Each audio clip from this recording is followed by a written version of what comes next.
General Yin slammed the table, making a loud noise. Since we want to advance the city plan, together, we need unity. Arguing every day without a leader, like headless dragons, is a waste of time. When will humanity truly return to the city? General Mo raised his sharp eyebrows. So, General Yin, who do you think should be elected as the leader?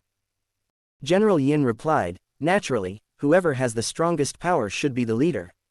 He practically implied that only their Yin faction could become the leader. No one present was a fool. Once this leader was chosen, it would be equivalent to the chairman, or president, of the new world. It would be easy to push someone up, but difficult to pull them down. After struggling for so long, no one was willing to make sacrifices for others. General Mo sneered, without a fight, how can we determine who is the strongest? General Yin raised his old eyes. Could it be that General Mo wants to initiate an internal conflict? General Mo was equally resolute. If General Yin thinks it's necessary, I will accompany you. After the conflict between the Shao faction and the Yin faction, now the Yin faction was fighting with the Mo faction. General Hua smiled and said, the generals have worked hard and achieved great results. It's difficult to convince everyone by choosing someone as the leader. It's better to stick to the old ways and promote the plan together, each developing according to their own abilities. General Lei's voice was deep and powerful. Since it's based on abilities, why don't we open a gate in the 5th, 6th, and 7th districts? Who says the central metropolis can only have gates in 4 directions? General Lei's proposal naturally gained the support of General Shaw and General Ni. It was beneficial to their side, and there was no reason to disagree. General Hua smiled, maintaining a calm pace in his speech. The 4 cardinal directions must not be disturbed. The rules left by our ancestors have their own reasons. Nobody wants to jeopardize the metropolis by breaking the balance of the 4 cardinal directions, right? Nonsense. The generals wanted to curse. They could come up with any reason to protect their own interests. Chapter 103. Since we support each other's development, I suppose Zhang City, under Xiao Yang's control, is about to be taken, right? Xiao Zhang coldly spoke. Hua Zhang chuckled, Xiao Yang's methods are no match for mine. Frostfall City is such a large city, and Xiao Zhang dares to advance bravely. My Zhang City can't compare. Hua Zhang superficially complimented Xiao Zhang while actually stabbing Yin Zhang in the back. Since they were pursuing their own development, it was certain that the cities closer to their own gates would be more advantageous. The southern gate of Hua Zhang corresponded to Zhang City, a once prosperous metropolis. If they occupied it, the strength of Hua Zhang would undoubtedly increase significantly. The eastern gate outside Frostfall City corresponded to Frostfall City itself. Beyond Frostfall City to the east was Yunjing City, the economic and political center.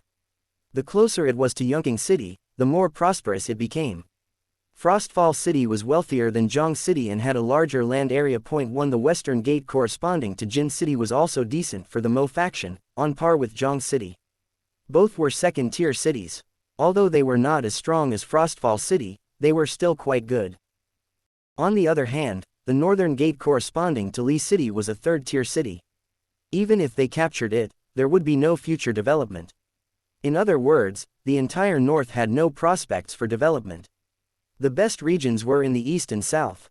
These 2 directions were either occupied by Xiao Yang's faction or Hua Yang's faction. Yin Zhang would definitely be unwilling to guard the northern wilderness. After the meeting filled with cold sarcasm and confrontation came to an end, Lord Ni just left the conference room when his adjutant hurriedly approached to report. Lord Ni finally learned that the 6th district had already turned upside down during his meeting. Lord Ni hurriedly rushed home, witnessing numerous destroyed areas along the way. The people in the 6th district were in a state of panic, discussing the recent intense pursuit battle. The battle was fierce, causing significant damage to buildings and vehicles, but they failed to apprehend anyone. Lord Ni's face turned grave. Just as he stepped into his home, he heard a woman's wailing cry and hysterical scream, "What do you mean they escaped? There was no one in the car, and you didn't search. I want them dead. They must pay for my brother's life." Ni Tianling's forehead was furrowed. That's the 4th district, not the 6th district. People from the 6th district rushed into the 4th district to search. Were the people from Huazhang dead? A citywide brawl was about to unfold in a matter of minutes. Yu Jinlin screamed, "Ni Tianling. He is my brother. Hao Hao's uncle. As your brother-in-law, don't you seek revenge for him. Instead, you're here worrying about regional issues. Do you really consider him your brother? Think about what he has done for you and how all these years. How much has he done for you, taking on your burdens? He went to the Jinyang Beast Park to help How pursue Miss Hua. Now he's been killed, and you're not even willing to avenge him. Ni Tianling also grew furious. It's not that I don't want to avenge him, but we can't catch the culprits. Yu Jinlin scolded angrily, the entire 6th district can't catch 2 people, what else can you accomplish, one by one? What's all this commotion? Lord Ni bellowed in anger, and the noisy living room immediately fell silent. Yu Jinlin's eyes turned red from crying. She knew that Ni Tianling doted on her, but it was different with Lord Ni. He never held them, the siblings, in high regard. If Ni Tianling hadn't insisted on marrying her, she wouldn't have been able to enter the Ni family's door. Lord Ni glared angrily at Ni Tianling, mobilizing troops, using energy weapons, destroying the ground and buildings. Are these things you've done? Ni Tianling explained, Father, Jin Wei was killed. If we don't pursue justice, where will our Ni family's face be? Lord Ni was exasperated. He had to compete with those guys in the military and then come home to clean up his son's mess. His grandson was nowhere to be found, who knows where he had run off to. Comparing his son and grandson to Xiao Yang's son and Yin Yang's grandson, it was clear that one side was far superior. What misfortune had the Ni family brought upon themselves? Each generation was worse than the last. Why was Jin Wei killed? Lord Ni asked. Yu Jinlin's crying halted, and Ni Tianling found it difficult to speak. How was he supposed to explain? His younger brother took advantage of his power, captured people with special abilities, cut off their hands, and sold them for money and gifts. Then, the friends of those people came looking for them, rescued them, and killed his younger brother. Just by looking at their reactions, Lord Ni knew something was amiss. Speak. Ni Tianling had no choice but to recount the whole incident. Lord Ni was so furious he nearly passed out. Imprisonment, mutilating hands, using living people as energy sources, and now being killed in retaliation. Yet, you have the audacity to cry. You still have the audacity to search for people throughout the entire district. You haven't caught anyone, and you've turned the Ni family into a laughingstock in the entire 6th district, and even in central mega city. Is this the great work you've done? Yu Jinlin defended her younger brother. Those were gifts given to Jin Wei, not things he captured. Besides, hasn't Tianling always wanted to establish a connection with the 1st district? Those energy crystals were the best gift. If it wasn't for Jin Wei's gift, how could Tianling have easily achieved his wish? Ni Tianling hurriedly interrupted, enough, stop talking nonsense. How dare you say such things? If this got out and the 3rd district found out about their secret communication with the 1st district, wouldn't they immediately take action against them? Father. Ni Hao rushed in from outside. Father, have you caught the culprit? What about my uncle? Is he really beyond saving? Did you call for a healer? As soon as Yu Jinlin saw Ni Hao return, she immediately burst into tears. How, your uncle was killed because he wanted to buy a mutant ragdoll cat for you. Now that the culprits haven't been caught, your uncle's death was so tragic. Woo, father, grandfather, why are you all gathered here? Why haven't you caught the culprit yet? Ni Hao was extremely anxious. Old Ni glared at his troublesome daughter-in-law and said, How, don't worry about this matter. Your father and I will handle it. Ni Hao stomped his foot and said, my beloved uncle was killed, how can I not worry? Grandfather, give me the energy guns and energy cannons. I want to personally lead people to catch the murderer. I will avenge my uncle. How, your uncle loved you so much. Enough. Old Ni was about to be infuriated. He tried to persuade Ni Hao in a gentle tone, How, listen to me. Don't get involved in this matter. Grandfather promises that we will catch the murderer. Don't take risks, understand? Ni Hao looked at his grandfather, then at his father, and then at his weeping mother. What else was there to be unclear about? Grandfather had never liked his uncle, and now that his uncle was dead, it was almost impossible to expect grandfather to avenge him. Without saying a word, Ni Hao turned around and left. If you won't avenge my uncle, then I'll do it myself. Where are you going, How? Old Ni shouted from behind. I'm going to avenge my uncle. Ni Hao rushed to his car and drove off quickly. Old Ni and Ni Tianling quickly sent people to chase after him. They couldn't let Ni Hao go alone. Those two were obviously powerful, and if Ni Hao recklessly charged in, he would definitely be in danger. Yan, who was in a coma, finally woke up. His body was too weak, and the energy orbs provided by Wen Qingling were being absorbed slowly. The wounds on his wrists had stopped bleeding, but no new hands had grown back. Yan was still being held in Wen Qingling's arms. The first thing he saw was Luo Fengju, who was standing next to them with his hair standing on end, and the unfamiliar surroundings. His voice was hoarse. Did we escape? Yeah, we escaped. We don't have to be their energy source anymore. Luo Fengju was very excited. He reached out to take Yan, and Wen Qingling handed him over. Yan skillfully embraced Luo Fengju's neck, burying his head in his neck without moving for a long time. Xiao Hen watched the way the two interacted, and his eyes sparkled. Perhaps he could have one less love rival now. Wen Qingling stared at the two of them, looking left and right. His eyes were almost glued to them. Before he could speak, Xiao Hen covered him and dragged him to the side. Let's go ahead and wait for them. Xiao Hen led Wen Qingling away, giving them some alone time. It was indeed a clever move. Wen Qingling looked back while walking, dissatisfied, and poked Xiao Hen. What are you doing? Yan woke up, and I haven't asked him about his condition yet. Xiao Hen held him and continued walking forward. No rush, let them take their time. Just as they reached the end of the alley, they came face to face with several pairs of dark eyes. A few dirty children stood against the wall, staring at them. They muttered to themselves, "Black mask, black hat, fits the description, Wen Qingling." Wen Qingling put his hands on her hips. Kids, dare to stalk us? Are you looking to taste the punches of adults? The children, speechless. Xiao Hen, speechless. Xiao Hen quickly grabbed him and said, "Are you looking for us?" One of the older children answered, "We received a message that if we see people with black hats and black masks, we should tell them that if they have nowhere to go, they can go to the 5th district." Xiao Hen nodded. "We got it." The children, afraid of being beaten, delivered the message and quickly ran away, not even daring to ask for food. It seems like the boss of the Mud Rat organization should be in the 5th district. Xiao Hen concluded. Wen Qingling stared at Xiao Hen's face for a moment before saying, "What about your father? Don't you want to see him?" Xiao Hen, speechless. Xiao Hen, no need. When he left, Xiao Zhang made it clear that he should never come back. How could he go and see him? Besides, he didn't want to. Yan was excited to hear that Wen Qingling had come and saved them. He was bleeding again due to his excitement. Luo Fengju hurriedly grabbed his bleeding wrists and called out to Wen Qingling, "Qingling, come quickly. Yan is bleeding from excitement." What? Wen Qingling didn't understand what bleeding from excitement meant. He quickly came back and saw the dried bandages becoming wet again. Yan stared at Wen Qingling, extremely excited, and kept calling out to him.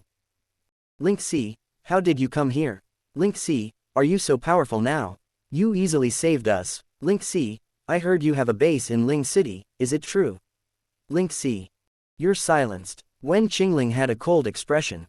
3 minutes. Yan hurriedly closed his mouth. Luo Fengju. Speechless. Xiao Hen, speechless. Wen Qingling reached out to Xiao Hen. First aid kit. Xiao Hen handed him the first aid kit and watched as Wen Qingling clumsily removed the bandages. He didn't have any control over his strength, and Yan was in pain to the point of madness. Since he was silenced, he couldn't make any sounds, so he could only kick Wen Qingling with his feet repeatedly. Wen Qingling tapped his leg lightly. Immobilize. Yan indeed stopped moving, but he could only use a deathly gaze to try to awaken Wen Qingling's conscience as the demon lord. Xiao Hen couldn't bear to watch and said, "Let me do it." Wen Qingling stepped aside, allowing Xiao Hen to take over. Chapter 104. The basement conditions were limited. After Luo Fengju wrapped Yan, there wasn't even a replacement bandage, so he had to keep using the blood-stained one. When the bandage was removed, the previously healed flesh had already grown over the wound due to the effect of the healing ability. Now, small cracks appeared on the tender flesh, oozing blood. Wen Qingling patted his head and said, "What did you do?" "It just healed and now it's torn open." Luo Fengju replied, "I heard it was because of you," getting him all excited. Wen Qingling gave him 2 energy spheres on gloves. These energy spheres were enough for his hands to regenerate. However, The result was a quick blow. The two energy spheres disappeared quickly, but Yan's hands didn't grow back. Wen Qingling asked, "What's going on? Are those prosthetics?"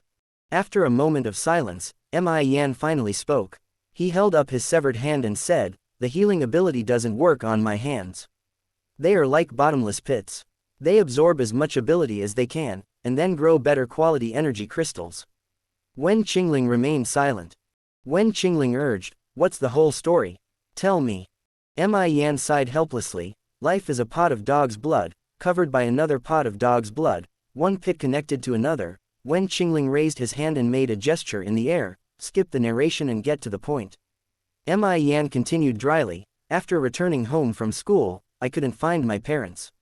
A friend of my father's found me. His dad discovered that he had been infected and was afraid that Yan wouldn't find anyone when he came back, so he specifically called his friend, Yan's uncle, and entrusted him to them, asking them to live on bravely. Yan's uncle found him and informed him about his father's infection. He took Yan away from the city and followed a group of survivors to a gathering point. The first gathering point they joined collapsed due to poor management. Some people turned into infected inside the base and bit many others. The newly established base fell apart. The second base they joined was destroyed because the leader and the deputy leader had a falling out and their own people fought each other. They finally reached the third base, where the zombie villains made their appearance. The base was overrun by a horde of zombies, and his uncle died in the midst of the zombie horde. Yan was the only one left to escape. On the way to Central City, he met Luo Fengju. His car was parked by the roadside, and he was resting inside. Yan's escape vehicle ran out of fuel, so he abandoned it and traveled on foot. He fought against survivors and competed with zombies, and won. But in the end, he lost due to exhaustion. He thought he had found a vehicle, but there was a living person inside. Both of them were startled. Yan asked him where he was going and if he could give him a ride. At that time, Luo Fengju was wandering around with no specific destination in mind. He didn't know where to go. Yan had heard from others that there was a huge city in the north with many survivors and even an army. So they headed north together towards the legendary giant city. During their conversation, he learned that Luo Fengju came from Ling City, which excited him greatly. He asked if Luo Fengju knew someone named Wen Qingling. He and Wen Qingling were good friends in college. Upon hearing that he had stumbled upon Wen Qingling's friend, Luo Fengju naturally became very happy. Thanks to Wen Qingling, the two became trustworthy partners, heading north together in search of the giant city.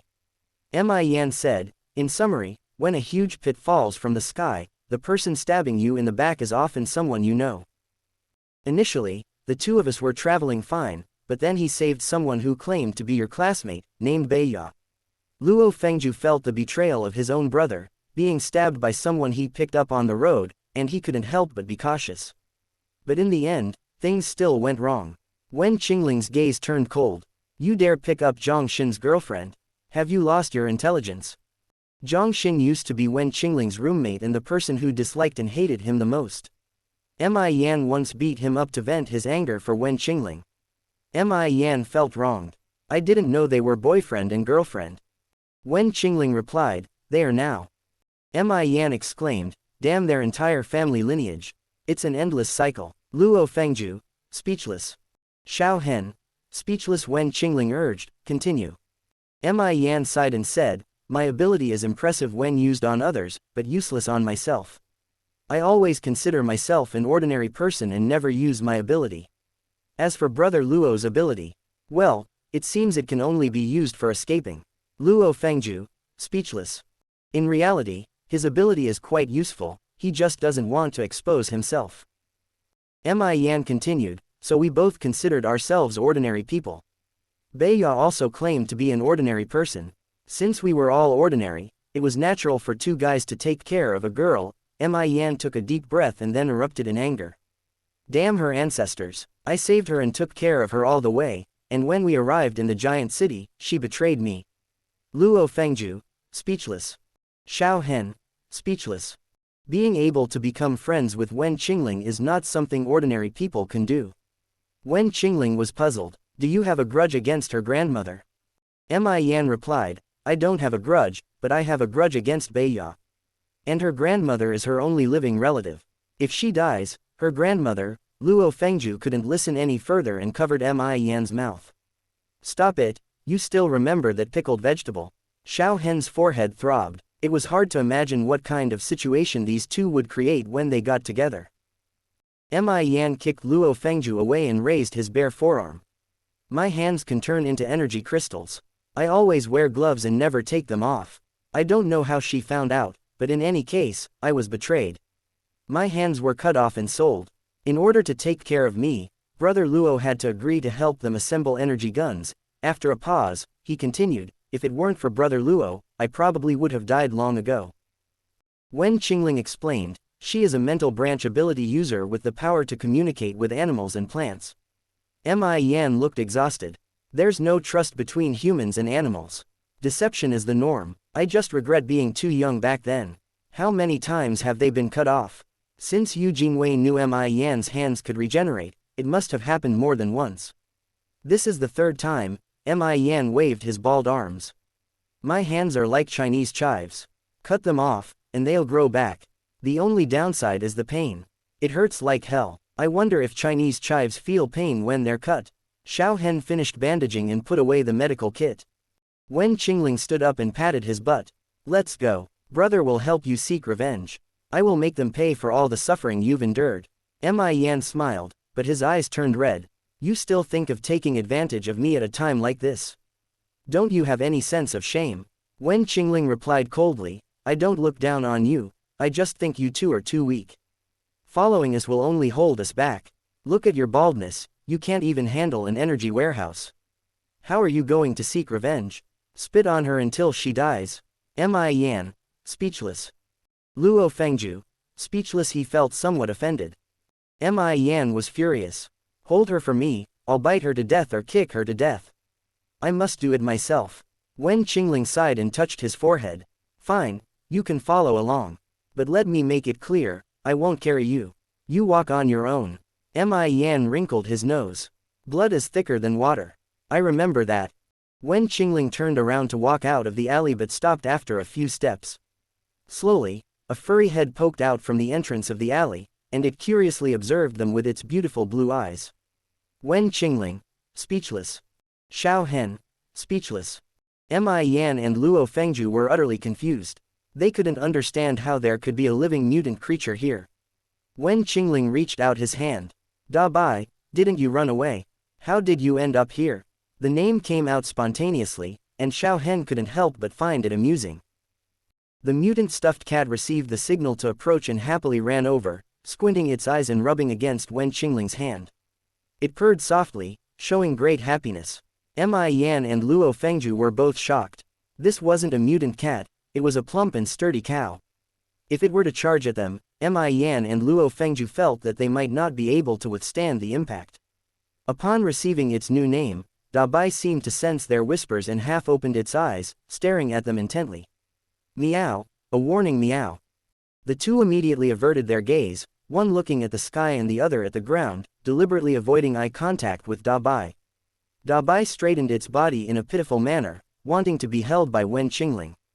It stood taller than Wen Qingling, resembling a large baby, and let out a pitiful meow. Wen Qingling grabbed Da Bai's large paw and prevented it from climbing on him. Since you can't run away, you might as well follow us.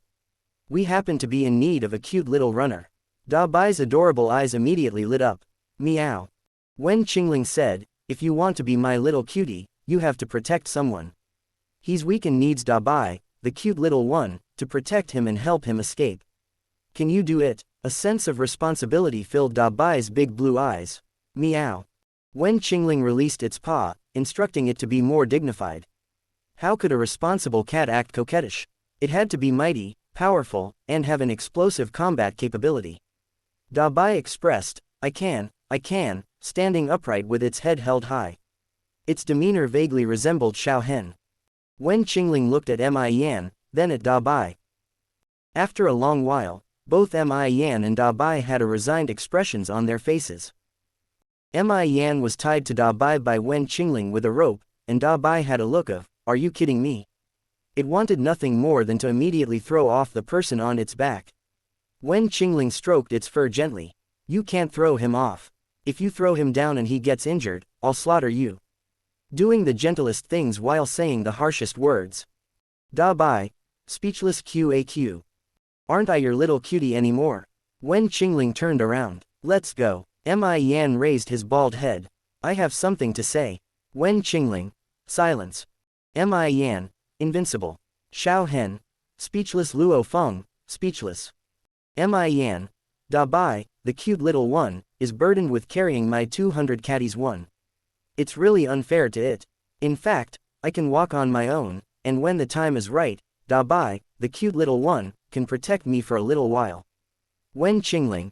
Don't think too highly of yourself. At most, you're just a burden of 100 caddies too. Chapter 105.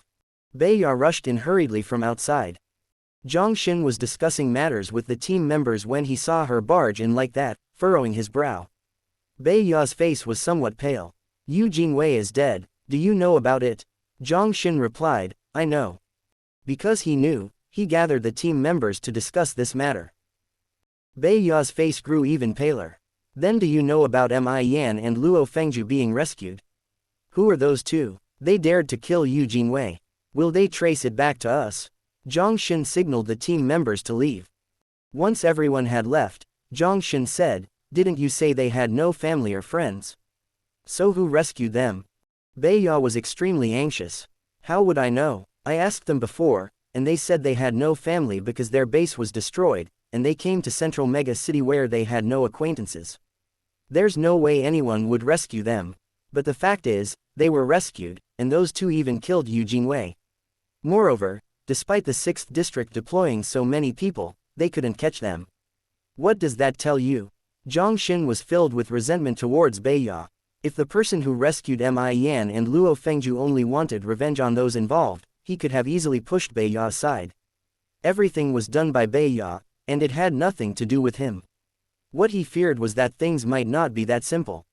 Zhang Xin was particularly concerned about the voice of that person. Although they were wearing a mask and their voice was somewhat muffled, he was certain that he had heard that voice before, and it was very familiar. He had a vague guess deep down, but he didn't dare to confirm it or believe it. If it really was that person, then even pushing Beiya aside might not be enough to make things right. After all, they had unresolved issues in the past. Zhang Xin held a glimmer of hope. Didn't you feel that the person who took Yu Jingwei away had a voice that sounded like Wen Qingling? Beiya was stunned, her eyes widening, her complexion quickly draining of color, and she began to tremble. Yes, that voice really did sound like Wen Qingling. If it was really him, then everything made sense. Yan was originally Wen Qingling's best and only friend in school. If Yan was in trouble, there was no way Wen Qingling, as long as he was alive, wouldn't save him. Beiya trembled as she said, If it really is Wen Qingling, then he won't let us off. What should we do? Should we leave Central Mega City and hide? Hide my ass. Are we going to feed the zombies if we go out to hide? Zhang Xin furrowed his brow, pondering. If that person really was Wen Qingling, what could he do to protect himself? Zhang Xin, can you promise me that you'll protect me? Beiya pleaded. Stop nagging, let me think. Zhang Xin paced back and forth, hesitating for a long time. Finally, he gritted his teeth. Do you also think that voice sounds like Wen Qingling? Beiya vigorously nodded. His voice is very pleasant. When we were in school, some girls even studied his voice, and people used to tease him that if he became a voice actor, regardless of his looks, his voice alone could captivate countless girls. I only felt it sounded familiar before, but I didn't dare to think it was him. Now that you mention it, I'm sure that person is him. Zhang Xin's gaze turned sinister. If it really is Wen Qingling, then he won't let us off. Instead of waiting for death, it's better to take the initiative. Even if he's formidable, can he be more formidable than the entire 6th district? Ni Yang's methods were much more formidable than his son's.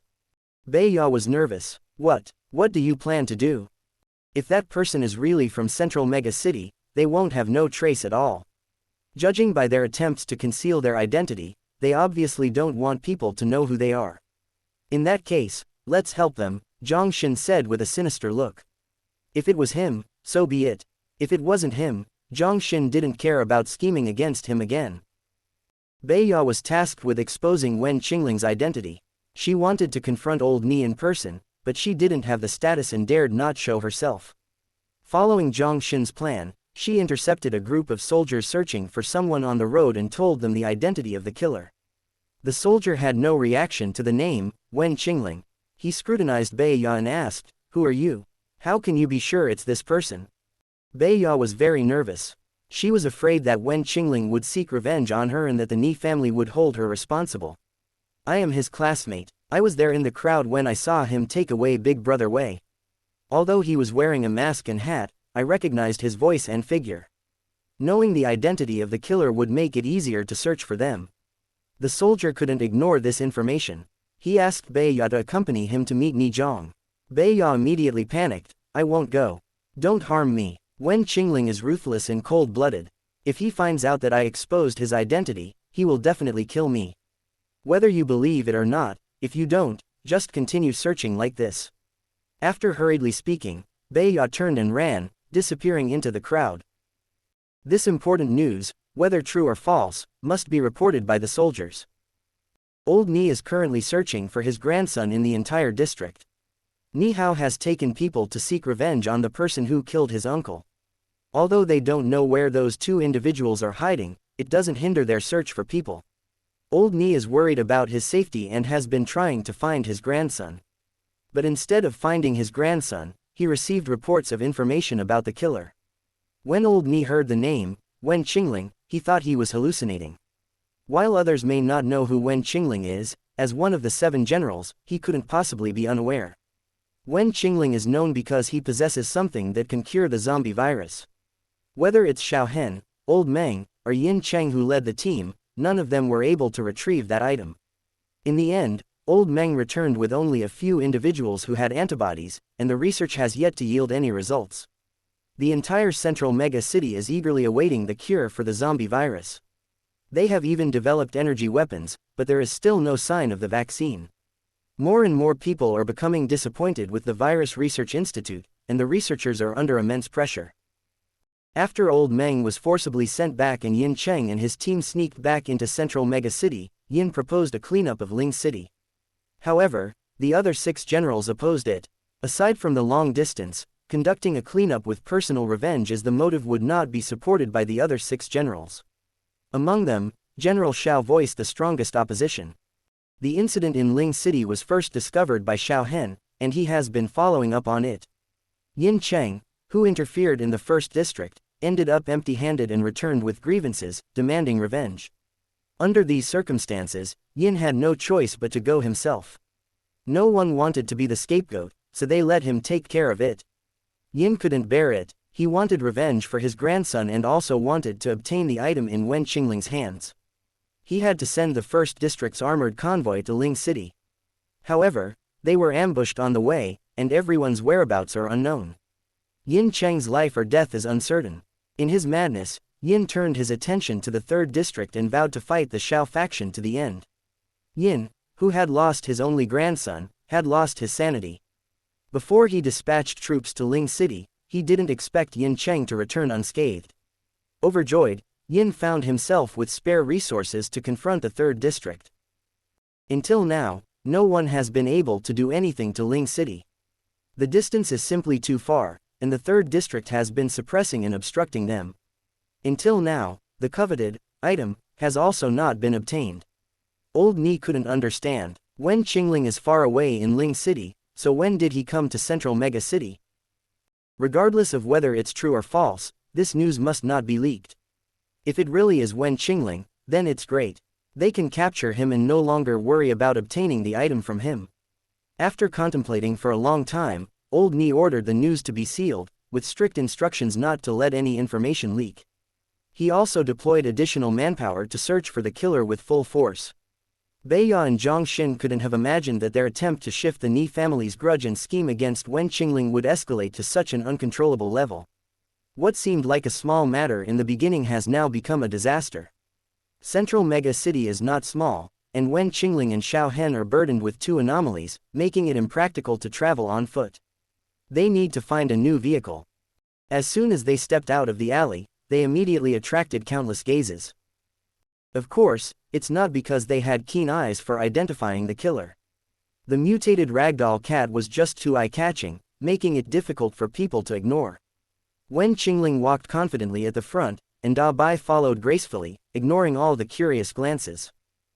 Mi Yan felt uncomfortable as he sensed everyone's eyes on him. Those gazes were all worshipping the big shot who dared to ride even a mutated beast. What else would he be afraid to ride? Mi Yan whispered to Wen Qingling, "Link C, isn't our target too conspicuous?" Wen Qingling replied, "Do you want to go on your own?" Mi Yan hesitated, wondering if that's what he meant. Wen Qingling added, "Also, please call me City Lord." "Thank you." Mi Yan stuttered, speechless. Can he call himself County Lord? Wen Qingling continued, "No, you can't." Mi Yan asked, "You can call yourself City Lord, so why can't I call myself Country Lord?" Wen Qingling gave him a look that said he was acting foolishly. "I have a city, so I am legitimately the City Lord. Where is your country? Is it in a few square meters of basement?" Mi Yan said, speechless. That hit hard. Luo Fengju expressed surprise, "Ling City." Wen Qingling nodded, "That's right, Ling City is now renamed as Civilization City, my city." Mi Yan asked. Luo Fengju exclaimed. Luo Fengju felt his knees weaken and wanted to worship the big shot. Xiao Hen said, "It's better to call him City Lord. Wen Qingling's name might attract trouble here." Wen Qingling glanced at him, displeased with his statement. How could there be trouble with such a nice name? Xiao Hen looked at Luo Fengju and said to Wen Qingling, "Did you forget something?" Wen Qingling paused and gave Xiao Hen a glance, refusing to admit that he had truly forgotten about Luo Fengju. Xiao Hen wanted to laugh, but Wen Qingling gave him a look that said, "Laugh, and you'll be dead," so Xiao Hen forced himself to hold back. Wen Qingling motioned for Luo Fengju to come forward, and Luo Fengju approached him. "What's wrong?" Wen Qingling cleared his throat. "Your father's name is Luo Ji, right?" Luo Fengju hadn't fully recovered from the shock of Wen Qingling being a city lord, and now he had a head full of question marks. "Yes, what's the matter?" Wen Qingling said, "It's not a big deal, but I accidentally picked up your father. He's now in my subsidiary base." Luo Fengju, whose father had turned into a zombie in his mind, exclaimed. Speechless Luo Fengju was stunned for 3 seconds. My father. Chapter 106. In the 4th District Street, a humanoid seaweed was discovered. Luo Fengju was already so excited that he lost control. He had thought he had no family left, but it turned out his biological father was alive and well, currently in Wen Qingling's subsidiary base. How could he not be excited about this? Several times, he wanted to hug Wen Qingling and spin around in place, but he was mercilessly pushed away. Wen Qingling whispered, "Let's just throw him away. He's gone crazy." Mi Yan, seeing Luo Fengju so excited, joined in the foolish laughter. Xiao Hen said, "Let him spin a bit more." A glamorous pink sports car roared by. In the car, there was a girl wearing sunglasses, with long flowing hair and delicate makeup. A fragrant breeze filled the air. 2 military vehicles followed behind, attracting a lot of attention. Pedestrians gave way and started discussing the scene.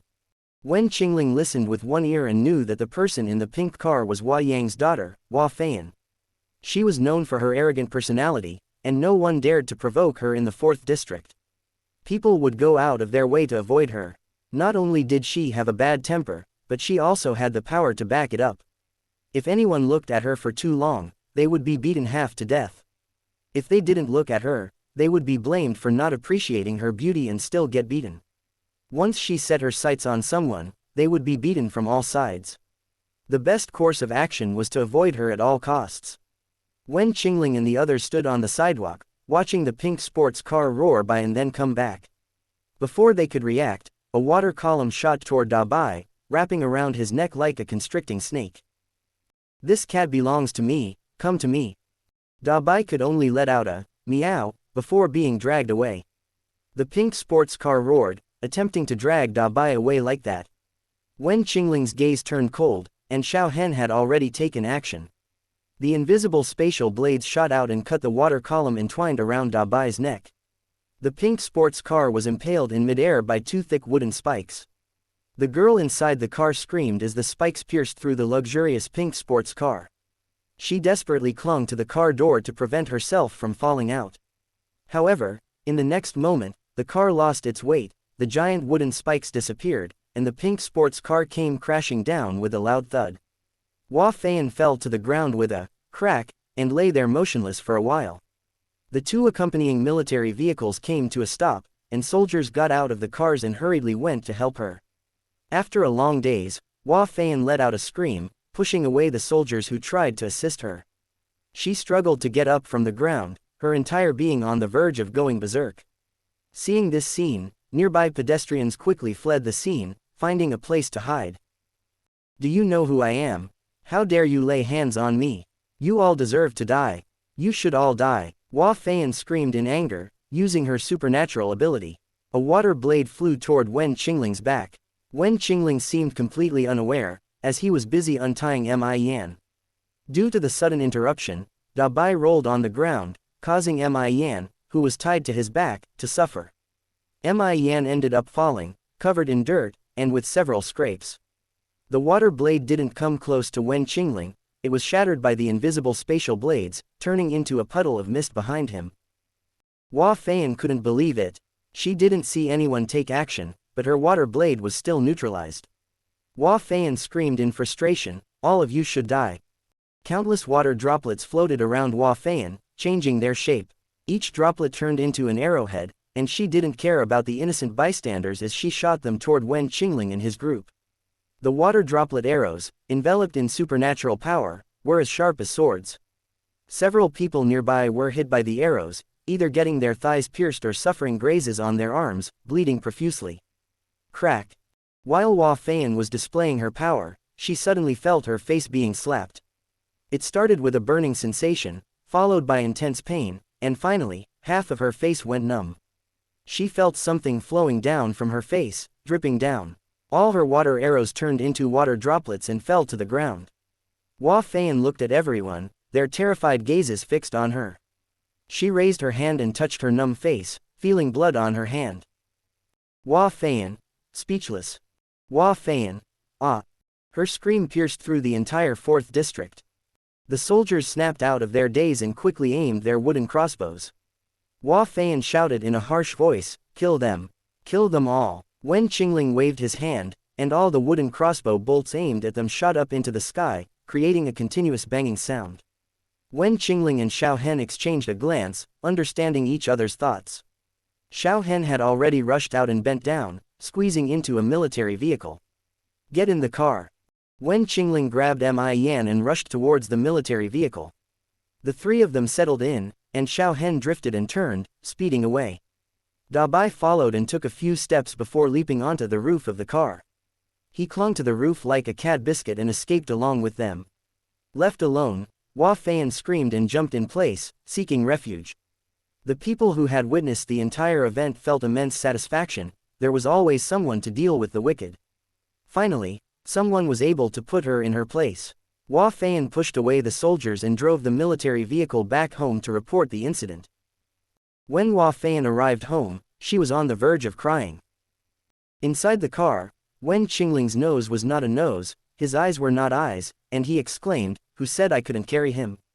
Yan had several scrapes on his face and body, with a cut on his forehead and a bleeding nose. He looked pitiful and lacking in spirit as he said, "It definitely wasn't me. Ask brother Luo." Luo Fengju, speechless. Luo Fengju, next time, you can leave it to me. Wen Qingling took out some food and water and handed them to Yan. Next time, rely on your own legs. You're not lacking in legs, just hands. Yan held the chunks of meat in his 2 hands, unsure how to proceed. He couldn't even open the bag, so how was he supposed to eat? Yan pitifully looked at Wen Qingling, but Wen Qingling was extremely cold and heartless, refusing to look at him. Luo Fengju couldn't bear to see it and took the pieces of meat, tearing them into strips, and feeding them to Yan. He would feed him a few bites of meat and then a sip of water, displaying remarkable proficiency. It was clear he was experienced in such matters. Xiao Hen watched from the rearview mirror, feeling extremely satisfied. His love rival had finally been reduced by 1. "How do we proceed?" Xiao Hen asked. Luo Fengju and Yan shook their heads simultaneously. They had been locked up for so long, how would they know where Beiya and Zhongxin were? Wen Qingling didn't expect them to know either. "Let's go back to the 6th district first." Xiao Hen drove the military vehicle through the 4th district, passing through checkpoints without stopping. By the time the guards received the notification to intercept the military vehicle, Xiao Hen and the others had already left the 4th district. Upon arriving in the 6th district, they ran into the patrol squad. Xiao Hen made a turn and sped off in a specific direction.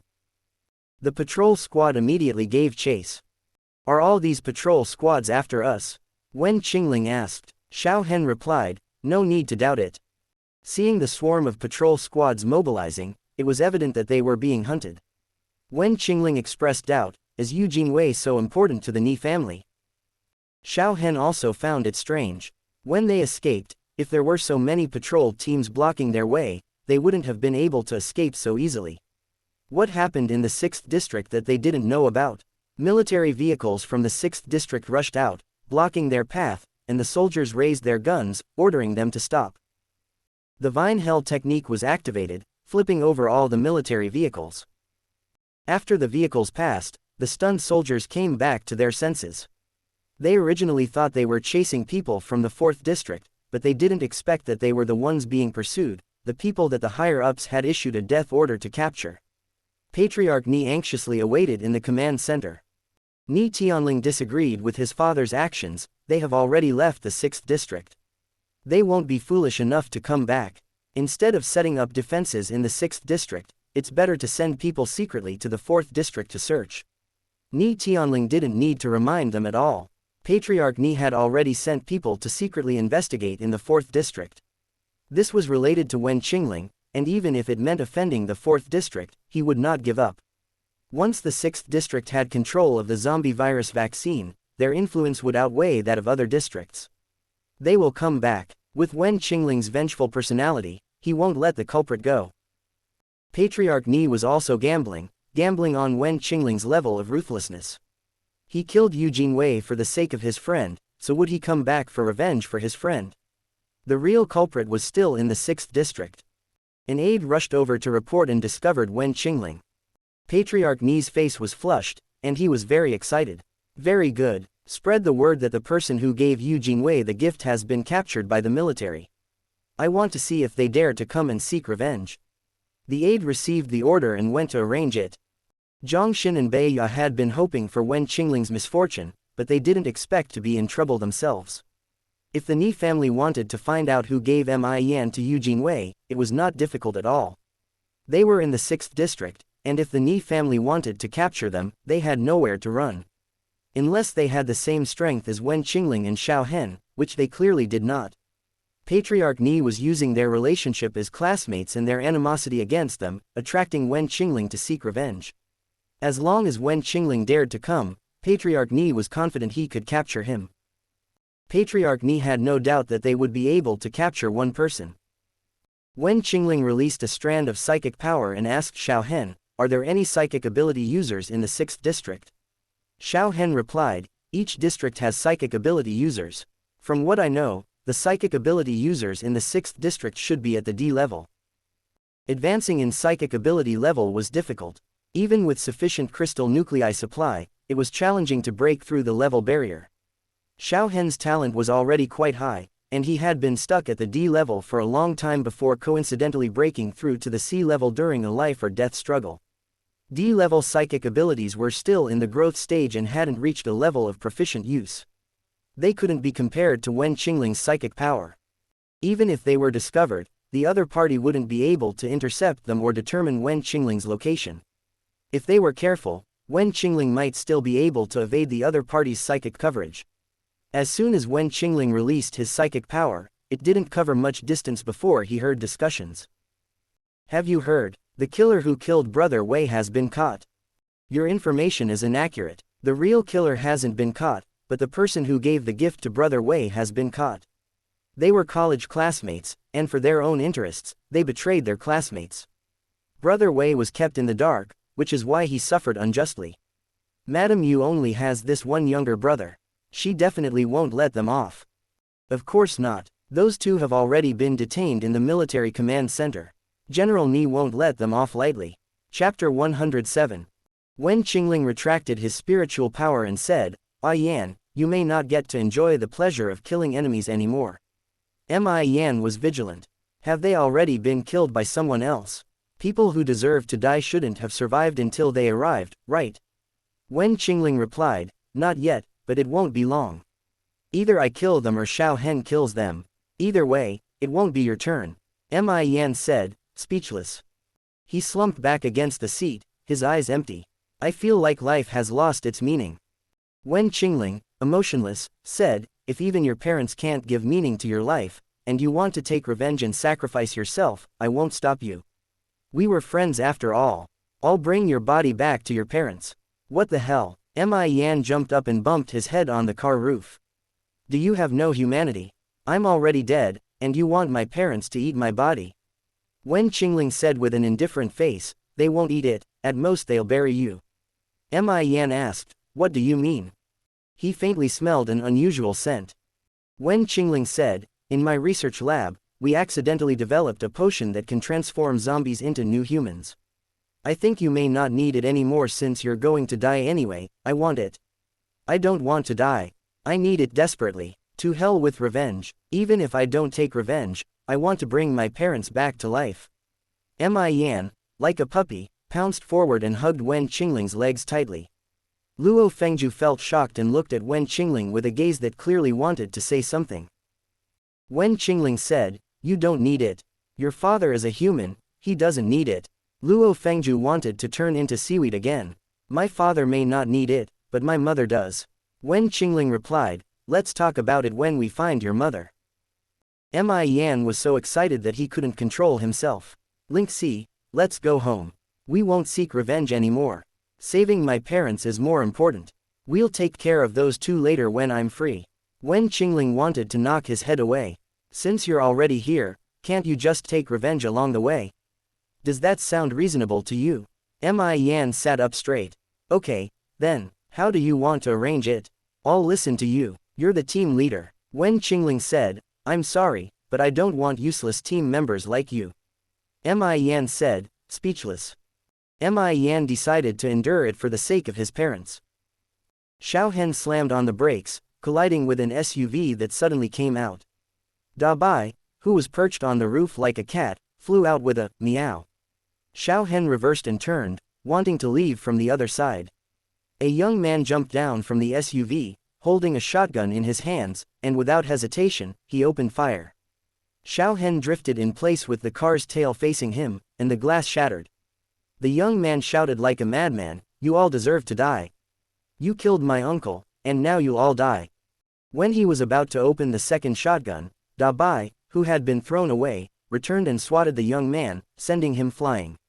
The shotgun fell to the ground. Wen Qingling reached out and caught it in his hand, while Da Bai leapt back onto the roof and continued being a cat pancake. Several military vehicles rushed over. Without much thought, Wen Qingling grabbed the young man from a distance and threw him onto the roof. Da Bai, catch him, don't let him die. Meow. Da Bai agreed and moved its massive body, pressing the young man with its paw on the roof. Ni Hao was on the verge of passing out, covered in blood. He was being restrained by Da Bai and was still struggling desperately. You're all dead. You killed my uncle and dared to hurt me. You'll never leave 6th District alive. The people accompanying Ni Hao watched helplessly as he was held hostage by a big cat. They could only chase after them desperately, not daring to fire their shotguns randomly. If they failed to kill the big cat with one shot, Ni Hao would be the one who died. Ni's family only had Ni Hao as their sole heir, and the family treasured him dearly. The soldiers could only report the situation and refrain from acting recklessly. Wen Qingling was very satisfied with Ni Hao's behavior of sending him a gift of a severed head. They were worried about how to safely take Bei Yi and Zhang Xin away, and now the chips had come to them willingly. It was a great stroke of luck. Xiao Hen knew where the command center of 6th District was located, so there was no need for Wen Qingling to use his psychic powers. They went straight there. Inside the command center, old Ni, who was waiting for Wen Qingling to take the bait, received news that Ni Hao had been captured by Wen Qingling's big cat instead of hearing about Wen Qingling. Old Ni was taken aback and almost fainted on the spot. Despite all the precautions, Old Ni couldn't prevent Ni Hao from acting recklessly. This was all thanks to Yu Jinwei and Yu Jinlin. He wondered what kind of mind-altering drug they had given this idiotic boy for him to be so close to them. Old Ni scolded Ni Tianling, if anything happens to Hao Hao, I won't spare you Jinlin. Ni Tianling was also worried but argued, what does this have to do with Linlin? Old Ni jumped up, wanting to slap this idiotic son. If it weren't for this woman interfering in Ni Tianling's marriage, Ni Tianling wouldn't have divorced his first wife, and Ni Hao wouldn't have turned out like this. While old Ni was chasing after Ni Tianling, wanting to beat this foolish son to death, he suddenly heard a voice in his ear, are you Ni Zhong, the general of 6th district? Old Ni's hand holding the sword froze, his face filled with astonishment. Who are you? Wen Qingling replied, I caught someone. Is he someone from your family? Old Ni clenched his teeth, his gaze fierce. You're Wen Qingling. Wen Qingling was surprised. You actually know me. No, it doesn't make sense for you to know me. It must be Beiya and Zhongxin who told you, right? Luo Fengju and Mi Yan in the car didn't notice anything strange, but Xiao Hen narrowed his eyes. He knew the significance of Wen Qingling to the various district.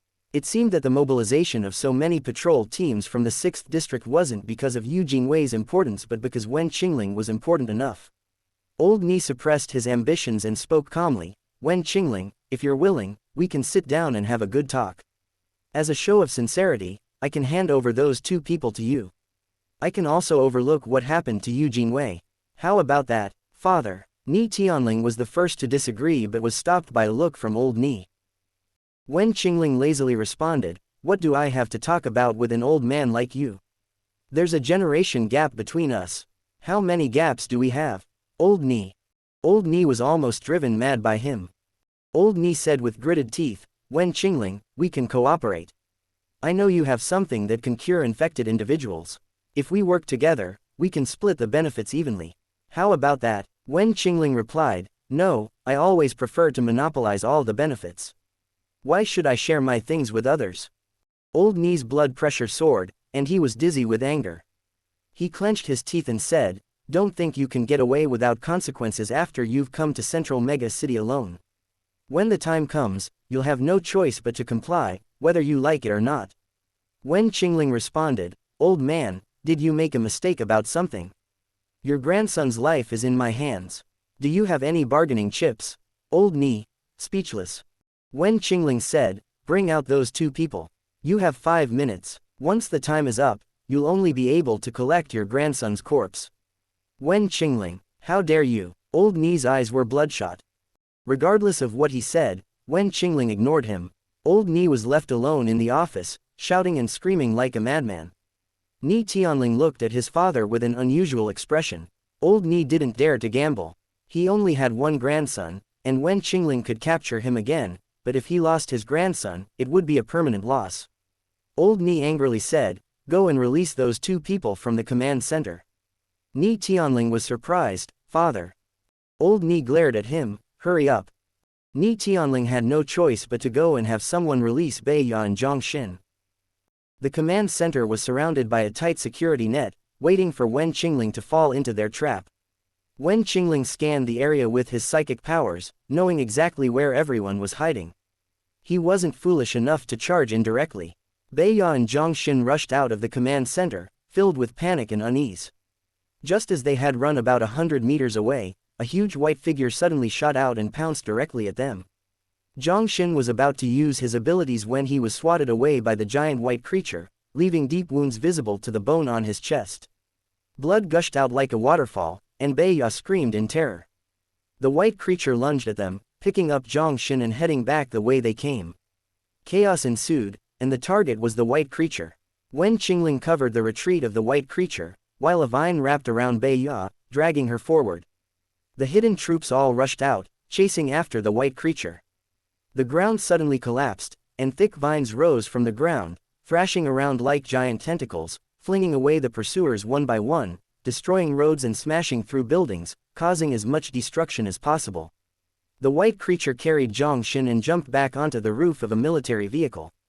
Severely injured Ni Hao was thrown to the ground, and the vine tossed Beiya into the car. Beiya, who had been shot and dragged along, had no strength left to scream. Xiao Hen stepped on the gas pedal, and the military vehicle sped away. Covered in blood, Beiya was in no condition to sit in the seat. She was trampled on the floor. Mi Yan kicked her face with each step, you better not die now. Take a good look at who your grandfather is. With a bullet lodged in her chest from the melee, blood kept flowing from Bei Ya's mouth. She struggled and reached out to grab Mi Yan's leg. Save me. Save me. Mi Yan kicked her away. Don't touch me. Bei Ya began to cry, apologizing as she cried, I'm sorry. I'm sorry. What good is your apology? Your suffering doesn't even come close to repaying the debt I've endured. You better hold on and not die so easily. Mi Yan gritted his teeth and kicked her legs again. Mi Yan decided that he would keep trampling on her until they reached safety. He would trample her to death. The Vine Hell could only hinder for a while. Vine Hell was dead, but people were alive. 6th District couldn't allow them to escape. They would do everything to capture Wen Qingling. They couldn't stay in 6th District, and they had offended the 4th District as well.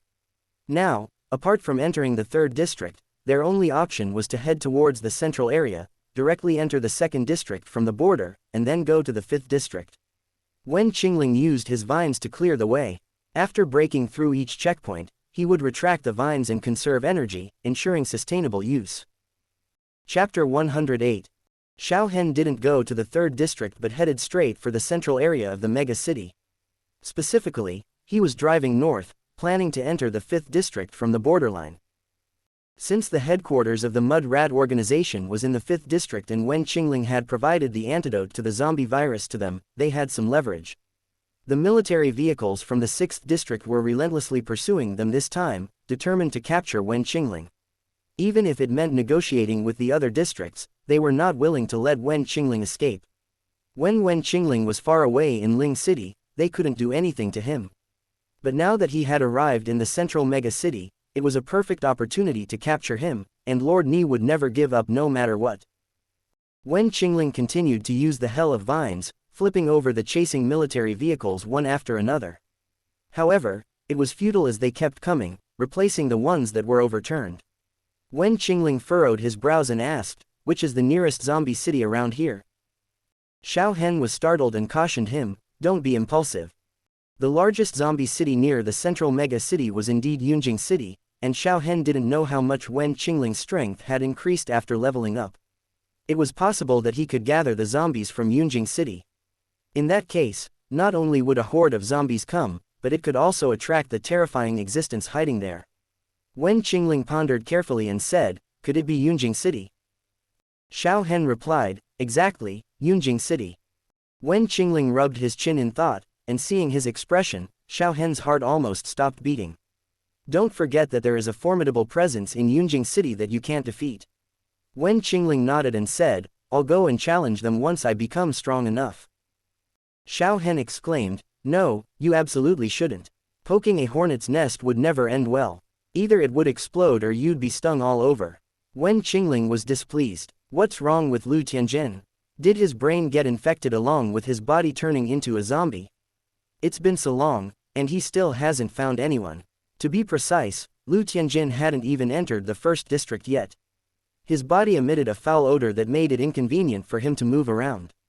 If they didn't act quickly and let Xu Shengfei escape again, where would they find her in this vast world? From their conversation just now, Luo Fengju couldn't understand anymore. Now that he heard, Lu Tianjin, and, turned into a zombie, he was horrified.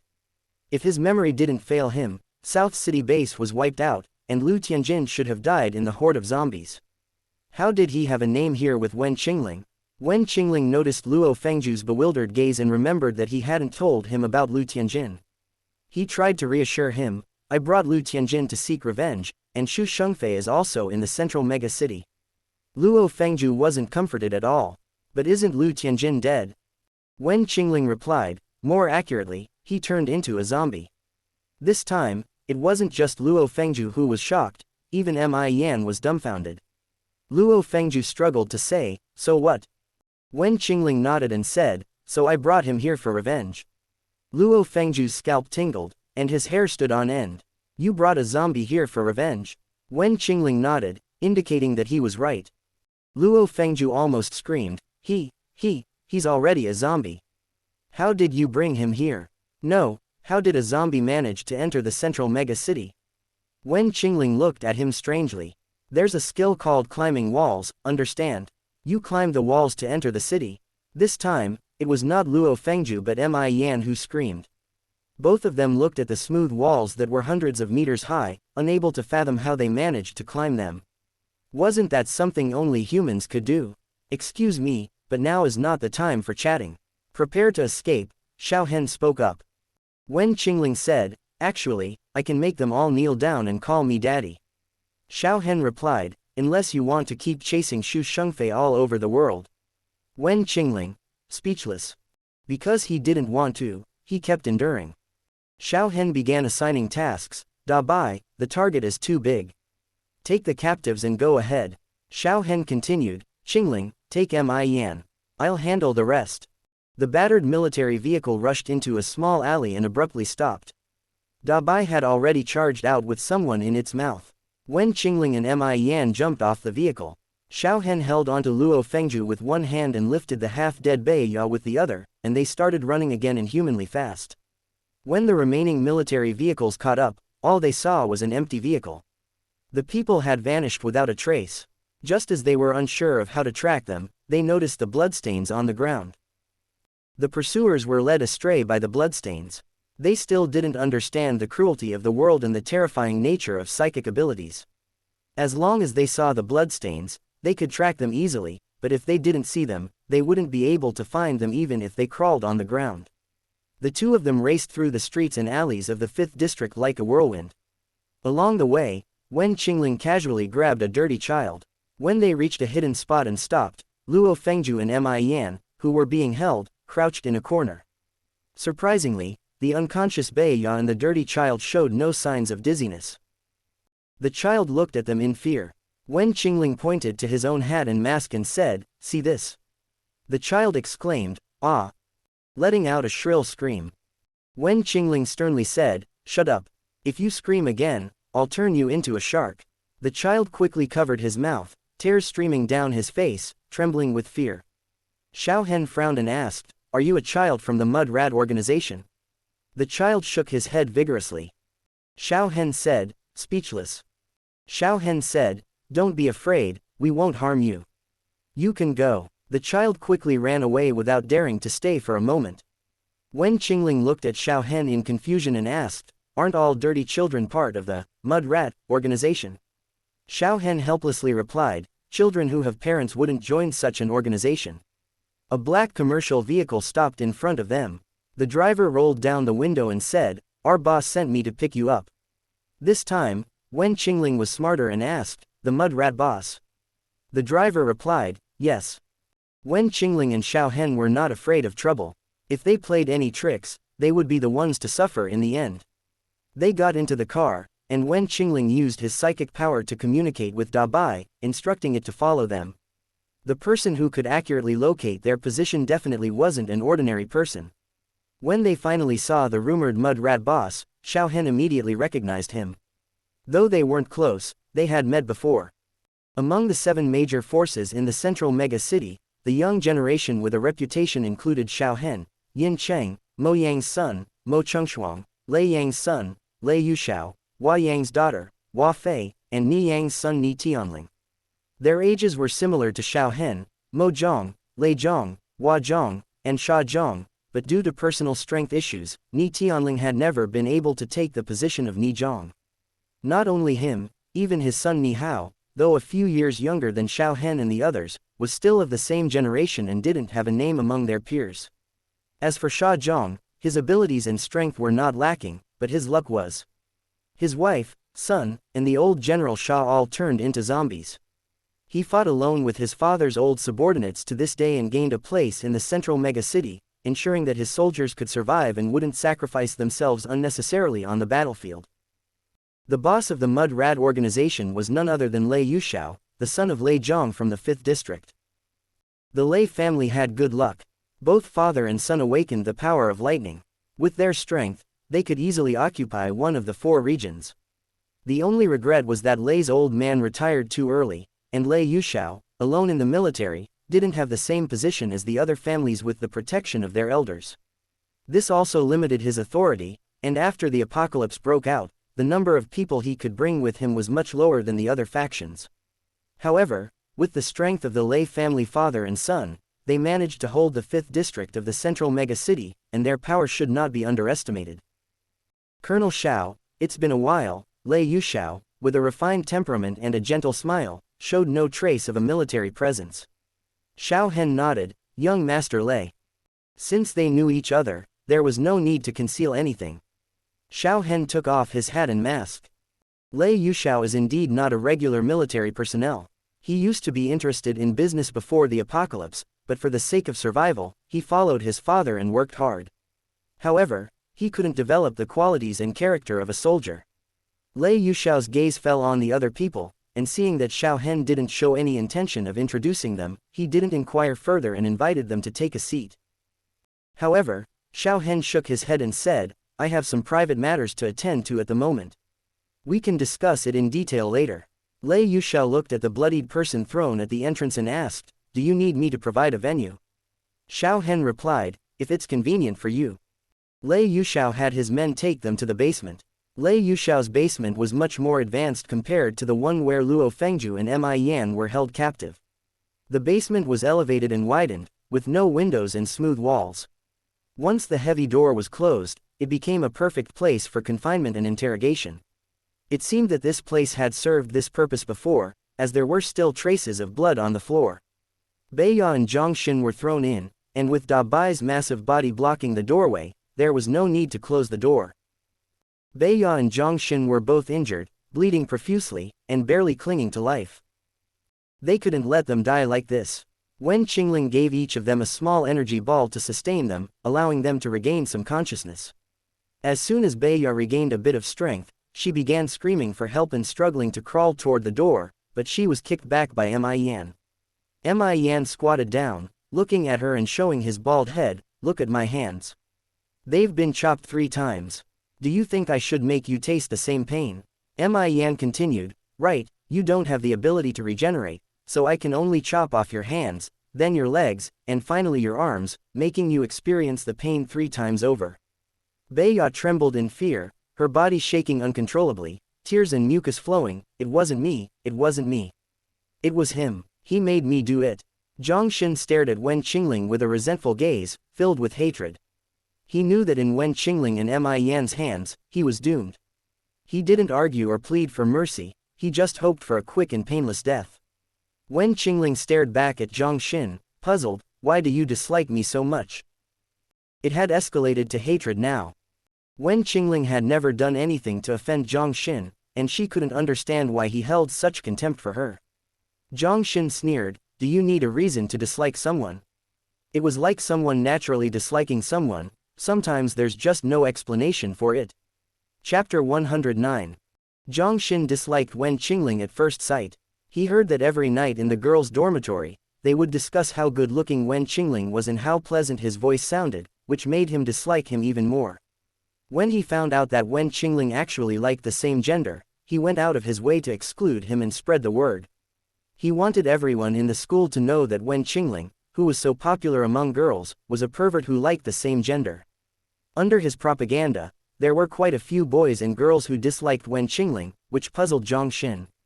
How could someone like Wen Qingling, who was like that, still attract the affection of girls? They still discussed him every night, from his appearance to his voice and even who his boyfriend would be. This made Zhongxin hate him even more. Now that he had fallen into Wen Qingling's hands, Zhongxin had nothing to say. Wen Qingling looked at Xiao Hen and asked, do you hate me? Xiao Hen held his hand and pulled him closer, no, I really like you. Zhongxin widened his eyes in disbelief. Mi Yan was still kicking and hitting Beiya in anger. He almost tripped but was caught in time by Luo Fengju. Luo Fengju had long noticed that Wen Qingling treated Xiao Hen differently, but he hadn't realized it himself. Mi Yan complained, I suffered in the basement while you secretly had a man behind my back. Wen Qingling replied, as long as it's not your man, it's fine. Xiao Hen remained silent. He really wanted to separate these two so that they wouldn't keep talking nonsense when they gathered together every day. Wen Qingling put his hands on his hips. Where did you guys put Mi Yan's hands? Mi Yan also put his hands on his hips. Yeah, where are my 6 hands? Zhongxin sneered, if you want to know, why don't you go ask Eugene Wei? Mi Yan stomped on Zhongxin's face and said, you dog. Who are you cursing to death? With your ugly face and no one liking you, have you already become mentally deranged? Do you hate everyone who is better looking, richer, or more successful than you? If you can't surrender to envy and jealousy, then you become twisted in envy and jealousy. You're the typical example of that. Zhang Xin, who never admitted to being jealous of Wen Qingling, shouted loudly and fiercely headbutted Mi Yan with all his strength. Wen Qingling kicked him, and Zhang Xin flew backward, hitting the wall. He coughed up blood and had already released more anger than he took in. Mi Yan, who reacted late, jumped away. What the hell, you still want to ambush me? Indeed, a petty person is a petty person, a mentally deranged lunatic. Zhang Xin coughed up even more blood, demonstrating with his actions what it meant to be so angry that you vomit blood. Beia was scared and burst into tears. I know, I'll tell you, Mi Yan's hand was given away by Yu Jingwei, and it was also sold. Wen Qingling asked, given to whom? Sold to whom? Beia trembled as she said, I heard that one hand was given to a nephew. He took it to pursue his girlfriend. His girlfriend had abundant resources, but her level had been stuck at E rank. After absorbing the energy crystal hand, she easily broke through to D rank. And one hand was sold. I really don't know about the others. Wen Qingling looked at Mi Yan's bald spot. Mi Yan suddenly felt a chill. I feel like there's something wrong with your gaze. This is a hand, not a treasure. Ah, Wen Qingling comforted him. Don't worry, I won't cut off your hand. At most, I'll find your severed hand and won't return it to you. Mi Yan, speechless. Being targeted by the infamous Wen Qingling, he became even more scared. What should he do? Wen Qingling glanced at the two people on the ground and said to Mi Yan, do you want me to take action, or do you want to take revenge personally? Taking revenge personally had always been the motivation that drove Mi Yan. Today, he finally had the chance to do it. He wouldn't let anyone else do the job. He had to take revenge personally to relieve the hatred in his heart. Wen Qingling left the basement for Mi Yan and Luo Feng to guard, with Da Bai staying there just in case. He and Xiao Hen went upstairs first. Lei Yuxiao was waiting for them, and when he saw the two returning, his gaze fell on Wen Qingling. Anyone who could make the entire 6th district go crazy chasing after them must have an extraordinary identity. Lei Yuxiao didn't think old Ni would go to such lengths for an unliked nephew. Plus, there was that antidote for the zombie virus. Even if Xiao Hen and Wen Qingling hadn't actively come to the 5th district this time, Lei Yuxiao would personally go see them. He didn't keep the antidote for himself. Instead, he gave it to an infected soldier, both as an experiment and a life-saving measure. The astonishing effectiveness of the antidote shocked everyone present, but fortunately, they were all loyal to Lei Yuxiao and kept it a secret. They wouldn't say a word until given orders. Lei Yuxiao had his suspicions about Wen Qingling's identity but couldn't be sure. After all, it was rumored that only Ling City had the ability to cure the zombie virus, and if the antidote truly worked, could it be that the rumored Wen Qingling had arrived? Lei Yuxiao spoke again but still didn't ask about Wen Qingling's identity. If he didn't want to say, asking would be pointless, and he didn't mention the antidote either. Instead, he inquired about the situation in Ling City. Lei Yuxiao spoke bitterly, to be honest, when the apocalypse started, I went to Ling City. It's my hometown, and my grandfather retired there to spend his old age. He was always in good health, but unfortunately, he couldn't survive the apocalypse. Ling City had a dense population, and there were too many people who turned into zombies. Lei Yuxiao went to pick up his grandfather but couldn't find him, and he almost got trapped in Ling City. His only relative was gone, and after that, Lei Yuxiao and his father never returned to Ling City. Xiao Hen looked at Wen Qingling. There was no one more qualified than Wen Qingling to answer this question. Wen Qingling stared at him with his dark eyes. It's a good place there, more free than the central mega city. Wen Qingling's answer was reserved. Lei Yuxiao smiled faintly. You've truly provoked the 6th district this time. General Ni has already called our 5th district, requesting that you be handed over. Wen Qingling asked, what's your opinion? Lei Yuxiao stated directly, you are guests I brought here. There's no question of handing you over. Lei Yuxiao glanced at Xiao Hen, not understanding why Xiao Hen didn't return to the 3rd district. Only a few people in the 3rd district knew about Xiao Hen leaving the central mega city, and it was something that had to be kept secret. Lei Yuxiao said, If there's anything the 5th District can help with, we won't decline. Of course, the two of you probably won't need our help. With Colonel Xiao in the 3rd District, there shouldn't be a need for the 5th District to intervene. Xiao Hen remained silent. This was awkward. He was now alone and couldn't rely on the 3rd District's support.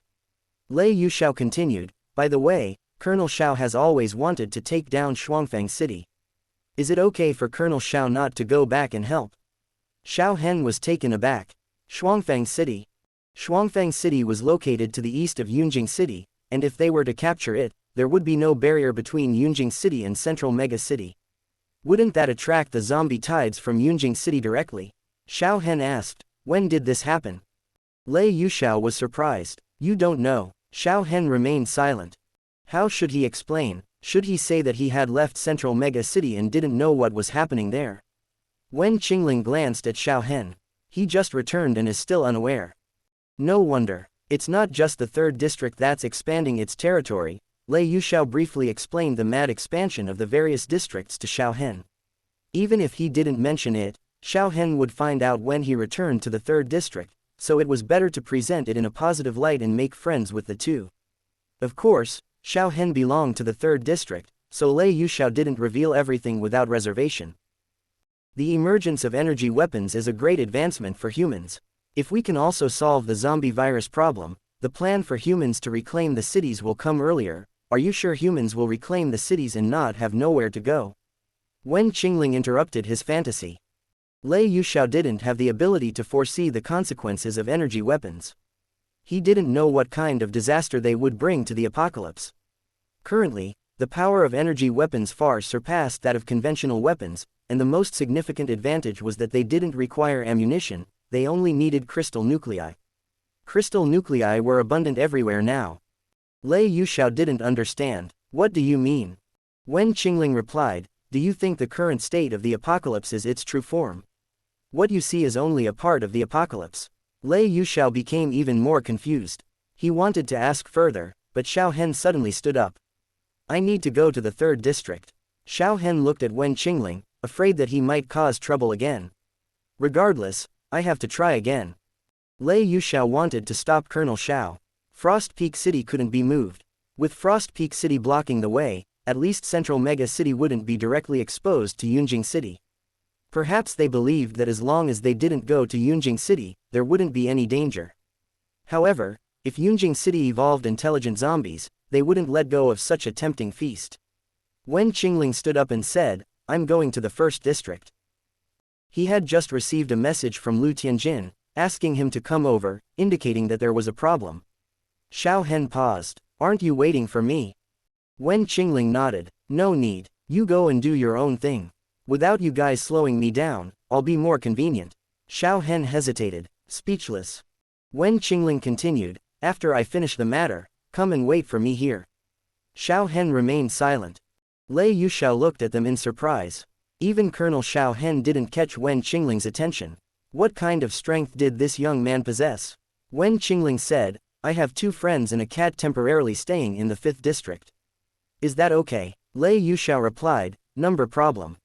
The tone and cold attitude made people uncomfortable. Without looking back, Wen Qingling walked towards the exit. After finishing the matter, I'll make a deal with your 5th District.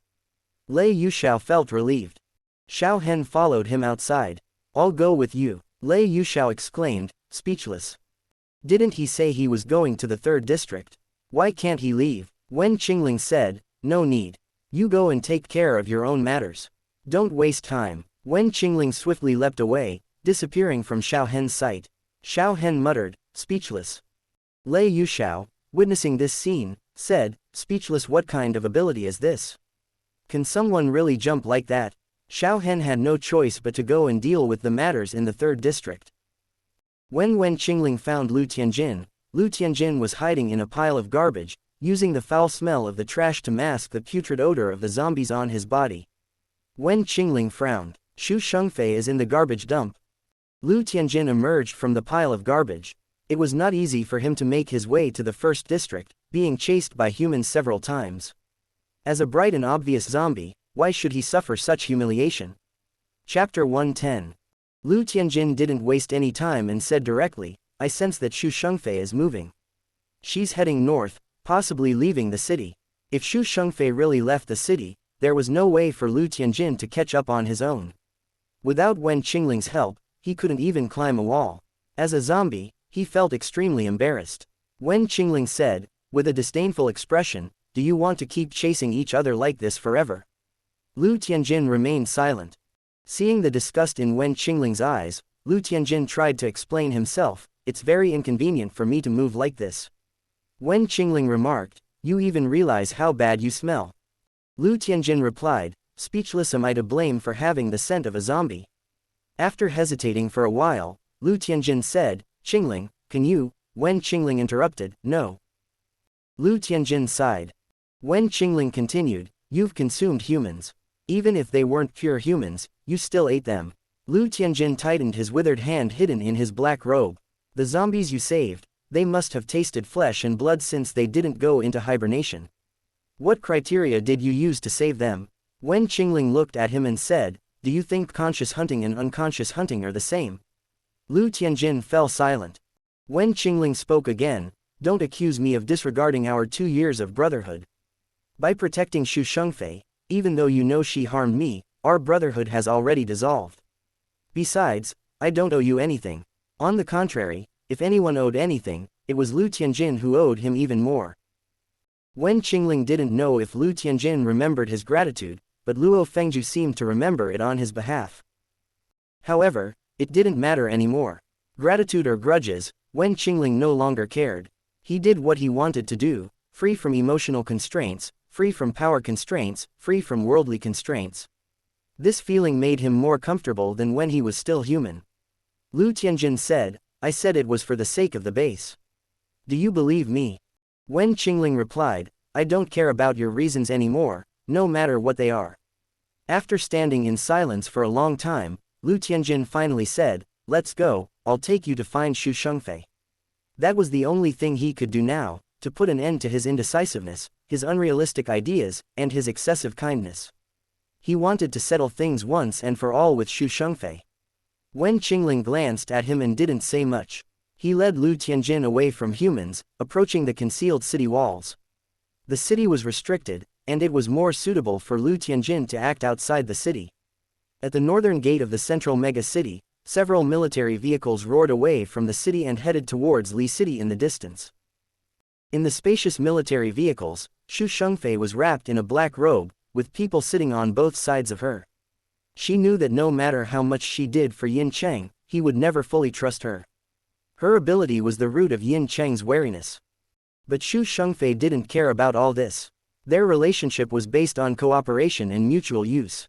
Xu Shengfei wanted to leverage Yin Cheng's power, and Yin Cheng needed Xu Shengfei's ability. Most importantly, they shared a common enemy, Wen Qingling. Or perhaps on Yin Cheng's side, the Shaohen squad should also be added. There were 5 people in the military vehicle. Aside from Xu Shengfei, they were all Yin Cheng's trusted aides and members of his squad. Yin Cheng sat in the co-pilot seat and still had some concerns about this operation. "Are you sure it will be foolproof this time?" Xu Shengfei's voice was hoarse and unpleasant. "Don't worry, they'll be guarding against zombies and corpse creatures, but they won't expect humans, especially their own kind.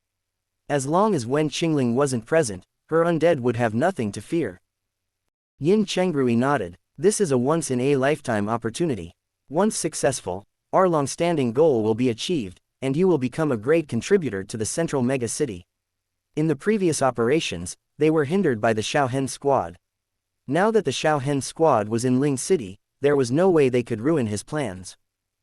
Just the thought of returning to central mega-city, implementing the secret plan of introducing undead, hiding them in the various districts of central mega-city, and then coordinating an attack when the time came, seizing central mega-city completely and turning it into the private property of the Yin family.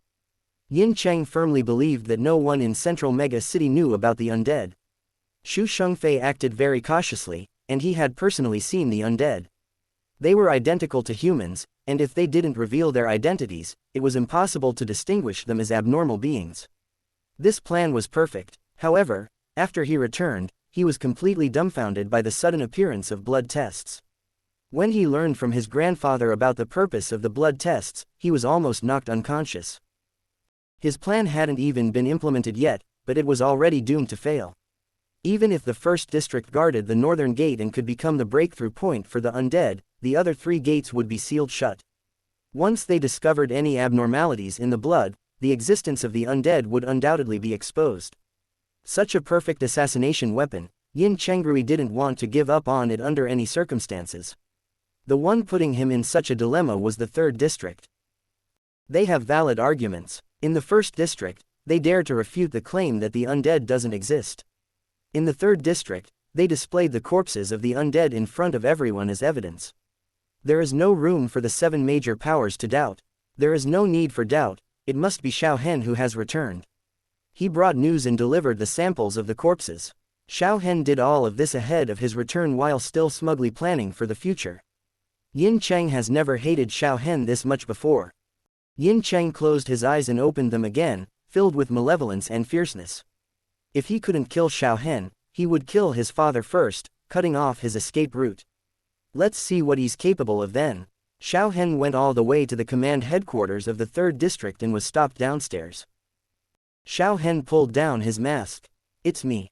The guard was shocked. When Xiao Hen escaped from the command headquarters, almost the entire force of the headquarters was mobilized to chase after him, but they naturally couldn't catch him. If it weren't for the post-apocalyptic human evolution, Xiao Zhang and Old Shui would have had a stroke by now. The information they knew was that Xiao Zhang didn't allow Colonel Xiao to go to Ling City, but Colonel Xiao defied the military order and went there on his own. It had been a long time without any news from him, and they were all worried, unsure if Colonel Xiao was alive or dead. The guard didn't expect to suddenly see Xiao Hen and immediately exclaimed, "Colonel." Xiao Hen, speechless. He quickly pulled up his mask and looked around like a thief. "Is Xiao Zhang here?" The guard stood upright. If it were someone else asking, he definitely wouldn't reveal Xiao Yang's whereabouts, but the person asking was Xiao Hen, Xiao Yang's only son. He could reveal some information. The guard said, "Xiao Zhang is not here." Xiao Hen was taken aback. This person who always stayed at the command headquarters, how could he suddenly leave the headquarters? Xiao Hen originally wanted to ask where Xiao Zhang had gone, but considering the guard's duty, he didn't want to make things difficult for him. Even if he asked, the guard might not know, and even if he did know, he couldn't disclose it to the outside. Asking would be pointless. Unable to find Xiao Zhang, Xiao Hen went to find Old Shui, but Old Shui was also not there. Xiao Hen suddenly had a bad premonition. Since he had been transformed by Wen Qingling, his premonitions had always been accurate. Without hesitation, he snatched a military vehicle, narrowly avoiding being shot into a sieve. It was his facial recognition that saved him. He rushed all the way to the east gate, honking the horn continuously. The horn was his urgent plea. Xiao Hen leaned over the window and asked the guard at the gate, "Did any military troops leave the city?" The soldiers under Xiao Yang's command all knew Xiao Hen and immediately stood at attention, saluting.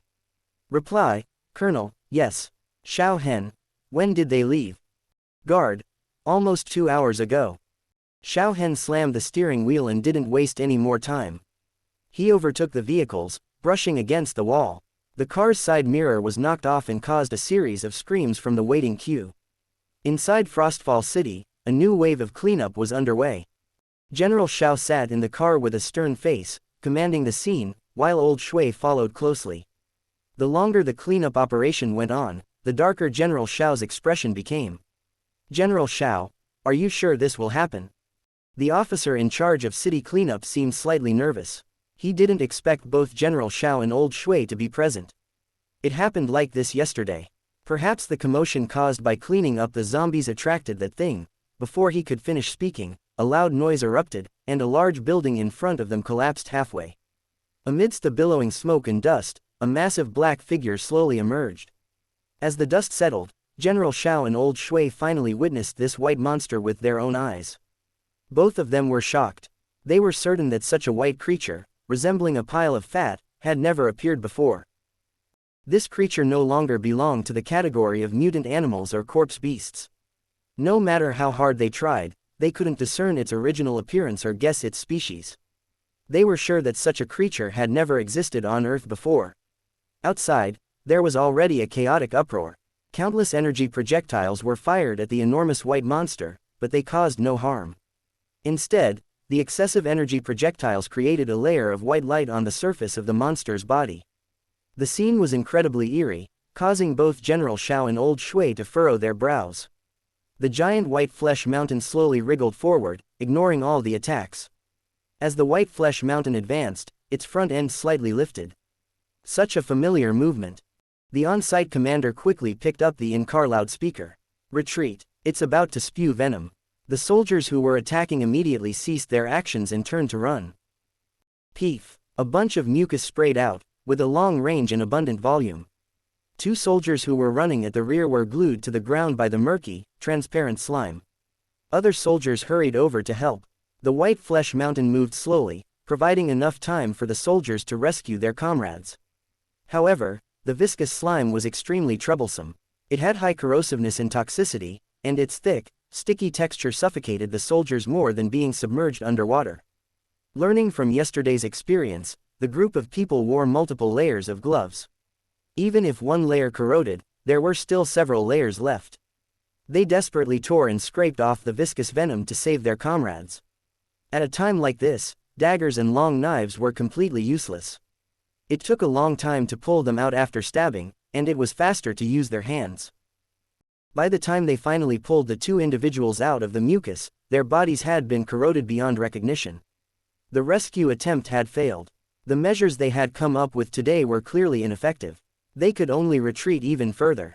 Despite witnessing the venom of the white flesh mountain yesterday, they continued to experience casualties today. Chapter 111. The army of the 3rd District was continuously pushed back by a group of white flesh mountains. The front line kept expanding, and they wanted to know the maximum range of the venom spray but had been unable to determine it. Instead, several more people died. Xiao Yang's face was extremely grim. Use the energy cannons. The vehicle-mounted energy cannons were prepared, and all the muzzles were aimed at the white flesh mountains. They fired in unison. The power of the energy cannons was formidable. The massive flesh mountains were blasted, causing their bodies to tilt and emit a wailing sound. The immense bodies began to leak viscous fluid. It seemed like the entire mass was made up of that fluid. Everyone was overjoyed. It was effective. As long as it was effective, the situation would be manageable. The concern was that they might exhaust all their means without being able to kill this mass of flesh mountains. The vehicle-mounted energy cannons continued to fire, countless shots, capable of toppling a real mountain, let alone a living creature. The white flesh mountains were overturned and lying on the ground. The energy cannons ceased firing, and they waited for a moment, but there was no movement from the white flesh mountains. A team of soldiers with special abilities was dispatched. They cautiously approached the white flesh mountains, circling around from both sides. Just as they were about to get close to the white flesh mountains, the team of soldiers simultaneously felt a chilling sensation down their spines. A strong sense of danger made their scalps tingle. Several people in the military vehicle's eyes contracted, but Xiao Zhang reacted the quickest and grabbed the loudspeaker, shouting, "Retreat!"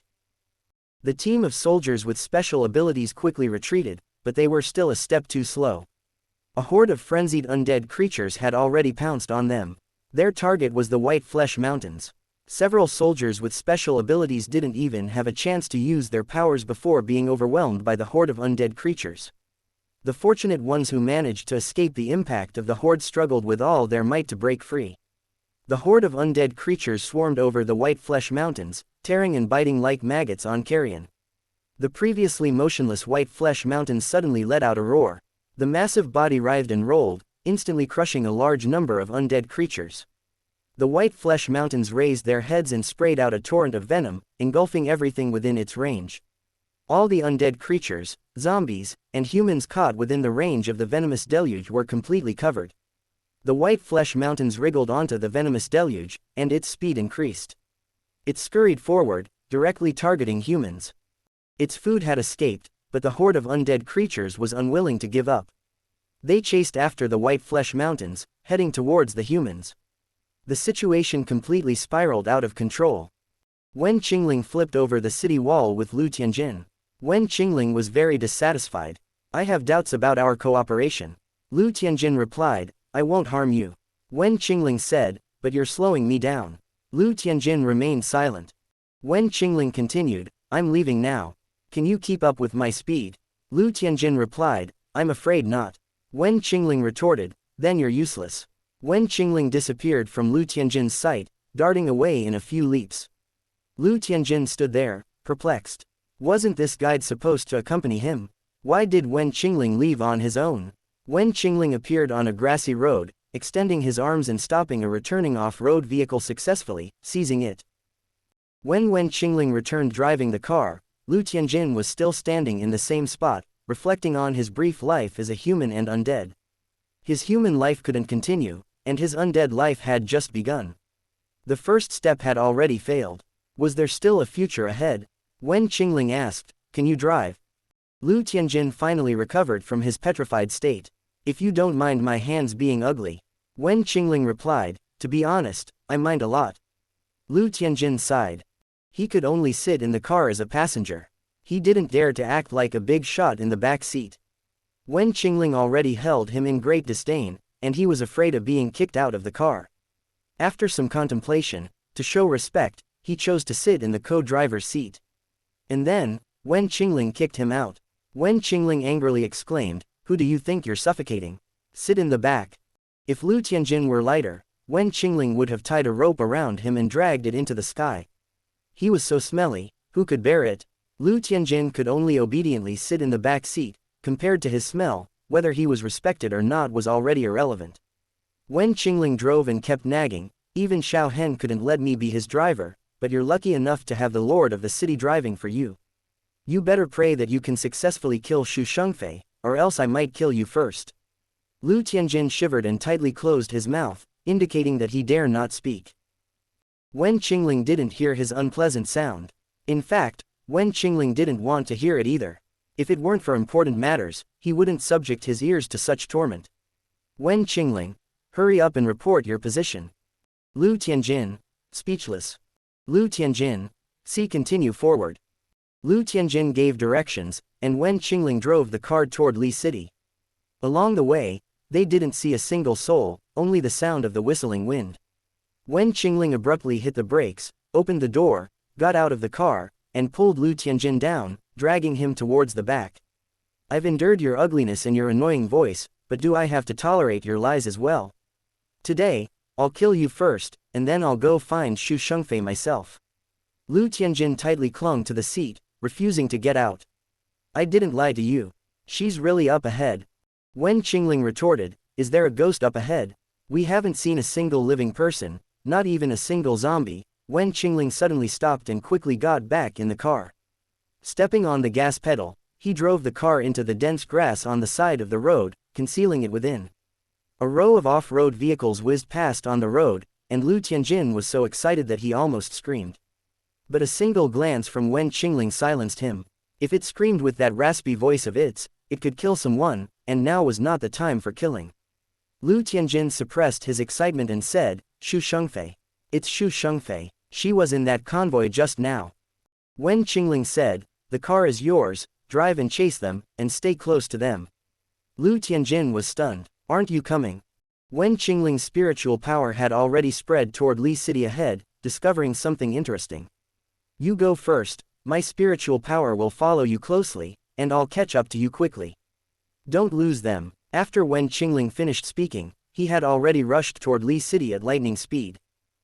Lu Tianjin, speechless. With that kind of speed, who needs a car? There was a place in Li City where zombies dared not approach. It was the territory of the living and the undead. Wen Qingling floated like a ghost into the blind spot of a building. Recently, he had developed a fondness for climbing walls. Whenever he saw a wall, he wanted to climb, but unfortunately, the building in front of him was even tougher than the central city. The walls were not only smooth but also covered in a layer of black glass, even a fly would need a walking stick. However, did they think it could stop Wen Qingling like this? Don't underestimate people. The building had 19 floors, and inside a spacious office, the atmosphere was particularly fervent. The person standing on the podium was spewing saliva while delivering an impassioned speech. "Who are we? We are the new humans of the post-apocalyptic era. We are powerful, fearless of infection, and possess long lifespans. We are the great trend of human development. We are the future of humanity. We will set sail from Central City and sweep across the world as the masters of the new era.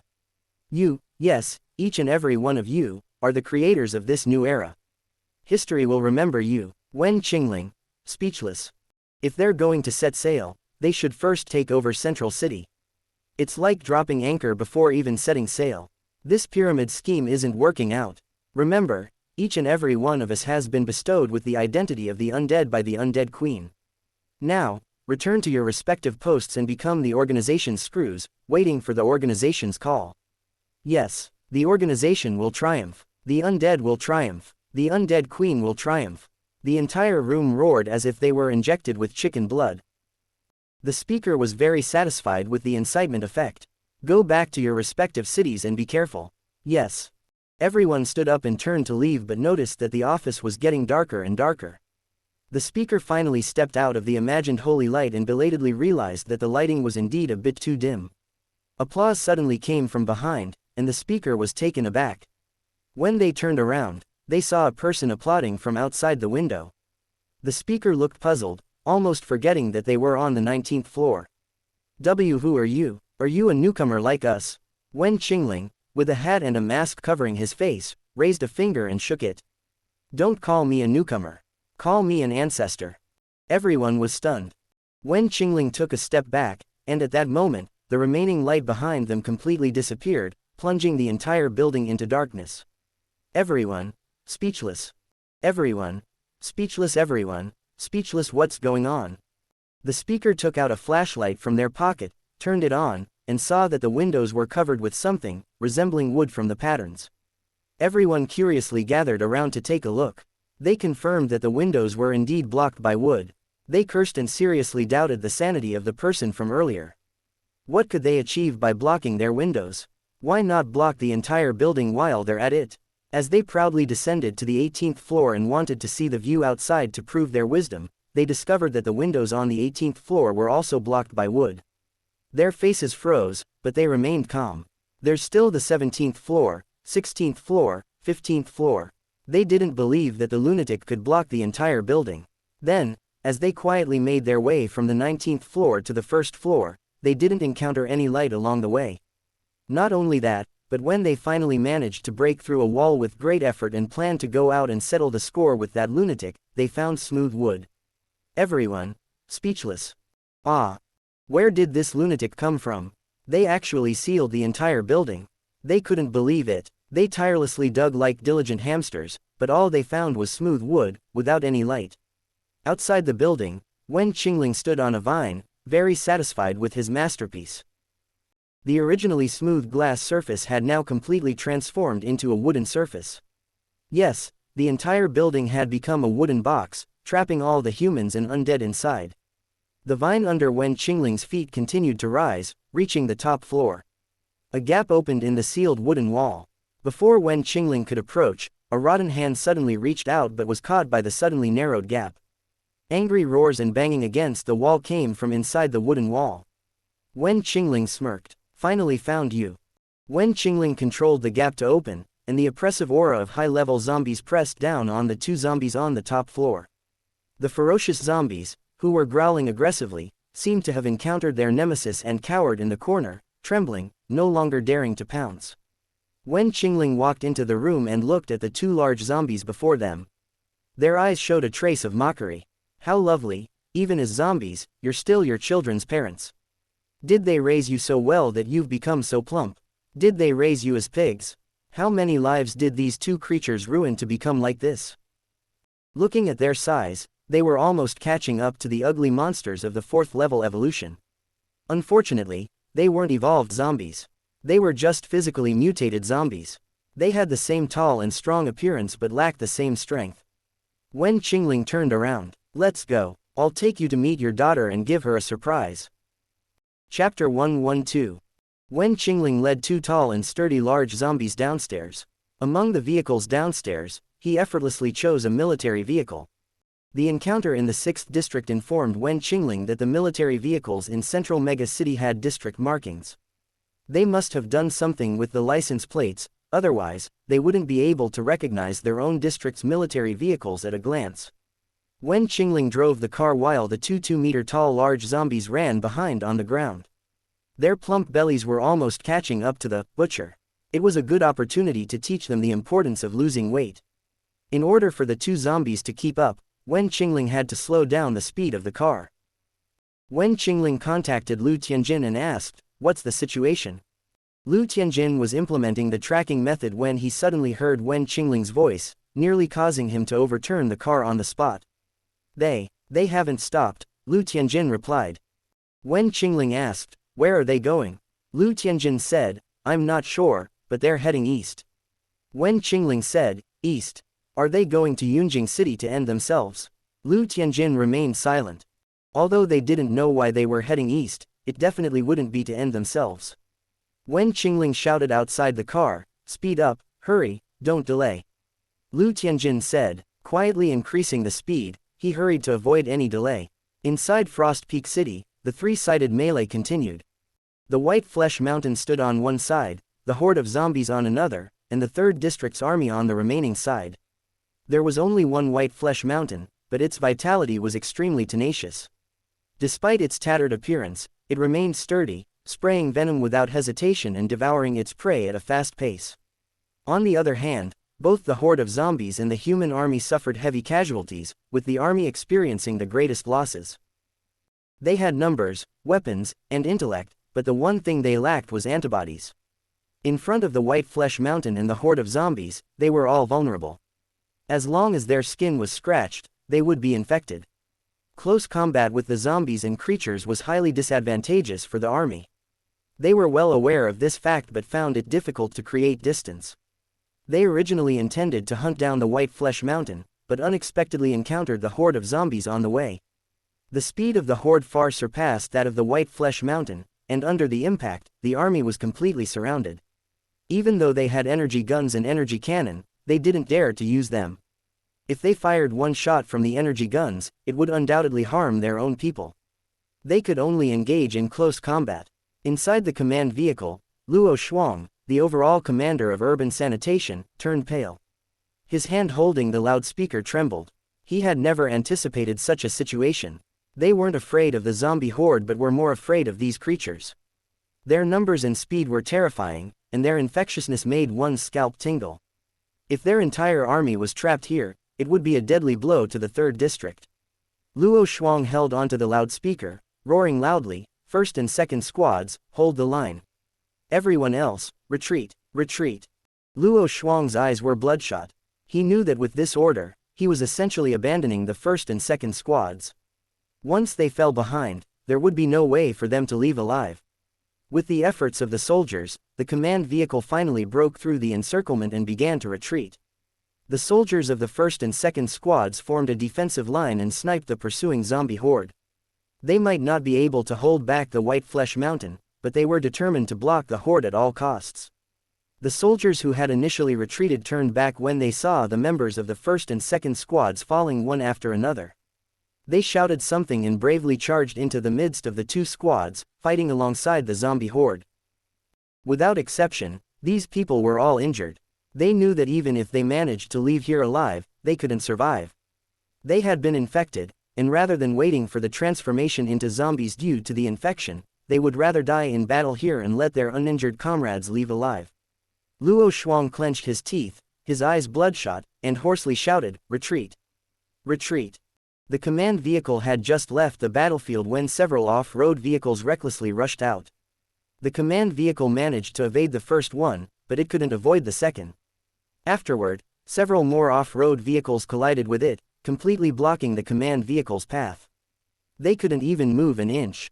The retreating military vehicles quickly stopped, and the soldiers rushed down, shouting for the off-road vehicles to move back. People jumped out of the off-road vehicles, their faces covered in dirt, blood-stained, and continuously pleading for help. They clung to the military vehicle and refused to let go, even abandoning their own off-road vehicles. The soldiers raised their energy cannons, ordering them to let go and move back, while the survivors shouted desperately. The scene was extremely chaotic. The bulletproof glass of the command vehicle was lowered, and old Shui shouted, "What's going on?" The survivor, whose face was covered in blood, shouted in panic, "Corpse Beast. An evolved corpse beast is chasing us. Help, save us. We are the surviving squad from the 3rd District. We are from the 3rd District." General Xiao's expression changed, prepare for battle. Before the words could even fade, a deep tiger roar sounded, and everyone watched as a 3-meter-tall giant tiger charged toward them. They had never seen such a massive corpse beast before. This evolved corpse tiger had minimal signs of decay, with a muscular body and blood-red eyes. With a swipe of its claws, it sent an off-road vehicle flying and roared as it crashed into the command vehicle. Xiao Hen quickly drove the military vehicle like an airplane. Intense palpitations made his body tremble, and the vehicle shook violently. Several times it almost flipped off the road, but Xiao Hen managed to stabilize it forcefully. Xiao Hen knew that his father must be in trouble. Because of his mother's incident, he had never been able to forgive him. But no matter how much he resented and hated him, he didn't want to see him die. After all, he was still his father. Old Shui, covered in blood, struggled to drag Xiao Zhang out of the command vehicle. The sounds of gunfire filled the air as the soldiers covered their retreat. The evolved corpse tiger rampaged through the area, killing mercilessly. Xiao Yang's leg was broken and he couldn't walk. Old Shui carried him on his back. Luo Shuang's body had countless broken bones. Soldiers carried him as they ran, with survivors following behind. The evolved corpse tiger kept chasing them. The soldiers abandoned their vehicles and stood guard around the three generals. The armored vehicles carrying energy cannons constantly adjusted their aim, but they didn't dare to fire. The evolved corpse tiger was too close to the generals. The soldiers, both superhumans and ordinary soldiers, constantly obstructed the evolved corpse tiger's path, buying time. It was not a mindless brute but a creature with high speed, agility, and swift movements. With a single swipe of its claws, it sent everything flying. Old Shui was knocked down by a flying person, but he got up and went to drag Xiao Zhang. Xiao Zhang grabbed his hand and spoke rapidly, Shui Feng, I entrust the 3rd district to you. Lead the soldiers to retreat. Old Shui tried to carry Xiao Zhang on his back, saying, this is not the time to talk about that. Let's survive and talk later. Xiao Zhang pushed Old Shui away and didn't let the surrounding soldiers help, you won't be able to escape with me. Go quickly. Old Shui refused to leave and tried to drag him again. Xiao Zhang angrily said, this is an order. Go quickly. Obeying orders is a soldier's duty, but Old Shui couldn't do it. He shouted with anger, special circumstances require special treatment. I refuse to obey, Shui Feng. General, Old Shui shouted back, if you die here, how can I explain it to Xiao Hen? Xiao Zhang said, no need to explain. My life and death have nothing to do with him. Obey the order. Old Shui couldn't shout back as he was already thrown out. Old Shui. Xiao Zhang watched helplessly as Old Shui rolled on the ground, covered in blood, one shoulder already gone. Xiao Zhang shouted, medic. Where's the medic? 2 soldiers dragged Xiao Zhang away in a hurry, General. The medic is trapped in the swarm of corpse beasts. One soldier fell, and another soldier came to drag him away. Xiao Zhang shook them off and stood up unsteadily, dragging his broken leg as he walked towards Old Shui. The excruciating pain made his face turn pale, and cold sweat poured down. Old Shui. Hold on. Old Shui coughed up blood, still conscious but unable to move lying on the ground, now. We can't escape. If Xiao Hen, that brat is still here, he can definitely. Cough, cough. Xiao Yang's face turned ice cold, and he suddenly gave an order, everyone retreat immediately. Return to the city, send someone to Ling City to find Xiao Hen and inform him of our deaths. If he's willing to come back, let him inherit the 3rd district. If he's unwilling to come back, you can choose whether or not to go to Ling City and seek refuge with him. As long as there were no more unnecessary sacrifices, it didn't matter if the 3rd district was lost. He only hoped for peace in the world, no more deaths. General. Every soldier who heard this command had tears in their eyes. Xiao Zhang shouted, retreat immediately. A survivor screamed and rushed towards Xiao Zhang and Old Shui, followed closely by the evolved corpse tiger. Xiao Yang's gaze turned cold, open fire. At this point, if he couldn't see the problem, he would be too foolish. The soldiers guarding him knocked down the survivor who pounced at them but couldn't stop the approaching evolved corpse tiger. Its jaws opened wide, emitting a putrid smell, and the soldiers, knowing they were facing certain death, still fought back without giving up. Just as the evolved corpse tiger was about to devour the guarding soldiers, a person suddenly appeared on top of its head as if hit by a meteor, crashing heavily onto the ground. With a loud boom, the earth shook, and the guarding soldiers were pushed back several steps by the sudden impact, all stunned as they looked ahead. On top of the evolved corpse tiger's head stood a person. That person wore camouflage clothing, with a hat and a mask. A familiar long knife appeared in their hand, fiercely stabbing at the evolved corpse tiger's head, only to be swung away by the beast's head. Xiao Hen leapt high in the air. In one moment, he was in midair, and the next, he was already by the side of the evolved corpse tiger, thrusting his knife into its abdomen. The evolved corpse tiger roared. Xiao Hen pulled out his knife, and he disappeared again, only to reappear beneath the beast's neck the next moment, slicing across it. Black blood sprayed out wildly, and the massive tiger paw was already swatting toward Xiao Hen. Xiao Hen's long knife got stuck in the evolved corpse tiger's neck, unable to disappear immediately, and he took a solid blow, being sent flying.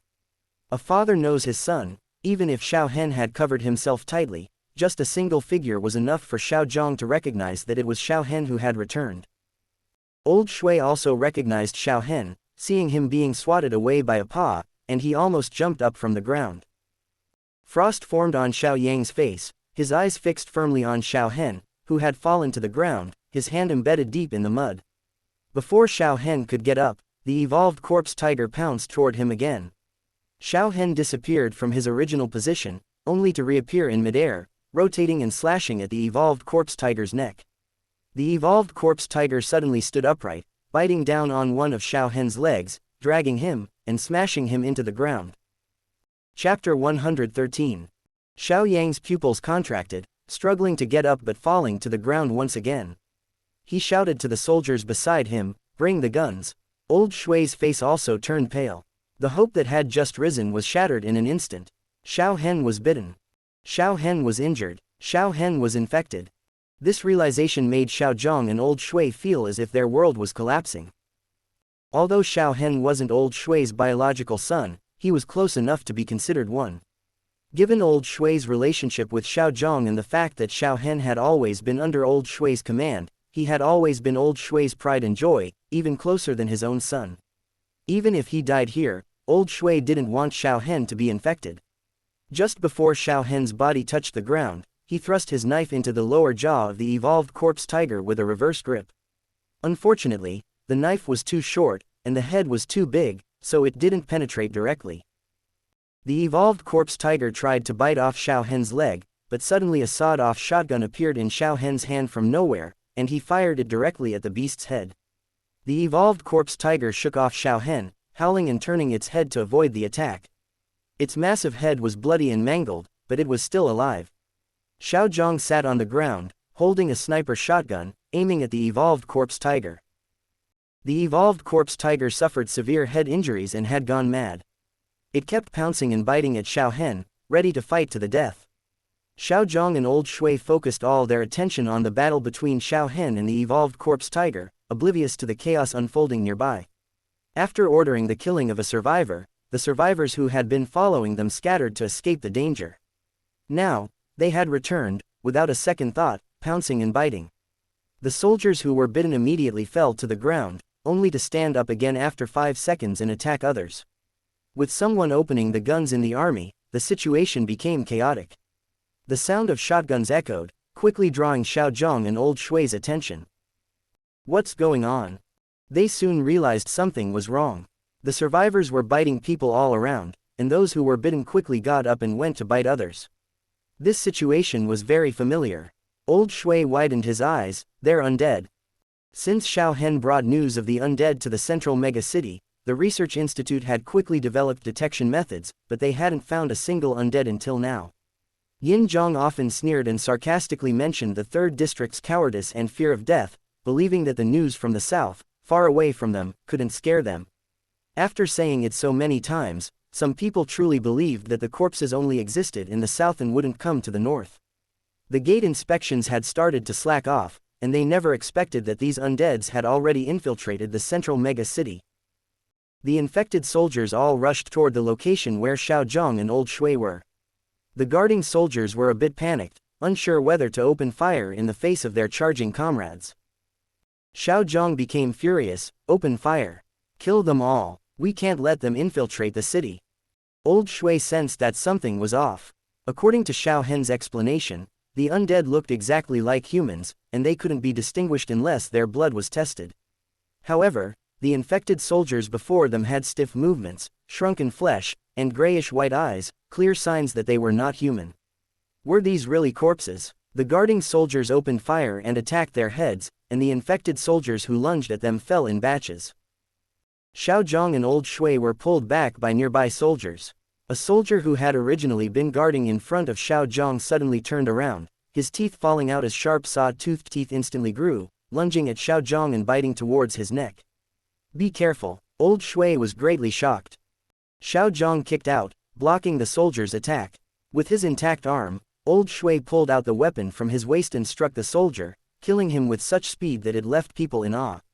Xiao Yang's body trembled, and he swung the weapon to strike the soldier behind him. Old Shui swiftly followed suit, striking another soldier with the weapon. At a glance, he saw a knife embedded in Xiao Yang's back, its blade buried deep. Old Shui immediately raised the weapon and shouted, "Back off. Everyone, back off." Old Shui didn't know if there were any hidden undead among the people around him. He could only use the weapon to force everyone back, not allowing them to approach. Whoever came closer would be struck down.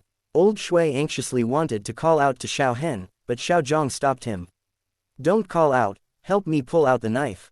Pulling out the knife would cause bleeding, but if he didn't, Xiao Zhang couldn't move at all. Gritting his teeth, he growled, "Pull it out." Old Shui grabbed the knife handle and pulled it out, causing black blood to spray. Looking at the black blood on the ground and the knife, Old Shui's eyes turned bloodshot. Xiao Zhang turned around and saw Old Shui's hands covered in black blood, causing him to freeze. This evolved corpse tiger was of a high level. While Xiao Hen was battling it, he heard the commotion not far away. With just a glance, he knew what was happening. Without hesitation, he led the evolved corpse tiger to rush over and intercepted the undeads, attacking Xiao Zhang and Lao Shui. These soldiers infected by the undeads couldn't even be considered undead themselves. They had lost all consciousness and had turned into mindless monsters that only knew how to devour humans. These undeads were of a lower level compared to the undead, and Xiao Hen had discovered this back in the South City base. No matter how strong Xiao Hen was, trying to deal with an evolved corpse tiger and a group of undeads would still leave room for mistakes. In front of so many people, he couldn't reveal the fact that he wasn't human. Therefore, he could only do his best to fight. After colliding with the evolved corpse tiger once again, Xiao Hen leapt high, and his invisible spatial blade swept through the approaching group of undeads, collecting their heads. Xiao Hen observed and realized that the scattered survivors were the true undeads. Xiao Hen disappeared from his original position, going to harvest the creators of these undeads. He kept flashing among the crowd, killing one undead after another. His spatial blades flew out continuously, toppling the undeads. The evolved corpse tiger kept pursuing Xiao Hen, targeting him wherever he appeared. Xiao Hen held the spatial blades in his hand, accumulating several of them and launching them toward the evolved corpse tiger. Finally, they pierced through its thick and tough fur, breaking through its skull. A purple crystal, the size of a football, rolled onto the ground. Xiao Hen had never seen a beast crystal of this color and size before, but it was undoubtedly proof that this evolved corpse tiger was of a high level. Xiao Hen collected the purple beast crystal, intending to give it as a gift to Wen Qingling. He should like it very much. Xiao Hen's spatial blades were capable of harming even an 8th level evolved entity like the general. This evolved corpse tiger in front of him, as long as its level wasn't at the general level, could be slain by him. The enormous evolved corpse tiger collapsed with a loud thud, finally freeing Xiao Hen to deal with these undead and corpse monsters. With his own strength, Xiao Hen cleared the entire field. His long blade continuously dripped with black blood, dripping down from the tip of the blade. Xiao Hen didn't know if there were any undead among the surviving humans. He didn't have time to investigate now. He walked towards Xiao Zhang and Old Shui. Judging by their injuries, Old Shui was in worse condition than Xiao Zhang. Xiao Hen crouched down and examined Old Shui's injuries. Before Xiao Hen could speak, Old Shui said, "Your leg." Xiao Hen's clothes were stained with black blood, except for a red stain on one pant leg. Seeing the healthy red color, Old Shui was momentarily stunned. Xiao Hen replied, "It's nothing." His leg had indeed been bitten, but he no longer felt any pain at the moment. It should have healed on its own. Old Shui's shoulder, covered in mangled flesh, continued to ooze black blood. Xiao Hen furrowed his brow. Is this injury from the evolved corpse tiger? I got swiped by its claw. Old Shui coughed up blood. It's good that you're back. We won't end up exposed in the corpse-infested wilderness. Xiao Hen pursed his lips tightly. He had an antidote in his hand, but it was ineffective against the infection caused by the evolved corpse tiger. Now, only Wen Qingling could save old Shui. Out of habit, Xiao Hen reached into his backpack and took out a blood anemone. Blood anemones were living organisms and couldn't be stored in his spatial dimension. Wen Qingling had always kept them in his backpack, but he had now gone to the first district. Old Shui's injuries were severe, covering a larger area. Xiao Hen was afraid that old Shui wouldn't be able to wait for Wen Qingling and would give in. If it really came to that, Xiao Hen might have to take action himself. He couldn't just stand by and watch old Shui turn into a zombie. Of course, even if he intervened, the outcome wouldn't be too pleasant. The gruesome sight would leave a deep impression, and he would still not be considered human. It might even anger Wen Qingling. Xiao Hen glanced at the soldiers standing not far away. He got up and walked towards them, passing by in front of one soldier and stopping, his sharp eyes fixed on him. Have you seen the corpse mother? The soldier's eyes flashed with surprise, but he quickly concealed it. He firmly believed that no one could recognize them unless they were caught and subjected to a blood test. It was impossible to distinguish them just by their appearance. Report, Colonel, I don't understand what you're saying. Xiao Hen had lost his hat and mask during the fight, and he swiftly struck the soldier with a single slash. The soldiers on both sides froze stiffly, obviously terrified. Xiao Hen continued forward, slashing two more before addressing the remaining people. You, go bring the car over.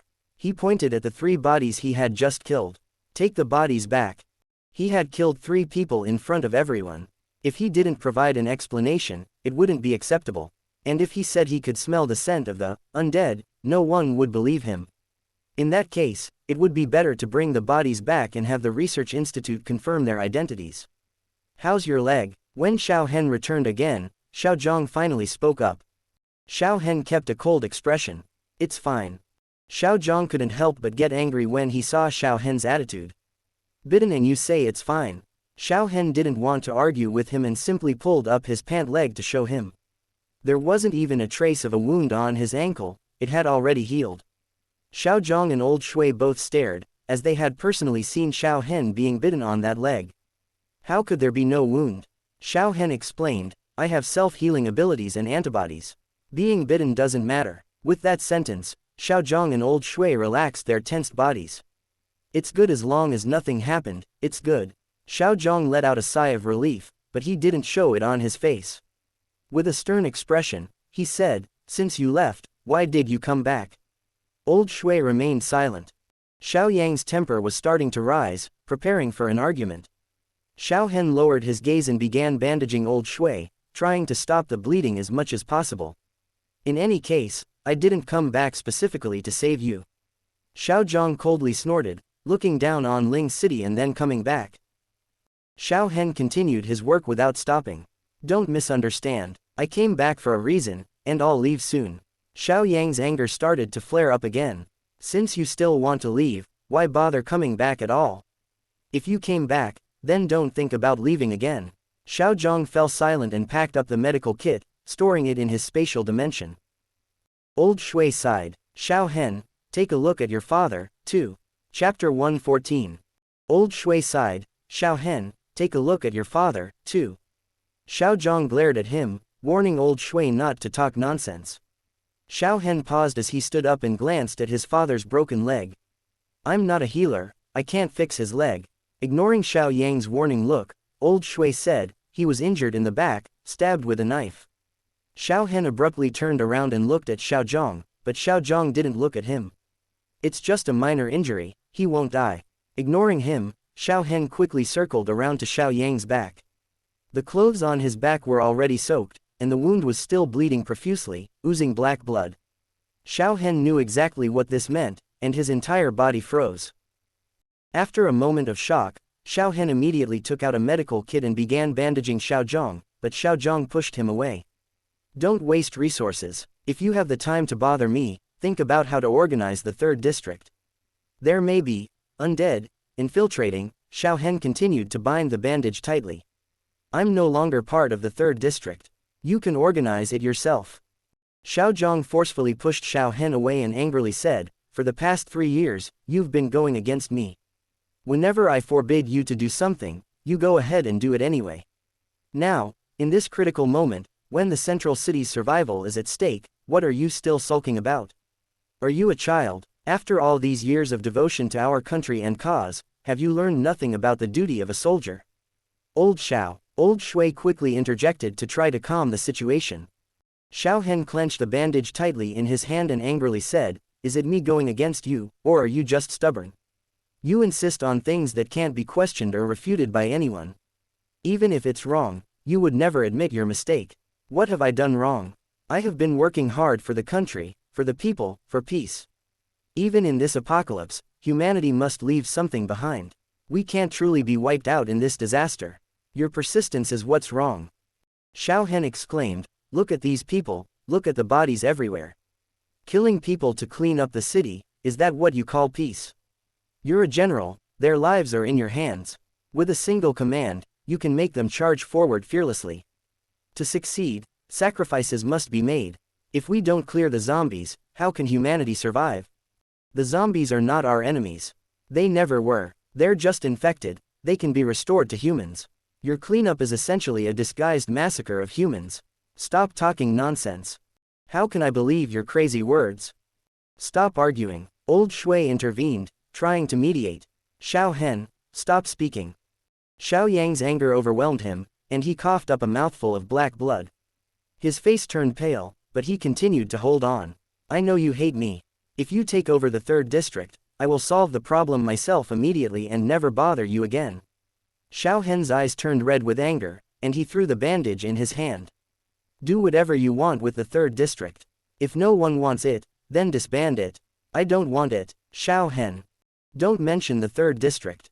It's uncertain if we can even protect the central city. Weren't you curious why I suddenly came back? I can tell you that the corpse mother is now in the central city. She has been here for quite some time. How many undead do you think are in the central city right now? Everyone was shocked. Xiao Hen pointed at each person who was still alive. Among you, there are undead. Don't ask me how I know. When I have the chance, I will clean you all up one by one. Xiao Hen didn't want to argue with Xiao Zhang anymore. He took out a pale red potion from his hand. This is a zombie virus antidote. It can cure all common zombie viruses. I don't know which type of zombie virus you're infected with, so try this one first. Everyone. An antidote for the zombie virus. Has the legendary antidote for the zombie virus been developed? Does that mean the brothers who were injured in battle before don't have to die? Everyone present was on the verge of excitement, but for the sake of discipline, they held back their emotions, preventing themselves from jumping up and cheering out loud. Lao Shui was ecstatic. Quickly, try it on old Xiao.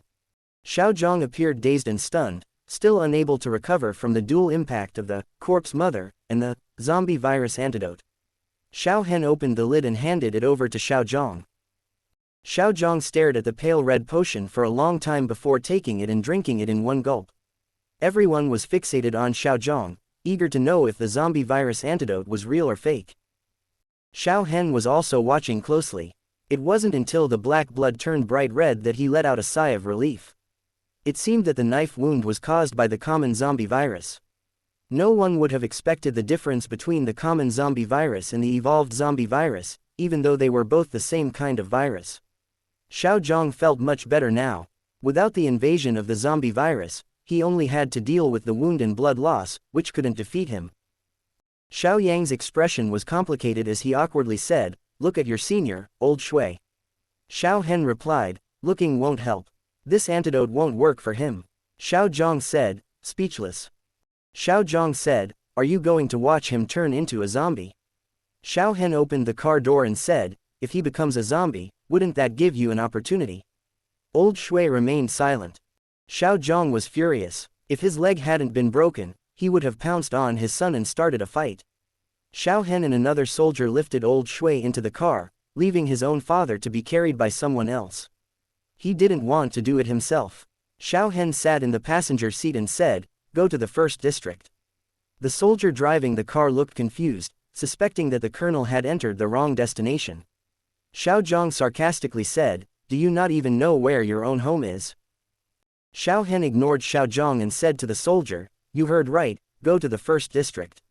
If you go fast enough, old Shui might have a chance at survival. If you're too slow, he might turn into a zombie. Oh, by the way, it's better to bring the infected soldiers back. With the antidote, there's nothing to fear. As long as the third district can provide compensation, they can be saved." The soldier, speechless. The soldier didn't dare to delay and drove at full speed. Xiao Zhang was about to explode with anger. "I'm still the top authority in the third district. You're working for the third district and you still want compensation." Xiao Hen said calmly, "Sorry, but I'm no longer a part of the third district. In our family, my wife has the final say." Xiao Zhang. Old Shui. Both of them had the same perplexed expression. Xiao Zhang took a moment to react before angrily asking, "When did you get married? Who is it?" Xiao Hen clicked his tongue and said, "General Xiao Zhang, I must remind you that with your temper and tone, if you speak to my wife like this, you might have to watch your soldiers turn into zombies because he's likely to let them die without saving them." Xiao Zhang, speechless. Xiao Zhang, speechless. Xiao Zhang, speechless. Damn it, he was infuriated. Old Shui was already very weak, and now he had to mediate between the father and son. "Do I also have to go to your wife for help with my old life?" Xiao Hen appeared quite proud. "Yes." Old Shui said, "Does your wife have the antidote?" Xiao Hen replied, "Yes." Old Shui fell silent for a moment and then said, "I suddenly thought of someone." Xiao Hen said, "Yes, that's right, the person you're thinking of." Old Shui, speechless. Old Shui, speechless. Old Shui, let me process this slowly. Xiao Zhang looked blank, clearly not having thought of anyone either. Xiao Zhang exclaimed, "Who is it, after all?" Old Shui weakly said, "You wouldn't want to know." Xiao Zhang replied, "Whether I want to know or not, I have to know." Xiao Hen interjected, "Wen Qingling." Old Shui closed his eyes, unable to bear looking directly at Xiao Yang's reaction. Xiao Zhang. Xiao Zhang couldn't comprehend the situation at all. Xiao Hen clarified, "My wife, Wen Qingling." Xiao Zhang, speechless. Xiao Zhang. Xiao Zhang. Xiao Zhang turned his head and asked the seemingly lifeless Old Shui, "I remember Wen Qingling is a man, right?" Old Shui nodded. Xiao Zhang fell silent. Xiao Zhang remained silent for a long time.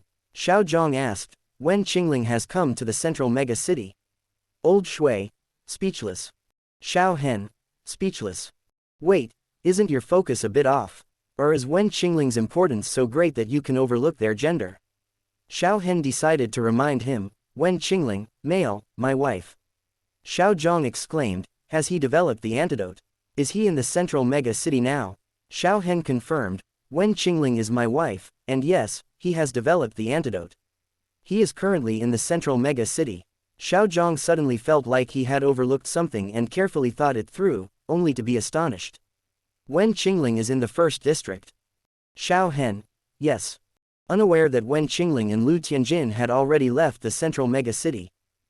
Xiao Zhang was furious, he's walking into a trap. The first district has repeatedly proposed sending troops to Ling City, but I've always stopped them.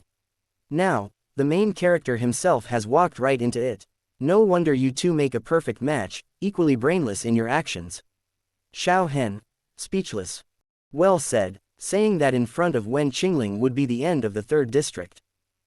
Lu Tianjin was crawling in the grass by the roadside, monitoring the enemy situation. A stray zombie kept passing by and stepping on it multiple times. If it weren't afraid of revealing itself, Lu Tianjin would have kicked it to death. Can't the wandering zombie stay further away and stop stepping on it repeatedly?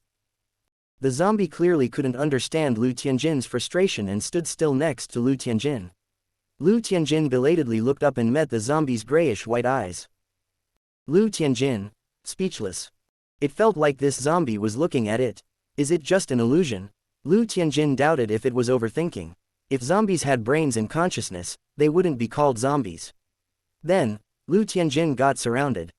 A group of people carrying wooden clubs surrounded it tightly, saying, "Don't move.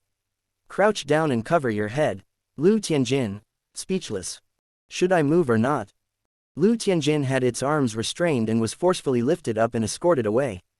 As Lu Tianjin left, it glanced back at the zombie, the traitor among the zombies, a disgrace who harmed its own kind. Chapter 115. Lu Tianjin still hasn't figured out what these people are up to. They had been heading east all along, but now they stopped here, hidden in the woods. Lu Tianjin couldn't understand their intentions. Lu Tianjin was forcefully brought in front of Yin Cheng and Xu Shengfei, two individuals similarly dressed in black robes that concealed their faces. At first glance, they looked like a family. Yin Cheng examined the black-robed person in front of him with a dark expression, then glanced at Xu Shengfei, who was slightly shorter but also dressed in a black robe. Your people, his tone carried a hint of interest. Xu Shengfei shook her head, and one of the people beside her answered on her behalf, they are not wearing the same black robes as the corpse mother. It was a sign of respect for the corpse mother. Yin Cheng coldly said, take off your hood. Just as the person about to do so was about to act, a harsh and unpleasant voice came from beneath the black robe. We are of the same kind, why should we fight amongst ourselves? The harshness of this voice rivaled that of Xu Shengfei. The people beside Xu Shengfei were all taken aback, looking at the black-robed figure with suspicion. Yin Cheng sneered, playing tricks. Take off your hood. Then everyone said, speechless, damn. What the hell is this? The people nearby were frightened and began to scream, even the ones who had brought Lu Tianjin here hurriedly backed away, terrified by its terrifying appearance. Even Yin Cheng himself took a few steps back in fear. This was too ugly, even scarier than zombies. Zombies were commonplace, and humans had already adapted to their appearance. But what on earth was this grotesque, withered creature? Even uglier than zombies, Lu Tianjin thought. Wasn't he a handsome guy back in the day? Yin Cheng frowned deeply, only now realizing that the heavy stench was emanating from this creature right in front of him. After the apocalypse, a putrid smell lingered in the air year-round. The difference was in its intensity. Outside the metropolis, there were more zombies, and the stench in the air was heavier than inside the metropolis. Moreover, they had someone who could control the zombies constantly moving around them. With the mixture of these smells, they had become careless. Yin Cheng's preliminary judgment was that it was a zombie, but it could speak. Yin Cheng asked, what exactly are you? Within a few steps of Lu Tianjin, there was no one else. It put its hood back on and replied, I am an undead. A tall and thin youth standing beside Xu Shengfei sneered, we, undead, don't have someone like you. Lu Tianjin said, sorry, I received unfavorable genes and accidentally mutated. The group of undead fell silent. He felt like he was cursing at someone. Xu Shengfei, with her hoarse and unpleasant voice, said, you are not an undead. Lu Tianjin looked at Xu Shengfei, who was also enveloped in a black robe. Because you can't control me, you think I'm not an undead? Xu Shengfei didn't respond. Lu Tianjin shrugged, I've already said it, I mutated. The tall and thin youth, you lie, asked, regardless of whether you are an undead or not, why were you following us? Lu Tianjin paused for a moment and came up with a very reasonable explanation. Lurking and hunting for opportunities. Yin Cheng furrowed his brow. Are you eating humans? Lu Tianjin replied, don't undead eat humans? Of course, the undead ate humans. They relied on consuming humans to increase their strength. If they could consume superhumans and obtain sufficient energy, they would become even stronger. Yin Chengrui, you don't look like an undead. You seem more like a zombie. Conscious zombies, a specialty of Ling City. A woman with short hair, wearing a vest and carrying a sniper rifle on her back, leaned against the car with her arms crossed. Her gaze was cold, not looking at anyone, yet she seemed to have control over everyone's actions. Suddenly, she stood up and walked over to Yin Cheng, whispering something in his ear. Yin Cheng's face didn't show any change, but his fingers clenched tightly. He turned and got into his military vehicle, and his team of superhumans followed suit. The door slammed shut. Yin Cheng's expression was particularly grim. What level, can you tell? The woman with short hair leaned against the car wall, her expression indifferent. Just a probe of psychic power, what can you tell from that? Shang Shakan, Dao Shuang, and I Ching felt somewhat unwilling. They had already planned everything to this point. Were they really going to give up? I Ching said, Lin Wenji, don't you have a counter-espionage psychic? Lin Wenji gave him a cold glance. How could she not have detected it? As soon as she noticed someone probing with psychic power from the other side, she immediately launched a counter-espionage probe. Unfortunately, the person reacted quickly and immediately severed the psychic connection, making it impossible for her to trace it. Wen Qingling's psychic power had been following Lu Tianjin. When he was caught, Wen Qingling was just enjoying the show and casually checked the number of people on the scene. Then, it was discovered by a hidden psychic superhuman. That short-haired woman who looked like a man wanted to use psychic power to counter-espionage against him. How could Wen Qingling give her a chance? Was she questioning Wen Qingling's business abilities?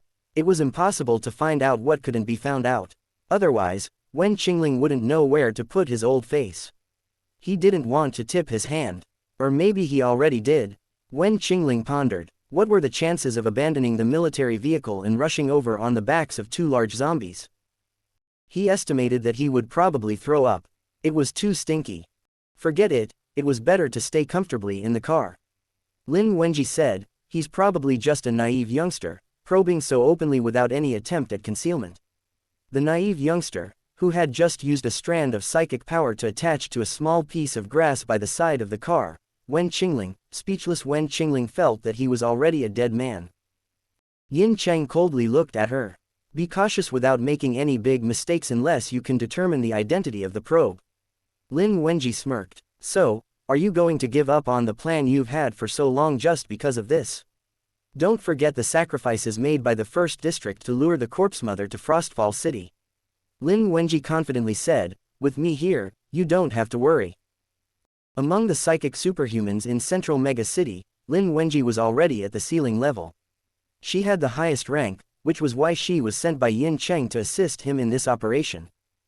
Yin Cheng wasn't as optimistic as Lin Wenji. He couldn't ignore even the slightest bit of uncertainty. Despite Lin Wenji stacking her energy crystal hand to B rank, making her one of the strongest psychic superhumans among the group in Central Mega City, nothing was absolute. Yin Cheng had been through so much, and if he wasn't cautious in every step, he wouldn't have survived until now. Seeing that Yin Cheng was hesitating, Lin Wenji sneered, if I told you that Xiao Hen is in that vehicle, what would you do? Xiao Hen, why would Xiao Hen leave Mega City and come here? The tenacious, little grass student, rolled up the grass into the shape of a horn and stuck it on the car door, openly eavesdropping. Yin Cheng looked at Lin Wenji fiercely, his expression distorted. Is it really Xiao Hen? Are you sure you saw correctly? Lin Wenji coldly replied, don't doubt my abilities. Yin Cheng cursed and immediately gave the order, fall back to the 3rd line. Leave the 2nd line to the undead. Lin Wenji and the team were all astonished. They had thought that when Yin Cheng heard Xiao Hen's name, he would charge forward without hesitation, determined to personally kill Xiao Hen. Why was reality different from what they had imagined? Lin Wenji said in a deep voice, Xiao Zhang was heavily injured, Shui Feng is on the verge of death. The front car only has Xiao Hen and a small soldier. If you're afraid, you can leave first. I want to personally kill Xiao Hen. Yin Cheng angrily replied, this is an order. Shang Shichen interjected, Colonel, this is a rare opportunity. Yin Cheng glared at him fiercely, when did Xiao Hen return? Are the spies in the 3rd district blind? The spies felt wrong too because Xiao Hen hadn't returned to the 3rd district at all. Even if they weren't blind, it wouldn't have mattered. Lin Wenji sneered, I really didn't expect that you would be so scared by just a Xiao Hen, Lin Wenji. Yin Cheng glared at her menacingly. I'll say it again, fall back to the 3rd line. Xu Shengfei and the others, after seeing Yin Cheng and his team get into the car, kept their eyes on that vehicle. They all knew that there was a powerful psychic ability user by Yin Cheng's side, so they had to be extra cautious in everything they did, lest they give away any clues. Yin Cheng wanted to lead his people back to the 3rd line and leave this side to the undead. Xu Shengfei had no objections. They had already agreed that Xu Shengfei would be the blade in Yin Cheng's hand, and the 1st district wouldn't step into the spotlight until the matter was resolved. Wen Qingling, who had been passive all this time, how could he let them leave? But the distance was a bit far, and the power of his wood-type ability might weaken. Wen Qingling had no choice but to use delaying tactics. Woman, don't leave, I want to battle with you. The voice appeared directly in Lin Wenji's ear, causing her to sit up straight, her hand already on the sniper rifle. Who? Everyone inside the military vehicle looked at her, and Lin Wenji tightened her grip on the rifle. Psychic ability user, Wen Qingling relayed a message to Lu Tianjin. The chicken pecking begins. Keep an eye on them. If they run, I'll hold you accountable. Lu Tianjin, speechless. Do I have no dignity? The two large zombies were too slow, and Wen Qingling didn't have time to wait for them.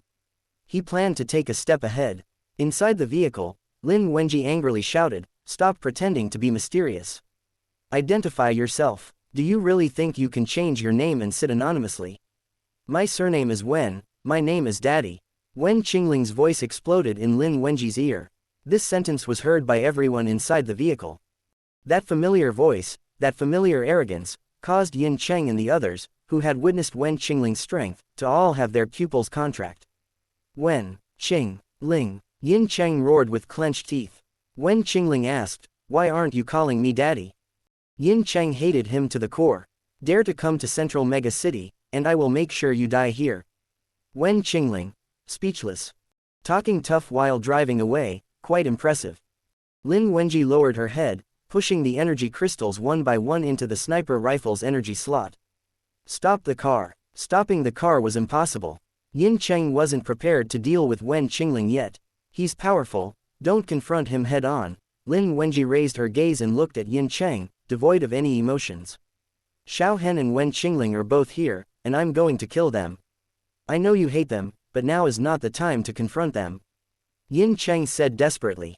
Lin Wenji lifted the gun and smashed it toward the driver. I told you to stop.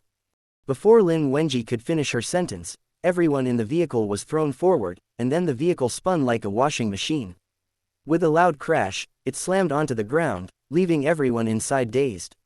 Wen Qingling's nonchalant voice sounded, "I helped you stop the car. You're welcome." Chapter 116. Lin Wenji felt dizzy and disoriented. Her head was bleeding from a blow, but she forcefully kicked open the car door and crawled out, stumbling as she walked back. Not far ahead, a low wooden wall suddenly appeared on the ground.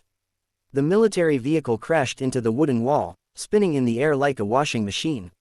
Yin Cheng and the others crawled out of the car as well. Dao Shuang and I Ching hurriedly chased after Lin Wenji. "Sister Lin Wenji, you can't go." The two tried to pull Lin Wenji back. Lin Wenji shook them off and spoke resolutely, "No one can stop me. Today, they must die." Dao Shuang and I Ching, speechless. "Wait, what if they don't die? What will happen to you then?" Wen Qingling, speechless. Is it interesting to talk to oneself in front of the person involved?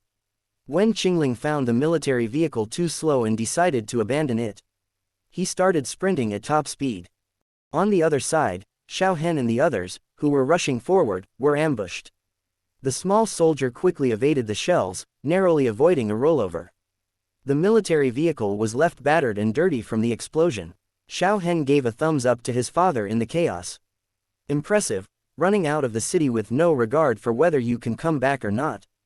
Did you think about that? Look at the resistance they've prepared, one after another." Xiao Hen kicked open the car door and held onto old Shui, dragging him under the car.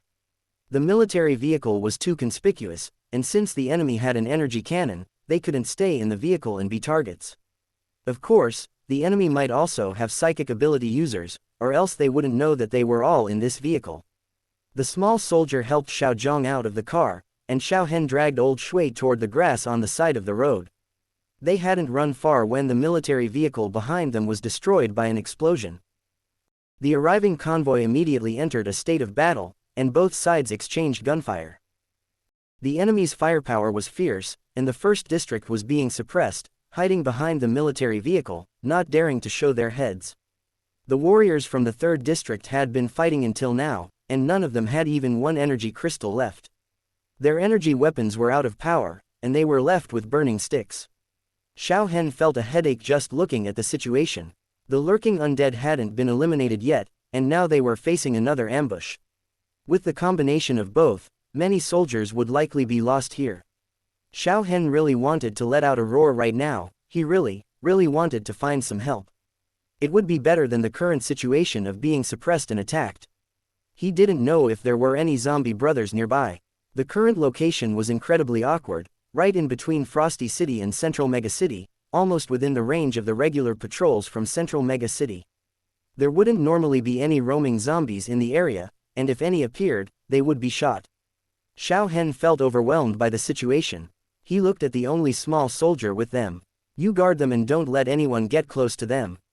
The small soldier responded, yes. Regardless of whether there were zombie brothers or not, they had to give it a try. Xiao Hen disappeared from his original position and blended into the deep woods. Then, he faced the enemy soldiers hiding in the woods. Xiao Hen, speechless. Damn it. His figure disappeared once again. The ambushing soldiers, speechless. Have they been discovered? Should they continue to lie in wait? Should they ask the corpse mother? The corpse mother was a bit busy at the moment, being chased and beaten by an ugly asshole who suddenly claimed to be an undead. No, the one chasing and beating. Lu Tianjin was regretting it now, regretting it very much. He had heard Wen Qingling say, weak chickens pecking at each other, and thought that Xu Shengfei's strength should be comparable to his. Moreover, there was a curse that prevented Xu Shengfei from escaping. So he disregarded everything and attacked. As a result, he was the one being chased and beaten. Xu Shengfei completely overwhelmed Lu Tianjin in strength. Lu Tianjin was thrown around like a little chick, rolling far away. Lu Tianjin almost broke his neck. Seeing Xu Shengfei about to leave, it struggled to stand up again and bravely pounced on her, grabbing one of her legs and biting down. Even through the thick black robe, it managed to tear a piece of flesh from her leg. Xu Shengfei kicked back, sending Lu Tianjin flying with one kick. With a leap, she had already gone far away. Xu Shengfei's speed was fast, and she rushed in one direction. The accompanying undead all jumped forward like fleas, leaping rapidly. They were all very fast. Lu Tianjin, speechless. Lu Tianjin struggled to get up and chased after them. Along the way, he saw the familiar zombie brother still wandering around. Without hesitation, he jumped over and kicked him away. Traitor, scum, die. Xiao Hen appeared on a thick and sturdy tree. There shouldn't be anyone ambushing him this time. He didn't sense many zombies nearby, but he still shouted, hoping that at least one would come to his aid. Whether the other zombies heard Xiao Hen's roar or not, Wen Qingling definitely did. He divided his psychic energy and scanned the other side, wanting to know what happened to Xiao Hen that made him roar. He then saw a swarm of fleas rushing in one direction. The small soldier's hand trembled as he held onto the gun. He watched as a mass of darkness rushed towards them, like a swarm of locusts. It was terrifying. Old Shui was already unconscious, and Xiao Yang's leg was broken and bleeding heavily, but he could still barely maintain consciousness. He propped himself against a tree stump and started shooting, with the small soldier opening fire alongside him. The two of them were still too slow in opening fire, and the zombies were too fast. Xiao Hen emerged from the forest, intercepting the charging zombies. There were too many zombies for Xiao Hen to handle alone. The zombies that broke through the defense line could only be dealt with by the small soldier and Xiao Zhong. Xiao Hen used his spatial ability without reservation. The previous battles with the evolved corpse tiger, zombies, and corpse monsters had already depleted a large portion of his ability, and it hadn't fully recovered yet. Now he was using it extensively, and Xiao Hen could already feel the strain. But he couldn't retreat, as his father, Xiao Zhong, and many other soldiers were behind him. He had to hold the line. But as a single person, he was destined to be unable to reverse the situation. The zombies that were ambushed in the depths of the forest had all emerged, leaping high in the air like fleas, pouncing on the soldiers of the 3rd district. Xiao Hen's long knife never stopped, harvesting the lives of one zombie after another. His heart had already turned cold. Even if there were zombies nearby, it would still take time for them to arrive. But they had run out of time. Be careful, a hoarse and unpleasant voice shouted. Xiao Hen felt the killing intent behind him and quickly turned around. A withered claw was already reaching toward him. He blocked it with his long knife, and the ugly claw collided with the blade, producing a metallic sound. Xiao Hen swiftly withdrew his knife, but the claw remained intact while the blade was missing a few pieces. Xiao Hen wanted to retreat, but just as he appeared in midair, he was pressed back to the ground by the black-robed figure that charged at him head-on. The black-robed figure's combat skills and awareness were far inferior to Xiao Hen's, but she surpassed him in speed and strength. Whenever Xiao Hen made contact with her, he would be forced back. Unable to go to Xiao Yang's side for support, Xiao Hen could only shout to Lu Tianjin, "Go help my father." Lu Tianjin, who had just arrived, looked at the densely packed zombies rushing over and realized that he might not be able to fulfill this crucial task. "I'll stall her," You go. Damn it. Lu Tianjin didn't finish his sentence before he was kicked away by the sudden appearance of the black-robed figure. Seeing his father and old Shui about to be overwhelmed by the zombie army, Xiao Hen, despite his injuries, swiftly dashed forward. The withered claws of the black-robed figure tore open several wounds on Xiao Hen's back, but he disappeared from his original position, reappearing in front of Xiao Zhang and old Shui, facing the swarming zombie army alone. The ground in front of Xiao Hen suddenly collapsed, and numerous thick vines shot up, piercing through the zombie army. The vine hell. Boom. A figure descended from the sky, crashing down like a meteor, causing the ground to crack and debris to fly, sending a wave of zombies flying. The person who landed spread open his arms, assuming a perfect free-fall posture. You maggots, you have 3 seconds to run. Once 3 seconds pass, your ancestors will be slaughtered. Everyone present, speechless. Xiao Hen's tense nerves relaxed, and a smile couldn't help but curl up at the corners of his mouth as he glanced at his dumbfounded father. See that, my wife. 1. Wen Qingling began to count. The nearby forest rustled, with every tree trembling as if in urgent need of relief. All the zombies began to retreat, instinctively fearing Wen Qingling. Xu Shengfei, concealed beneath the black robe, was completely dumbfounded. She never expected Wen Qingling to appear here. Even though he wore a hat and a mask, hiding his face, she could never forget his voice. She trembled all over, overwhelmed by boundless hatred that drove her to madness. She looked up to the sky and let out a hoarse and unpleasant roar. The hesitant and fearful zombies and corpse monsters, fearless of death, charged forward. Wen Qingling reached out his hand and said, "Come." The ground began to shake violently as one tree after another shook their bodies and pulled themselves out of the soil.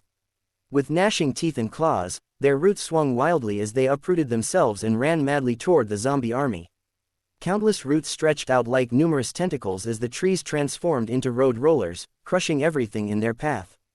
Any zombies or corpse monsters left on the ground were plowed through, and those who reacted quickly and leapt into the air were immediately struck down by the tree branches, their faces pressed into the ground and filled with mud.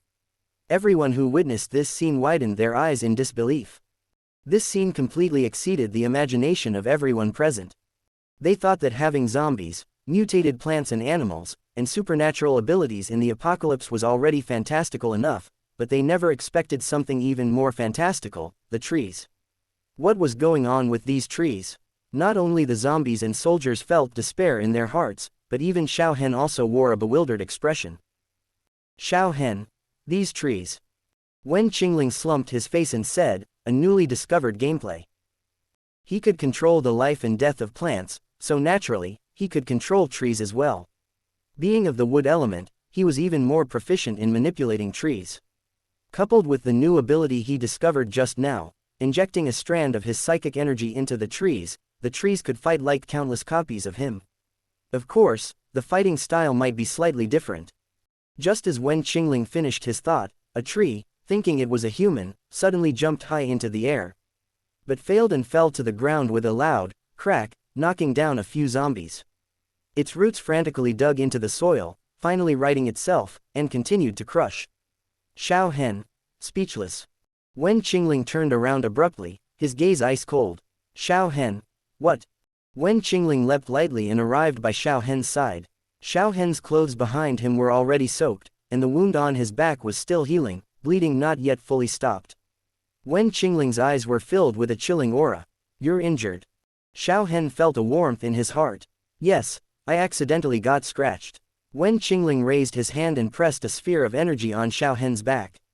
So useless. Xiao Hen, speechless. Wen Qingling said, wait for it. The Lord of the City will avenge you. Xiao Hen smiled. Thank you, Lord of the City. If he hadn't been worried about Xiao Zhang and old Shui, he might not have gotten injured and wouldn't have lost to Xu Shengfei. Wen Qingling squatted beside old Shui and stared at him for a while before looking up and asking Xiao Hen, your dad? Xiao Hen, not him. Xiao Zhang, speechless, his dad is right here. Chapter 117. Wen Qingling, Xu Shengfei, who was being ignored, had gone mad. He roared and pounced towards this side. Lu Tianjin, who was hiding on the side, quickly rushed up to intercept. In front of Wen Qingling, it had to prove its worth. Get out of the way. Lu Tianjin's worth was being kicked away again with a single kick. Wen Qingling had an energy sphere in his hand but didn't even look at it before throwing it to Xiao Zhang. Xiao Zhang, speechless. Wen Qingling, 100 ordinary beast crystals. Xiao Zhang. He looked at his son in confusion. Xiao Heng, medical fee. Xiao Zhang, speechless. Wasn't this your wife? Why would you ask for medical fees after treating your father? Does everything have to be settled within the family? Wen Qingling asked, should we save this person? Xiao Zhang and Xiao Hen, save. Xu Shengfei had already pounced closer, and Wen Qingling punched her, sending her flying. My suggestion is not to save him and let him turn into a zombie. It'll only take 1 or 2 minutes. What kind of ruthless words were these? Xiao Yang's face turned black. We must save him. Wen Qingling looked at him coolly. Fine, 1,000 ordinary beast crystals. Wen Qingling opened his backpack, grabbed a fist-sized blood anemone, and threw it at Xiao Hen. It's up to you. Xiao Hen caught it and replied, okay. Wen Qingling rearranged his backpack and put it on his back. Xu Shengfei screamed and pounced once again. Wen Qingling reached out his hand, lend me the knife. Xiao Hen gave him the knife, and Wen Qingling wielded it. Xu Shengfei changed her position in the air, and Wen Qingling followed suit. With a single swipe of the knife, Xu Shengfei crashed to the ground like a cannonball. It didn't split into 2 sections as expected. Wen Qingling, speechless. He flipped the blade handle, the knife's edge facing outward. Xiao Hen, speechless. Is it okay to use the back of the knife to attack? Xiao Zhang, speechless. Xiao Zhang, is he okay? Xiao Heng, he's strong, stronger than you can imagine. Xiao Zhang, yeah, indeed unimaginable. In the midst of a life and death struggle, being able to wield the knife in reverse was something no one could imagine. It was like facing a barn and shooting another barn on the battlefield. Xiao Hen approached old Shui, placing the blood anemone on his neck. The tendrils of the blood anemone quickly pierced into old Shui's neck, and the small blood anemone rapidly inflated like a balloon. While Wen Qingling chased Xu Shengfei, someone in the distance tried to ambush Wen Qingling by using a gun. Wen Qingling's mental power was sharp, and he quickly dodged. Xu Shengfei counterattacked, pouncing toward Wen Qingling. Xiao Hen immediately took out a sniper rifle and jumped onto a nearby large tree. He aimed quickly and, before the assailant could execute the gun, a bullet hit their head. Sniping was Xiao Hen's expertise and the most effective means of long-range suppression. Those who were hiding in the dark, using guns to sneak attack Wen Qingling, were all suppressed by Xiao Hen, unable to lift their heads. Xu Shengfei realized that she might not be a match for Wen Qingling, but she didn't expect the gap between her and Wen Qingling to be so vast. At this moment, she finally understood. Yin Cheng had suddenly left because he must have known that Wen Qingling had arrived, so he handed over this battlefield to her and ran away himself. Xu Shengfei gritted her teeth in hatred, cursing Yin Cheng as a useless person. If he hadn't been so selfish and had informed her in advance, she wouldn't have been caught off guard when Wen Qingling arrived. Now, she couldn't escape even if she wanted to. Perhaps Yin Cheng was afraid that she would run away and that Wen Qingling would pose a threat to him. That's why he left her behind to attract Wen Qingling, buying himself time to escape. The thought of this possibility made Xu Shengfei furious, tearing Yin Cheng's heart to shreds in her mind. Xu Shengfei roared again, and the scattered corpse creatures that were knocked down by the large tree all gathered towards her. The relentless corpse creatures threw themselves at Wen Qingling, buying Xu Shengfei some time. While Wen Qingling was entangled by a group of corpse creatures, Xu Shengfei kept retreating. She wanted to escape. Wen Qingling retracted his control over the large tree's powers and mental strength, unleashing the vine hell, ruthlessly killing all the corpse creatures that lunged at him. With a single grab, the leaves from the tree fell down one by one. With a backhand swing, each leaf turned into a sharp blade, shooting toward the heads of all the corpse creatures. With such a simple and brutal method, Wen Qingling cleared a path and chased after Xu Shengfei.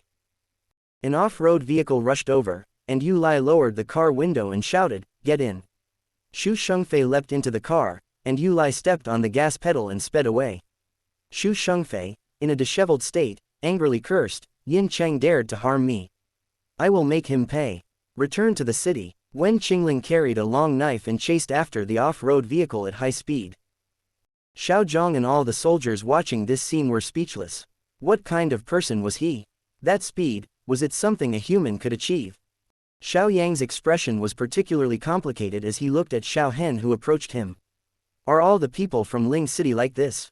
Xiao Hen sneered, the three of us, including Ji Rong, were always suppressed and beaten in Ling City. Although it sounded self-deprecating, it was mostly true. If Wen Qingling truly went all out against them, they would have been dead long ago. Wen Qingling's voice suddenly appeared in the air. Ask your father if the central mega city is still needed. Shouldn't we just destroy it? Xiao Zhang jumped up directly from the ground as soon as he heard this. His broken leg had just healed, and now he heard such explosive news. Xiao Zhang was already stunned by Wen Qingling's displayed power. He didn't have time to consider whether it was reasonable to destroy the central mega city single-handedly. He instinctively shouted, no, we can't destroy it. There are over 1 billion people in the city. They are the hope of humanity. Wen Qingling expressed his lack of understanding. Aren't I the hope of humanity? Xiao Zhang, speechless. What did he just hear? Wen Qingling, since you still want it, then hurry back. It must be lively in the city right now. Xiao Zhang, speechless. Xiao Zhang looked at old Shui on the ground and was shocked. What is this thing? Xiao Hen had a silent expression as well, facing the chubby doll sitting on the ground, eye to eye. The chubby doll had a small tentacle on its head, staring at Xiao Heng with its big red eyes, helplessly nibbling on its small, tender hand, drooling profusely. Xiao Hen, speechless. Xiao Hen felt that things had taken a big turn. Kui Bao was still in the civilized city, but unexpectedly, they unintentionally created a Kui Bao too. It was evident how terrifying the zombie virus on Old Shui was. Old Shui woke up and saw a chubby doll sitting beside him. He propped himself up, looking bewildered. Whose child is this? Xiao Hen hardened his scalp and said, my child. He reached out his hand, wanting to take Kui Bao 2 away, afraid that the little thing would turn its head and bite Old Shui. The chubby doll wobbled and climbed up from the ground, leaping high and hugging one of the airborne corpse creatures, opening its mouth full of sharp teeth. Xiao Hen had a bad feeling. Kui Bao. Xiao Hen wanted to chase after it, but he was grabbed by both Xiao Zhang and Old Shui at the same time. What's going on? Isn't that an ordinary baby? That's an invincible baby. Xiao Heng shook off the two and went to chase after Kui Bao 2. The corpse creature that was grabbed by Kui Bao 2 fell from the air, screaming in pain. Kui Bao 2 heard Xiao Hen's footsteps and turned to look at him, its mouth and face covered in blood. It let out a fierce roar at Xiao Hen and leapt high, leaving behind a white light and quickly leaping away. Xiao Hen's figure flickered continuously as he chased after Kui Bao 2. The chubby baby jumped and dodged, and Xiao Heng followed closely behind, his expression blank. The chubby baby slowly opened its mouth, revealing a mouthful of saw-like teeth, running on its bare feet on the ground, emitting a joyful, giggle, sound. It evaded and hid, letting Xiao Hen search for it. Xiao Hen, speechless. Xiao Hen was going crazy. Xiao Zhang and Old Shui went from shock to horror, then from horror to confusion, and finally became expressionless as they are now. The corpse creatures here had already fled, all going to support the corpse mother.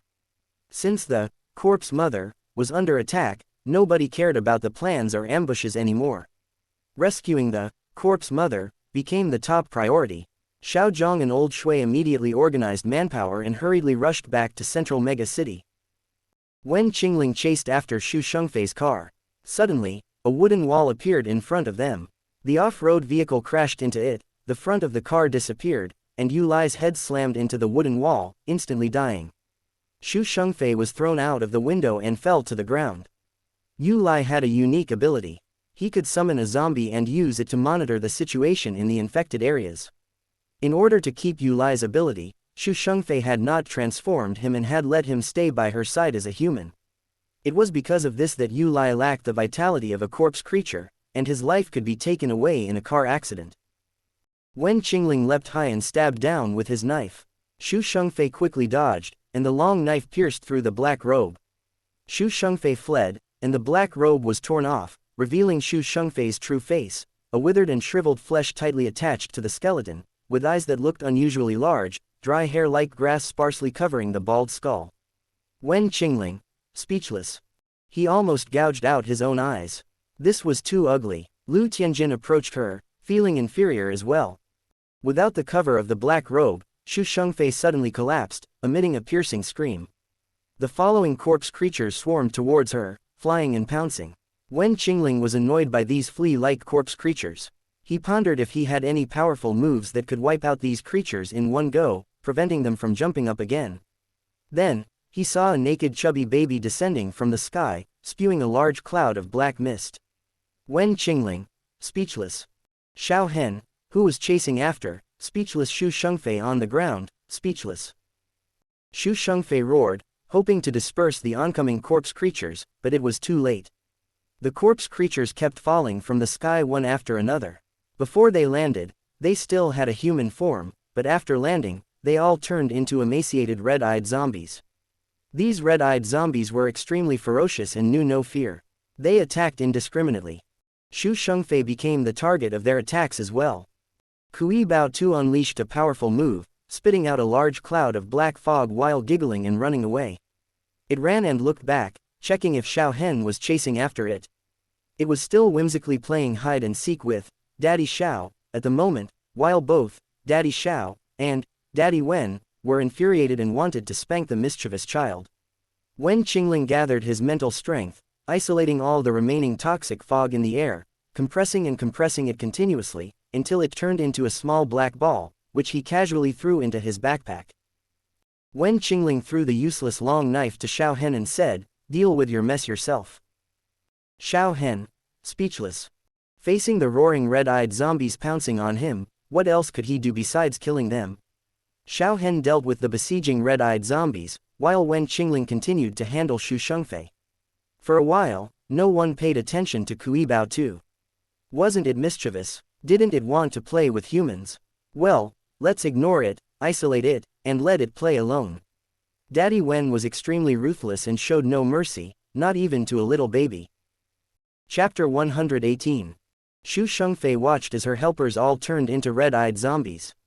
She knew the situation was critical and shouted, "Wen Qingling, if you dare to kill me, I'll make the entire central mega city bury with me." Wen Qingling appeared with a wooden spike in his hand and replied, "Who gave you such audacity? Do you think you can drag the central mega city down without considering its opinion?" Suddenly, Wen Qingling appeared in front of Shu Shengfei, and without hesitation, he stabbed the wooden spike into her heart. Shu Shengfei stared at him in disbelief, coughing up blood. Wen Qingling quickly retreated to avoid being contaminated by the dirty blood. Shu Shengfei's face twisted, continuously coughing up blood. "Wen Qingling, you really dare?" Wen Qingling coldly said, "I'll give you back what you owe. It's not something that can be easily repaid." A faint sound of a gun being opened was heard, and an energy projectile shot directly at Wen Qingling's forehead. Wen Qingling dodged it, and two more shots followed, but he kept evading them.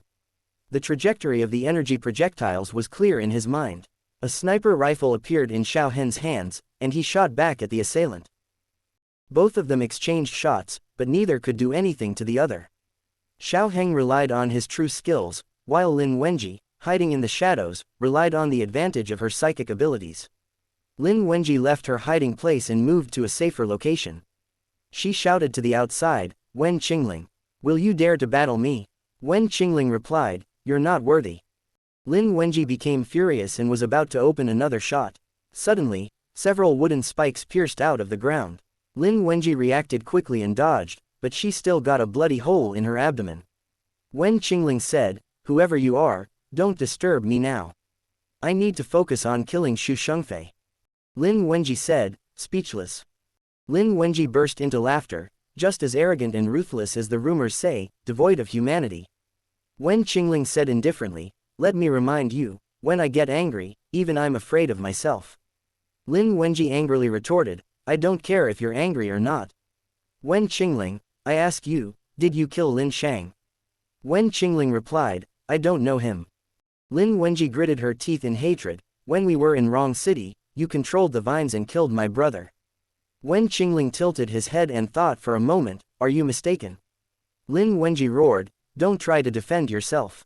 My brother died under your vines." Wen Qingling said, "You've misunderstood. I never use vines to kill insignificant people. If he died under the vines, it can only mean he was seeking death himself. I don't make mistakes in killing." Lin Wenji was driven mad with anger. No longer hiding, She emerged and began shooting wildly, her gunfire covering Wen Qingling and Xiao Hen. Both of them felt that this woman had gone insane. Wen Qingling and Xiao Hen quickly evaded her attacks, and Xu Shengfei seized the opportunity to remove the wooden spike and escape. While evading, Xiao Hen retaliated with 2 shots from his gun. One hit Lin Wenji's shoulder, and the other hit her knee, causing her to collapse completely. Taking care of the trouble, Xiao Hen continued to kill the red-eyed zombies. Lin Wenji had military experience and was also a psychic ability user. Her senses were indeed sharp, but even with sharp senses, without agility and speed, she couldn't dodge bullets. As a psychic ability user, she was completely insufficient when facing Wen Qingling. Lin Wenji struggled to stand with the support of her gun, covered in blood. She no longer hid and stood boldly in front of Wen Qingling and Xiao Hen. Xiao Hen swung his sword and beheaded the red-eyed zombie pouncing towards him. Seeing her, he couldn't help but frown. Major Lin, attacking us serves no purpose. You will die here, Lin Wenji sneered. What does it matter if I die here? Even if I die, I will avenge Lin Shang. Xiao Hen knocked down 2 red-eyed zombies before speaking. Lin Shang rushed out to protect Yin Cheng and got himself killed. He has no one else to blame. Lin Wenji's face was filled with envy and hatred. Wen Qingling killed even ordinary researchers like Lin Shang. Who is there that he can't kill? Even a 3-year-old child knows the value of researchers, but he doesn't. He is an enemy of all humanity. He killed my brother Lin Shang, and you're still defending him. Wen Qingling responded, I really don't like hearing that. If you say I'm an enemy of all humanity, I can admit it and act accordingly. But I won't take the blame for killing researchers. Didn't I release your researchers? Lin Wenji sneered, you didn't dare touch Meng Lao, so you had to release the researchers. But you threw Meng Lao's 4 assistants to the zombies. Wen Qingling remained silent. Xiao Hen remained silent as well. Unable to bear the grievance, Wen Qingling was about to argue with her, but Xiao Hen, who appeared suddenly, stopped her. Where did this information come from? Lin Wenji said, no matter where the information comes from, the bottom line is that if Wen Qingling dares to appear in Central City, he won't leave alive. Lin Wenji's gaze turned sinister. Xiao Hen, by associating with Wen Qingling, once Sha Zhang finds out, he will definitely fight to the death with the 3rd district. I advise you to think carefully. If you can join forces with me to kill Wen Qingling, it may be a great favor to the 7th district. Xiao Hen furrowed his brows. What does this have to do with the 7th district? Xiao Zhang, speechless. Xiao Fei, Mu Yi, Sha Yunhan, Yi Zaichang. Sha Yunhan. Lin Wenji coldly said, everyone says there is no one to succeed Sha Zhang, but no one knows that Sha Yang's nephew is among those 4 assistants. He is Sha Yang's only relative. Do you think Sha Zhang will let this slide? Wen Qingling didn't bother with Lin Wenji but turned to Xu Shengfei, who was trying to escape, and said, keep running, and I'll slice your zombie parents into pieces. Xu Shengfei froze suddenly. She slowly turned around, looking at Wen Qingling in disbelief. Wen Qingling glanced back, and 2 large and fat zombies were running over, with a chubby baby riding on the male zombie's head. The chubby baby was holding a branch and shouting excitedly. The red-eyed zombies that were attacking Xiao Hen stopped and gathered around the chubby baby. The chubby baby glanced at Xiao Hen, its crimson eyes gleaming with excitement. It pointed forward with the small branch, roar. The previously calm red-eyed zombies became restless once again. They bypassed Wen Qingling and Xiao Hen and rushed toward Lin Wenji and Xu Shengfei in front. The 2 large zombies carried the chubby baby and charged forward. The chubby baby kept shouting and commanding the entire scene. Both Lin Wenji and Xu Shengfei's faces changed drastically, and they wanted to escape. However, one was heavily injured, and the other cared about her zombie parents and couldn't run away. Lin Wenji refused to die so easily and shouted, Xiao Hen. By siding with Wen Qingling, you are unworthy of being human. Xiao Hen remained silent. I haven't been human for a long time. Thank you. Xu Shengfei's face became ferocious as she screamed out loud, but she didn't dare to get any closer. She was very familiar with the chubby baby with tentacles on its head. She used to have one too, but unfortunately, it was uncontrollable, and she let it escape. Xu Shengfei was certain that this wasn't her own chubby baby. That one was missing an arm, bitten off by Xu Shengfei before it evolved. Unable to scare off the red-eyed zombies with her shouts, Xu Shengfei shouted at Wen Qingling, let go of my parents. Wen Qingling, you must die. You must die. Release them, release them. Wen Qingling coldly watched as the red-eyed zombies engulfed her, watched as she fought her way out, and rushed towards her zombie parents. In shock and astonishment, she saw her parents' arms being torn off by the zombies, who were eager to bite them. No matter what her parents had become, as long as they were still alive, they were her support and spiritual pillar. Xu Shengfei tried everything to save her parents, but in the end, she died at the hands of her beloved parents. Before Xu Shengfei closed her eyes, Wen Qingling personally beheaded the two large zombies, preventing any possibility of them turning into evolved zombies. Wen Qingling reached out and grabbed the chubby baby, which was struggling desperately and making a mess of sounds. With a cold expression, Wen Qingling said, "Get rid of these things, they're in the way." The struggling chubby baby paused, turned its head to look at Wen Qingling's expression, and then let out a series of roars. The red-eyed zombies that were previously charging forward began retreating, heading who knows where. Wen Qingling wasn't interested in such a mischievous chubby baby and casually threw it to Xiaohen. Looking at the two corpses on the ground, Lin Wenji and Xu Shengfei, both torn beyond recognition from being bitten, Wen Qingling drew his knife and chopped off their heads, preventing any chance of them turning into zombies. Wen Qingling sheathed his knife and coldly spoke, "Are you here for sightseeing?" Lu Tianjin, who was hiding on the side, cautiously walked out. "I'm sorry I couldn't be of help." Wen Qingling glanced at him. "Looking at your footprints, one would think you've done so much." Lu Tianjin, speechless. Wen Qingling continued, "You have nothing to do here. You can leave." Lu Tianjin was stunned. Where can I go?" Wen Qingling took out a vacuum-sealed bag from his backpack and threw it at him. Inside was a blood anemone. "Go wherever you want." Even when Wen Qingling and Xiaohen had walked far away, Lu Tianjin still stood motionless in his original spot. He held the blood anemone given to him by Wen Qingling, unable to express his emotions. Regret, he had long regretted it. When he found out that Wen Qingling might not be a human but a zombie, he already regretted it. But everything was too late. When they meet again, they won't be the same brothers as before. Wen Qingling was especially careful in his actions. He didn't leave any traces of Xu Shengfei's remains. He let Xiaohen take them all away, even wiping away the bloodstains on the ground. On their way, they found a car. Wen Qingling urged Xiaohen to drive quickly. He wanted to go to Central City and witness the spectacle. Xiaohen, speechless. Is his joy at others' misfortune too obvious? The two of them hurried to the East Gate and were almost blinded by the commotion there. The entrance of the East Gate was crowded with survivors and vehicles. Guard He Mumu blocked the gate with live ammunition and refused to let anyone pass. The entrance was as noisy as a market, with survivors preparing to evacuate in a highly emotional state, crying and shouting to leave. Wen Qingling listened for a moment and confirmed that the undead had gone mad. There was no safe place in Central City now. No matter where you hide, there's a possibility of being suddenly attacked by monsters. The only way to be safe is to isolate oneself, not make contact with anyone, and not let anyone find you. Perhaps that would provide some safety. But clearly, they couldn't do that. They could hide, but those biting monsters would still find them. The guards were trying to pacify the crowd. All the districts are carrying out cleanup operations. Please give us some time and don't hinder our work.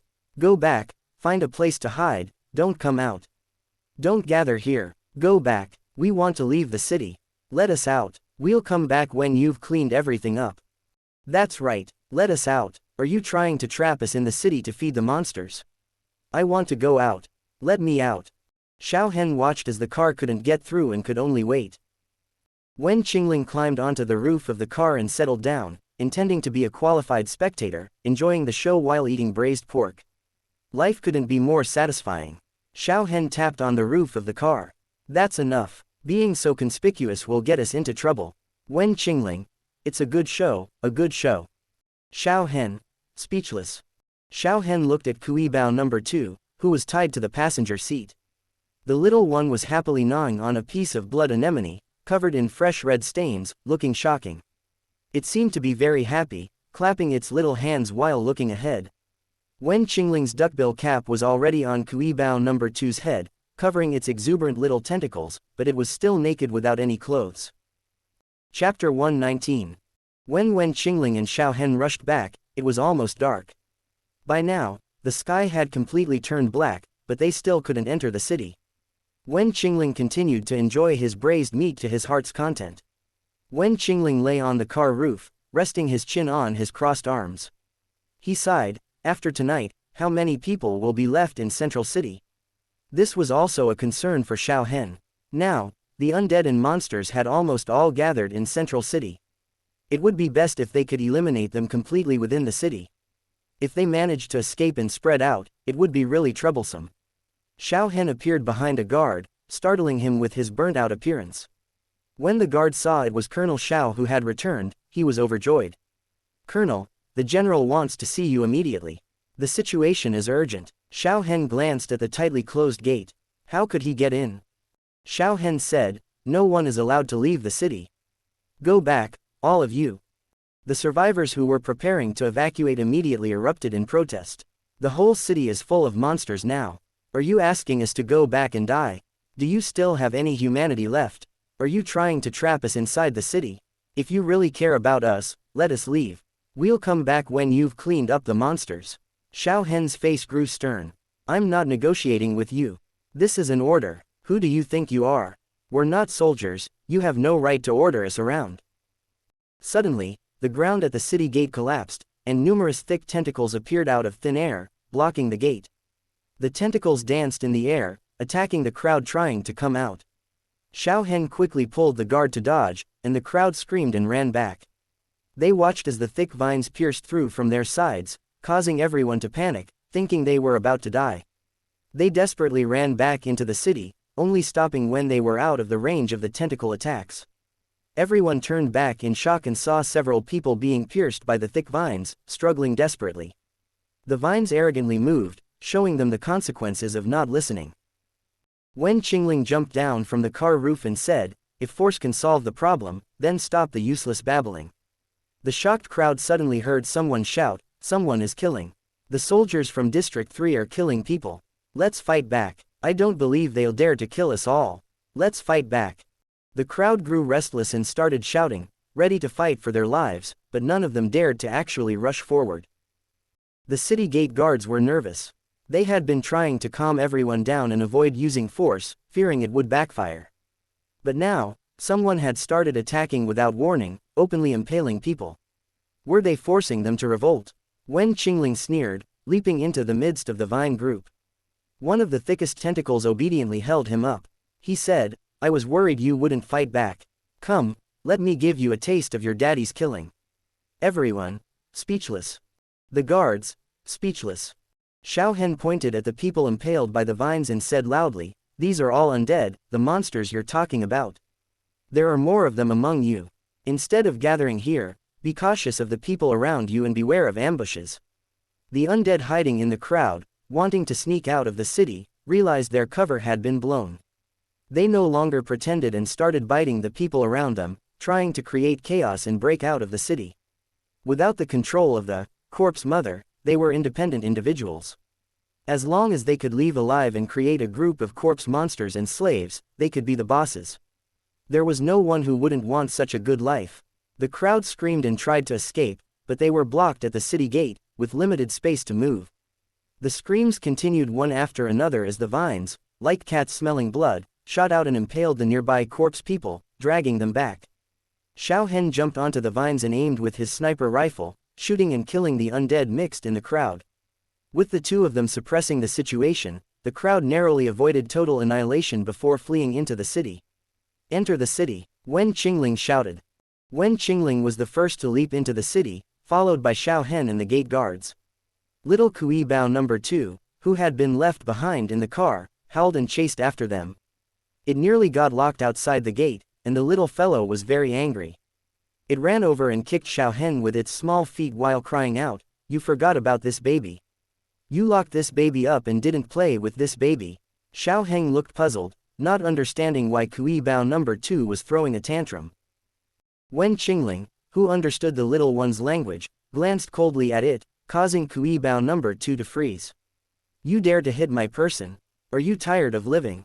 Kui Bao No. 2, speechless. Feeling wronged, it crouched down, touched Xiao Hen's kicked leg, and blew on it, looking pitifully at Wen Qingling. Wen Qingling coldly snorted and ignored it. Kui Bao number 2, speechless QAQ. The gaze of the city gate guards toward Wen Qingling was filled with complexity. Was it acceptable for an adult to bully a little child? This little one looked to be only 7 or 8 months old, wearing nothing but a hat. It appeared very pitiful without clothes or shoes. Xiao Hen picked up the chubby baby and held it in his arms, quickly leaving with Wen Qingling and heading towards the headquarters of District 3. District 3, which was once peaceful, had now become chaotic. People ran amok on the streets, monsters rampaged, and the military units hunting monsters were everywhere. The sounds of gunfire were constant. Simply walking on the streets could result in being accidentally injured. Wen Qingling spotted a military vehicle and separated from Xiao Heng. He was going to the 5th district to meet with Mi Yan and Luo Fengju. He entrusted Kui Bao number 2 to Xiao Hen and, before leaving, threatened the chubby baby not to spray poisonous mist randomly, or else it would get beaten up. The little chubby baby felt wrong but behaved obediently. Once Wen Qingling left, it started to scramble around in the car, rolling and tumbling, and Xiao Hen couldn't control the little thing at all. Wen Qingling took a straight path toward the location of Lei Yuxiao in the 5th district. The entire central city was engulfed in chaos, and the 5th district was no exception. Lei Yuxiao had already been summoned by Lei Zhong for a meeting and was not at the villa. Guards were stationed outside the villa to protect Mi Yan and Luo Fengju. When Wen Qingling arrived, he almost couldn't enter. The reason was that he had lost his hat and mask, revealing his true appearance. The person responsible for protecting them doubted his identity and took out a blood testing device to confirm that he was not an undead before allowing him to pass. Wen Qingling's blood was precious, so how could he contribute it to a blood testing device? Wen Qingling, Da Bai, come out. Da Bai, who was dozing off in the living room, abruptly lifted its head and excitedly bit onto Mi Yan's collar, dragging him outside. Mi Yan, who was still eating fruit, was carried away. Da Bai was thrilled to see Wen Qingling and pounced on him, but Wen Qingling held down its big head. Mi Yan fell to the ground, dropping the plate of fruit which scattered all over. He lay flat on the ground, feeling dispirited. I'm done for. I'll rely on you as my main support for the rest of my life. Serve me with good food and drinks. I won't get up today. Da Bai tilted its head and looked at the person lying flat on the ground. Sensing a potential scam, it turned its head and jumped around on Mi Yan, even digging the ground, seemingly trying to bury him directly. Mi Yan, like a monkey, quickly got up, spitting out the dirt in his mouth, and looked at the husky possessing the body of a certain big cat. It's not a cat, it's a dog. Da Bai, speechless. Da Bai wagged its butt, continuing to scratch the ground with its hind legs, splashing Mi Yan's face with dirt. Mi Yan, speechless. Luo Fengju, who chased after them, speechless. Wen Qingling, you're clearly a person, yet you're trying to scam a cat.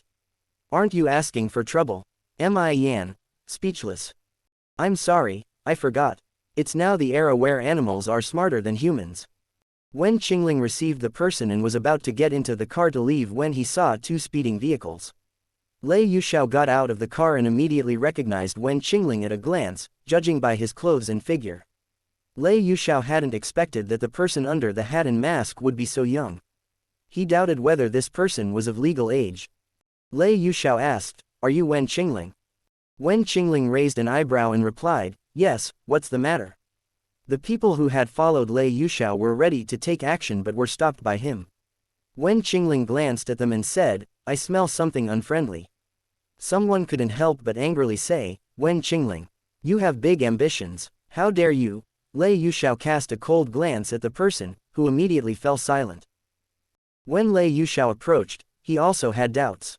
But when he saw Wen Qingling's clear and penetrating eyes, he trusted his instincts. Wen Qingling didn't seem like a scheming person. It is said that a person's appearance reflects their heart, and Wen Qingling didn't seem like someone with calculations and schemes. Lei Yuxiao said, "There are rumors now that you are the cause of the chaos in Central City. Is it true?" Wen Qingling replied, "If you insist on saying it, then I do bear some responsibility. If killing the corpse mother counted." He admitted it himself. Don't waste time talking to him. Just capture him, and the crisis in the city will naturally be resolved. Lei Yuxiao was a cultured person but had a strong desire for control. This person kept interrupting him, which had already displeased him. Which department are you from? What's your name? Currently, all the districts were in chaos, and all military forces were busy hunting the undead. When Lei Yuxiao arrived, he randomly pointed at a few people who he didn't know much about. How did undisciplined individuals like them manage to enter the military? Wen Qingling calmly said, instead of asking about the department and name, you should be asking how many accomplices he has in the 5th District Military Headquarters. Lei Yuxiao was stunned. In that moment of confusion, the talkative soldier had already made a move, biting at Lei Yuxiao's neck. They were too close, not to mention Lei Yuxiao, even the person standing next to him couldn't react in time. Just as the soldier's sharp teeth were about to touch Lei Yuxiao's skin, the soldier suddenly stopped and sprayed out blood. Lei Yuxiao was pushed away by an invisible force and stumbled to regain his balance. He saw a wooden spike that had appeared on the ground, piercing through the soldier's chest. Biting someone in front of me? You've got guts. Everyone was shocked by this incident. They hadn't expected that even among a few people, an undead could infiltrate their ranks. These monsters really could infiltrate anywhere. The undead laughed maniacally. Wen Qingling, do you think you alone can kill all the undead? If you keep lingering here, your Ling City will be finished. Ha ha ha. Wen Qingling replied, don't overestimate yourselves. You shrimp soldiers and crab generals also want to threaten my city. Even your corpse mother couldn't do it, so how can you? After saying this, Wen Qingling suddenly realized that Central City probably couldn't contain these undeads. Some must have escaped, and there were probably quite a few, or else they wouldn't have set their sights on Ling City. Xu Shengfei was truly restless even in death. Wen Qingling didn't know what information she had passed on to these corpse people, but it definitely wouldn't make his life peaceful. Wen Qingling clicked his tongue, feeling annoyed. Lei Yuxiao said, thank you for saving my life. I will repay this debt. Wen Qingling stared at him for 2 seconds and replied, no need for repayment. You should quickly clean up these things. They're like a bunch of fleas, very annoying. Lei Yuxiao felt helpless. They also wanted to clean up, but these things were highly infectious. Kill one, and 10 more would appear. They were indeed a nuisance. Wen Qingling said, start by killing the undeads. The corpse monsters and corpse slaves are created by them. If you eliminate all the undead, the monsters and slaves won't be a threat. They have no thinking ability, making the cleanup easier. Lei Yuxiao said, it's chaotic right now, and we can't individually check every drop of blood. We can't investigate every corpse person. Wen Qingling suggested, let me teach you a method.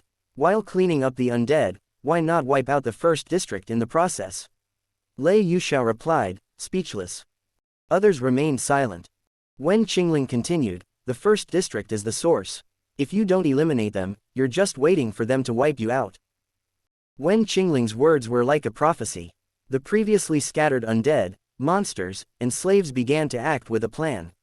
They caused chaos in various districts, making them preoccupied with their own problems. Meanwhile, the 1st district's army started moving, with the undead, monsters, and slaves leading the charge. The 1st district's ambitions were finally revealed.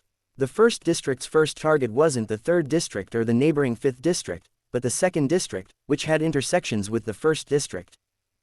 The 5th district was fully invaded by undeads, monsters, and slaves, unable to obstruct the 1st district's passage. The 2nd district was still busy cleaning up the undead, monsters, and slaves when the 1st district's army directly attacked. The 5th district immediately sent people to inform the other districts of the 1st district's actions. However, the telephone lines were cut, and the messenger was assassinated by the undead. The 1st district tried to delay the time as much as possible. The later the other districts found out, the higher their chances of success. Chapter 120. Several military vehicles left the North City Gate and immediately split into 2 directions after leaving the city. One team went to Li City, while the other team headed towards the battlefield in the east. Indeed, Xu Shengfei was dead, otherwise, the zombies wouldn't have lost control. However, even in death, her body held valuable secrets. If they could extract the virus used to create zombies from her body and find a way to control them, it could potentially herald a new era for humanity. Xu Shengfei was of utmost importance, and they had to find her corpse. However, when they arrived at the battlefield, all they found was the severely mutilated body of Lin Wenji and some emaciated zombie corpses. They searched the entire area but couldn't find Xu Shengfei's body. A burly man nearly 2 meters tall stood with his arms crossed, adorned with blue tattoos that covered his neck. Only his face remained clean. He had short, yellow hair and muscular arms, wearing a vest that showcased his bulging muscles. "Are you sure that woman is really dead?" He spoke fluent English. Shang Shichen's expression was grim. "We are certain." Barrett sneered, "You said that woman was powerful. So easily taken down, is that what you call strong?" Shang Shichen stared coldly at him, but Barrett arrogantly lifted his chin, standing before Shang Shichen like an imposing wall that could suppress anyone through sheer force. Shang Shichen had no intention of getting into a fight with him. Both sides were still in a cooperative relationship, and they couldn't afford to create conflicts. Given the current situation, it's highly likely that the body has been taken away. Barrett, towering like an iron tower, remained in place. "So you're saying we made this trip for nothing?" Shang Shichen shrugged. It seemed they had indeed come here in vain. After all, the body was nowhere to be found. Shang Shichen got into the car, preparing to leave, but Barrett grabbed the door. Exerting his strength, Shang Shichen couldn't match Barrett. "I'll say it again, the body is gone." Barrett's face contorted in anger. "I'm starting to suspect that you're playing us." Shang Shichen replied, "If you have any issues, talk to our captain. I can't conjure up a body. Getting these people to lend a hand would undoubtedly come at a high cost. Half of the price was supposed to be Xu Shengfei's body, which they planned to bring back for research. Unfortunately, they couldn't find the body, so they might have to pay an additional price." Shang Shichen didn't have the authority to decide that. Barrett glared at Shang Shichen with an unfriendly gaze but ultimately gave up and followed Shang Shichen back. When Yin Chengrui and his team arrived in Li City, they were stunned by the scene before them, a massive wooden box. "Wow, the base you set up outside is quite unique." A red-haired man couldn't help but whistle. Yin Cheng knew there were many zombies on this side, and they couldn't wait any longer, so he brought his team to take a look. Little did he expect it to turn out like this. The entire building was sealed off with wooden walls. There was no doubt that the person who could do something like this was Wen Qingling. Yin Cheng harbored deep resentment toward them, but it didn't matter. They wouldn't stay triumphant for long because, indeed, they were powerful, but there were even stronger people than them. He looked at Dao Shuang, who nodded in agreement. Dao Shuang threw an ice cone toward the wooden wall with a thud sound as it landed on the ground. Inside Central City, Wen Qingling was driving with a cat biscuit on the car roof. Several people were on their way back to the 3rd district when Wen Qingling sensed the fluctuation of wood-based abilities. The red-haired man looked at the fallen ice cone and burst into laughter. "Ha, miss, what level is your ability?" Dao Shuang coldly glanced at him, not responding. The red-haired man didn't know if she didn't understand, so he called for a translator to relay his words. Dao Shuang replied icily, "My ability and your concern have nothing to do with each other." The translator cautiously translated her words. The red-haired man sneered, "I wanted to tell you that if your level isn't enough, don't attempt things casually. You might easily expose your weakness." Dao Shuang listened to the translation and chuckled coldly. "You're up then." They had all witnessed Wen Qingling's strength, and he was undoubtedly powerful. But they weren't sure who among them was stronger than the others. Flames appeared in the palm of the red-haired man's hand, and the fire surged, condensing into a flaming greatsword in the air. The scorching temperature pushed back the people around him, and with a cheerful laugh, he swung the fiery blade at the wooden wall, causing a spray of flames. The smile on the red-haired man's face gradually froze as he looked at the smooth wooden wall, which only bore a black mark from the fire, showing no signs of damage. He widened his eyes in disbelief. "How is this possible? I'm a C-grade fire-based ability user." Dao Shuang couldn't help but mockingly respond, "Are you a bit too confident in yourself?" The red-haired man gave her a cold glare and turned to Yin Cheng, asking, "Who made this wooden wall? What level are they?" Since the apocalypse, the strongest ability users were those who had complete mastery over their abilities, reaching the B-grade level. They were considered the most powerful ability users to have appeared thus far. The red-haired man's ability level had already reached C-grade, just one level below, so there shouldn't be such a huge difference. A beautiful woman with golden hair stepped forward and examined the burnt mark on the wooden wall. With her emerald green eyes, she looked at Yin Cheng and asked, "Is the person who made this wooden wall the one your boss wanted to deal with?" Yin Cheng, seeing their cautiousness, grew more doubtful. "Yes, I've already said that he is strong. The woman with golden hair looked at Yin Cheng for a long time before saying, it seems that the strong people in Wa country are not weak. This news should be immediately relayed to our boss. At present, the ability to fully control Esper powers was a sign of being a top-tier powerhouse, that is, B grade. Since they had been staying in Central City for a while, they had a good understanding of the situation there. C grade ability were scarce, and B grade ability were even rarer. The most recent B grade Esper they had heard of was someone named Lin Wenji, who was in the mentalist category. They thought her B grade mental powers would make her a formidable presence, but she died surprisingly quickly. These foreign mercenaries had a new definition of strong when it came to the powerful people in Wa country. It was for this reason that they were hired by the first district. Yin Cheng asked, Miss Jasmine, are the zombies inside still alive? Jasmine, also an ability in the mentalist category, had already scanned the situation inside with her mental powers.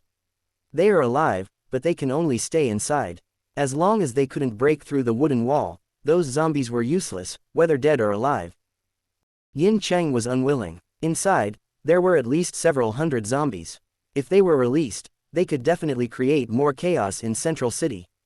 This was the time when they were needed the most, yet they were trapped inside this damn wooden wall. Yin Cheng suggested, can't we use violence to break it? Both Jasmine and the red-haired man looked at him with strange expressions. Colonel Yin seems to lack common sense. The premise of using violence to break something is that you must surpass the other person's level. If you can't, then don't waste your efforts. Go back and help the boss beat people up and kill the person who made the wooden wall. The wall will naturally break. With no other options, the group had to return to Central City. Central City was in its most chaotic state, filled with sounds of fighting and corpses scattered everywhere. Wen Qingling's car, driven by a shaken Luo Fengju, was not smooth at all. It wasn't that he was hitting people, but rather, he was constantly being hit by others. The speed was so slow that it was almost crawling. Although he didn't do anything, the car was stained with blood. After the umpteenth time, when another person was pinned to the car hood by a zombie and being devoured, Wen Qingling finally lost his temper. Luo Fengju, come drive. Before Luo Fengju could react, Wen Qingling had already jumped out of the car. The car was still slowly crawling, and Luo Fengju was startled and quickly crawled over, sitting in the driver's seat. Wen Qingling killed the zombie that was devouring the person. The injured person covered their wound and pleaded for help. Wen Qingling coldly gave them a quick death. If someone was bitten by a zombie, they would only turn into a more inferior zombie slave. There was no cure, only a mercy killing. Wen Qingling and Bai squeezed onto the roof of the car, with the cat biscuit holding onto the roof tightly to avoid being squeezed off. Wen Qingling intended to ride back to the third district like this. Whoever dared to crash into his car would be stabbed to death. In the dark night, a sudden burst of white light illuminated everything, dazzling the eyes. Wen Qingling squinted and looked in a certain direction. After the white light, darkness followed, and the sounds of fighting continued. Wen Qingling extended his spiritual power and saw the source of the white light. It was a woman with short hair, who raised her hand and made a gesture in the air. A sparkling golden shield appeared in front of her, blocking the dense swarm of flying zombies.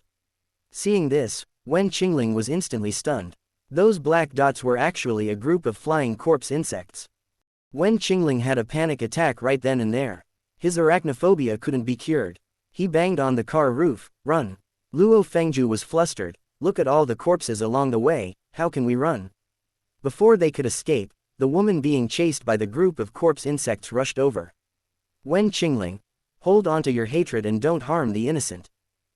The woman, who was running while fending off attacks, paused and turned to see Wen Qingling and Bai on the roof of the car. Without hesitation, she rushed towards them. Innocent bystanders, speechless. Wen Qingling stomped on the roof, nearly breaking through it. Run.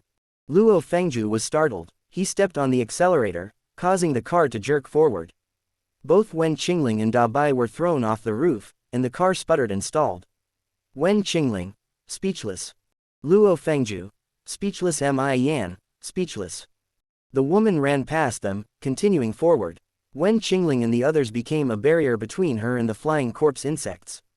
Luo Fengju and Yan, who didn't understand the situation yet, turned their heads and were immediately disgusted by the swarm of insects outside. Yan panicked. Close the windows, close the windows. He realized he had no hands and could only use his feet to kick the seat, urging Luo Fengju to hold on. Luo Fengju hurriedly started the car and closed the windows. He called out, "Wen Qingling, get in the car." Wen Qingling's face turned dark. He patted Da Bai's head. "Hide." Da Bai meowed and quickly jumped, squeezing its large body into a nearby shop, hiding itself. Wen Qingling reached out his hand. "Come back." The fleeing woman was involuntarily thrown back. She was both shocked and angry, raising her hand to strike at Wen Qingling's face. Wen Qingling blocked her attack with his hand. The woman held a dagger and acted decisively and ruthlessly. Wen Qingling flicked his hand, throwing the woman into the swarm of corpse insects. The woman screamed. A white light covered her body, enveloping her in a sphere of light. The densely packed corpse insects surrounded the sphere, attacking it. The light from the sphere quickly dimmed, and the woman shouted in fury, "I am Hua Fei from the 4th District. How dare you plot against me?" Wen Qingling calmly said, "I am teaching you to have a little more compassion." Hua Fei was almost infuriated. "To hell with your compassion. I'm about to lose my life, and you talk about compassion." The target of these corpse insects was Hua Fei, so they continued to surround her. She was trapped and had no time to deal with others. Wen Qingling said, "Da Bai, let's go." Da Bai came out and swiftly jumped onto the roof of the car, spreading its limbs and turning into a cat biscuit, completely occupying the entire roof and leaving no space for Wen Qingling. Wen Qingling, speechless. Retaliation came unexpectedly. "It's not my fault that you fell down. The person you're looking for is the driver. I'm also a victim." Bang. Meow. Da Bai let out a miserable cry and fell from the roof. Wen Qingling's heart skipped a beat, and he quickly checked on Da Bai. Fresh red blood gushed out from Da Bai's neck, quickly staining its beautiful fur. A green energy sphere appeared in Wen Qingling's hand, pressing it against Da Bai's wound. Da Bai, Yan and Luo Fengju quickly got out of the car. Wen Qingling suddenly looked up. "Don't come down." But it was already too late. The sphere of light violently collided with the off-road vehicle, causing a hornet's nest to stir up.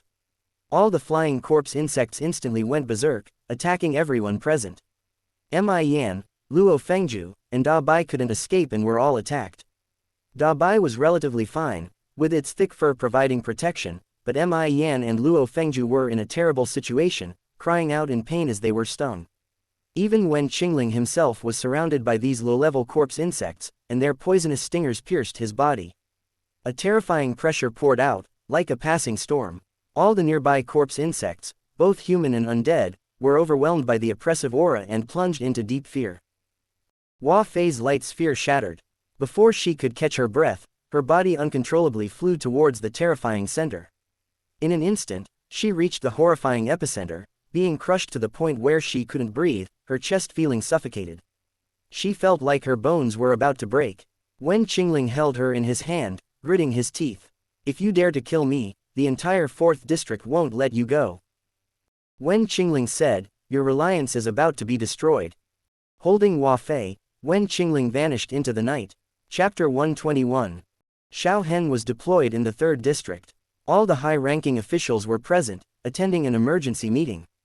Suddenly, Xiao Hen stood up and walked to the window, looking outside.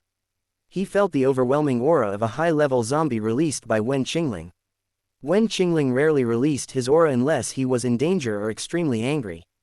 Within this central mega-city, Xiao Hen didn't believe that anyone could pose a threat to Wen Qingling. The only possibility was anger. To provoke this emotionally detached little zombie, this person must have some ability. And when Wen Qingling got angry, trouble was bound to follow. Xiao Hen said, "I'm going out. You guys continue." Xiao Zhang was dissatisfied. "Where are you going? What could be more important than dealing with the 1st District at a time like this?" Xiao Hen replied, "This matter is much more important than the 1st District." Xiao Hen stood at the window, turned his head to Kui Bao No. 2, who was already dressed, and said, "Xiao stay here and follow Xiao Lao too." Before Xiao Zhang could get angry, Xiao Hen had already jumped out of the window. All the high-ranking officials were frightened and rushed to look. Xiao Hen had already disappeared into the pitch-black night. Xiao Zhang was so angry that he pounded the table, but suddenly, his calf was grabbed. He lowered his head and met a pair of crimson eyes. Xiao Zhang, speechless. This wasn't a baby, definitely not a baby. He had seen it with his own eyes. This little guy had bitten someone's face, covered in blood. Xiao Hen swiftly moved through the dark night, searching for Wen Qingling's whereabouts. Wen Qingling carried Hua Fei and headed towards the 4th district. The 4th district was also in chaos. Wen Qingling threw Hua Fei onto the street, and despite her attempts, she couldn't get up. It was as if she had been crushed by a 1,000-pound boulder, unable to stand. Wen Qingling's voice was wrapped in psychic energy, spreading throughout the entire 4th district. Hua Fei of the 4th district, you attacked me and my friends and ambushed my pet. Now, I'm going to annihilate this district. I assume you have no objections, right? Everyone in the 4th district, speechless. The survivors hiding in their homes and afraid to go out secretly looked through the window cracks, thinking they were dreaming. On such a terrifying night, it must be a dream. Someone actually said they were going to wipe out the 4th district. What else could it be if not a dream? It must be a dream, and when they woke up, everything would be over. The soldiers and ability users of the 4th district, who were cleaning up the undead and zombie slaves, were all curious and looked around, not understanding the source of the voice. Hua Feian, who was hiding in her home and dared not go out, cursed at the sky, who's this lunatic? Talking big, not afraid of choking on their own words. The command center of the 4th district, all the high-ranking officials, looked towards Hua Zhang. General, what's going on? They heard Hua Fei's name. Hua Zhang frowned and scolded the heir. Who are you, speaking with such arrogance, saying you're going to wipe out my 4th district? Who do you think you are? Wen Qingling. Seems like there are no objections. Everyone, speechless. The ground suddenly trembled, and outside, screams rose one after another.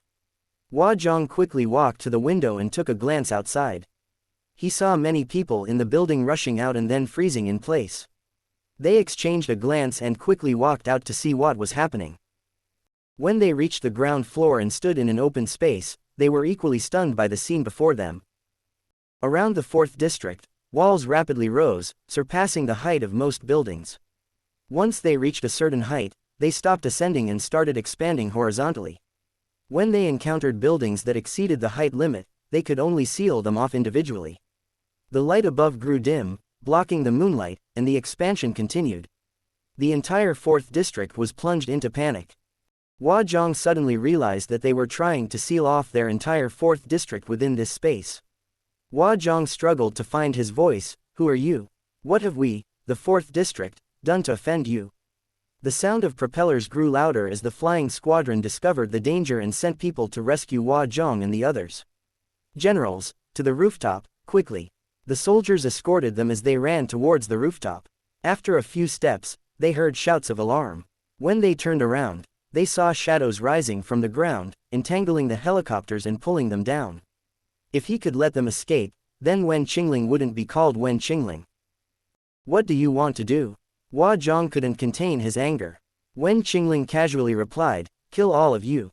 Everyone, speechless. The construction of the ceiling accelerated, and the majority of the 4th district was already engulfed in darkness. The area where the moonlight could be seen grew smaller and smaller. All the people in the 4th district could only watch helplessly as the last ray of moonlight disappeared completely. The entire 4th district was completely shrouded in darkness. This massive disturbance alarmed the entire central metropolis, and personnel were immediately dispatched from various districts to investigate at the fastest speed. Helicopters took off one after another, and when they saw the scene, they were almost scared out of the sky. The 4th district was gone. No, the 4th district had turned into flat ground. No, the 4th district had been sealed off. Sitting cross-legged in the smooth and level 4th district, there was a person. This eruption consumed a lot of Wen Qingling's wood-based abilities. He was currently resting and absorbing some beast crystals to replenish his energy. The purple beast crystal given to Wen Qingling by Xiao Hen, which was the size of a football, was held in his hand. The energy inside it was extremely violent and powerful, which Wen Qingling greatly enjoyed. Helicopters hovered above the 4th district, and before the pilots could say anything, a voice appeared in their minds, this area has been sealed off. If you don't want another district to be sealed, it's best not to provoke me. All the pilots, speechless. What the f*ck kind of sealing off is this? Is this how your family seals things off? Wen Qingling was annoyed by the noise from the helicopters. Just as he was about to give a warning, Xiao Hen suddenly appeared beside him. He looked around and saw nothing but a smooth, wooden floor. The 4th district had disappeared. Xiao Hen, speechless. Beams of light shot toward Wen Qingling and Xiao Hen in the air. Xiao Hen was afraid that these helicopters would disturb Wen Qingling, so he quickly gestured for them to leave and not linger here. Many people in the central metropolis knew Xiao Hen. In the current unknown situation, they didn't dare to act rashly and could only leave first and wait to see what happened. Finally, the silence returned to their ears. Xiao Hen sat down beside Wen Qingling and asked, "What happened? How did the 4th district anger our city lord? Tell me, so we can beat them together."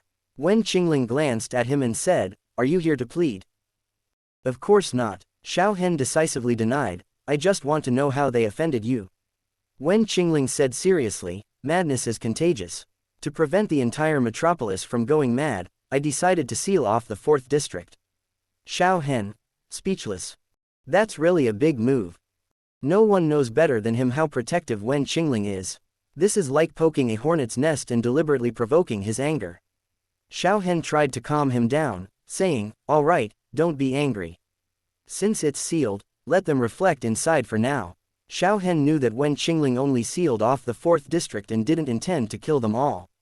Otherwise, there would be no need to go through the trouble of sealing it off, he could just eliminate them directly. In all the time he has known Wen Qingling, Xiao Hen has never seen him ruthlessly kill innocent people. Moreover, the 4th district is populated mostly by innocent civilians. Wen Qingling wouldn't do such a thing. Seeing Wen Qingling holding the purple beast crystal in his hand, Xiao Hen couldn't help but chuckle. When his temper flared up, he didn't care about his own energy consumption during the day and simply sealed off the 4th district. Now that he felt the strain from using his abilities, he was replenishing his energy with the beast crystal. Truly, he was something else. Xiao Hen asked, "How is the beast crystal working for you?" Wen Qingling replied, "The energy is abundant, it's great." Xiao Hen said, "This is the first time I've encountered a beast crystal of this color." Wen Qingling glanced at him nonchalantly, "You should be glad you haven't encountered one before, otherwise, you would have long been dead." If Xiao Hen were still a simple human ability user, he would have no chance of defeating this evolved corpse tiger beast. Xiao Hen raised an eyebrow and asked, "Do you know the level of this evolved corpse tiger beast?" Wen Qingling answered, "It's simple. You can determine it based on the strength of the corpse beast and the color of the beast crystal." Wen Qingling continued, "The beast crystals of ordinary corpse beasts are about the size of a ping-pong ball, and they are gray in color. The more common evolved corpse beasts have blue beast crystals, roughly the size of an adult's fist, and they are stronger than ordinary corpse beasts. The evolved corpse tiger beast you encountered is different from other evolved corpse beasts in terms of size, combat power, and beast crystal. It can engage in a prolonged battle with you. Its strength should be below that of an 8th level evolved body zombie but above a 6th level evolved body zombie." Wen Qingling added, "Based solely on the color of the beast crystal, gray is ordinary, blue is primary, purple is intermediate. There are definitely higher level or more powerful evolved corpse beasts above that." Xiao Hen nodded, having no objections to Wen Qingling's classification. Human attention is focused on zombies, and the interest in corpse beasts is far less compared to zombies. So while zombies have levels, Esper abilities have levels, the level of corpse beasts is still unknown. Of course, verifying the level of corpse beasts is not easy, it often results in heavy casualties, and their numbers are few. It's considered lucky to encounter even one evolved corpse beast, but it's also a disaster. Wen Qingling said, "Go and check on Mi Yan and Luo Fengju, give them some medicine." Xiao Hen asked, "How long do you need?" Wen Qingling looked at the large beast crystal in his hand and replied, "Not sure. You can take the people to the 3rd district. Rescuing people is a priority," so Xiao Hen didn't stay for long and went to find Mi Yan and Luo Fengju. Wen Qingling continued to absorb the beast crystal to replenish his abilities. Xiao Hen headed towards the location Wen Qingling mentioned, encountering zombie-like creatures along the way and dealing with them effortlessly. After rescuing Mi Yan and Luo Fengju, he planned to immediately return to the 3rd district and inform Xiao Zheng about the situation in the 4th district, ensuring they wouldn't panic and cause any problems. The incident in the 4th district is significant, and it will undoubtedly have a significant impact on the other districts. Chaos must be avoided at all costs.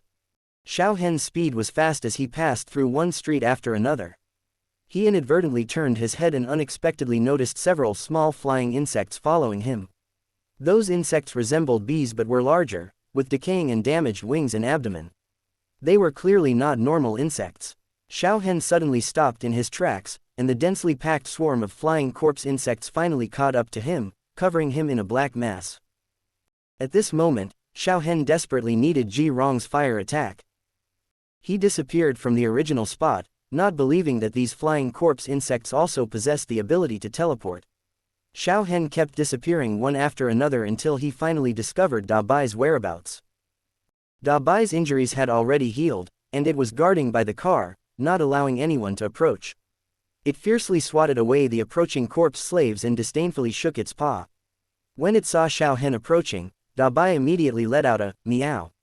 Mi Yan and Luo Fengju were in the car, both infected with the zombie virus. The flying corpse insects carried the virus, and a single sting could lead to infection, especially since they were under siege. Xiao Hen opened the car door, took a glance, and saw that their consciousness was still intact. He handed 2 detoxification potions to Luo Fengju and said, "Detoxification potions, drink them to detoxify." Luo Fengju didn't hesitate and drank one for himself, then fed one to Mi Yan. When the pain subsided, Mi Yan cursed loudly, "Is that woman crazy? How big of a grudge does she have?"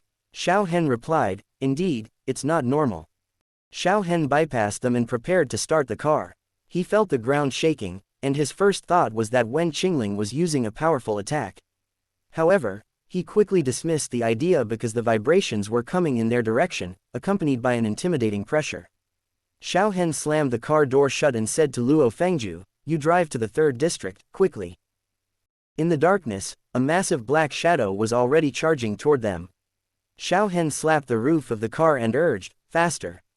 The detoxification potion hadn't fully taken effect, and Luo Fengju's reactions were a bit slow. Xiao Hen had already seen what was approaching, an enormous polar bear, half decayed. Da Bai's fur stood on end, and it let out a fearful meow, crouching on the car roof like a pancake.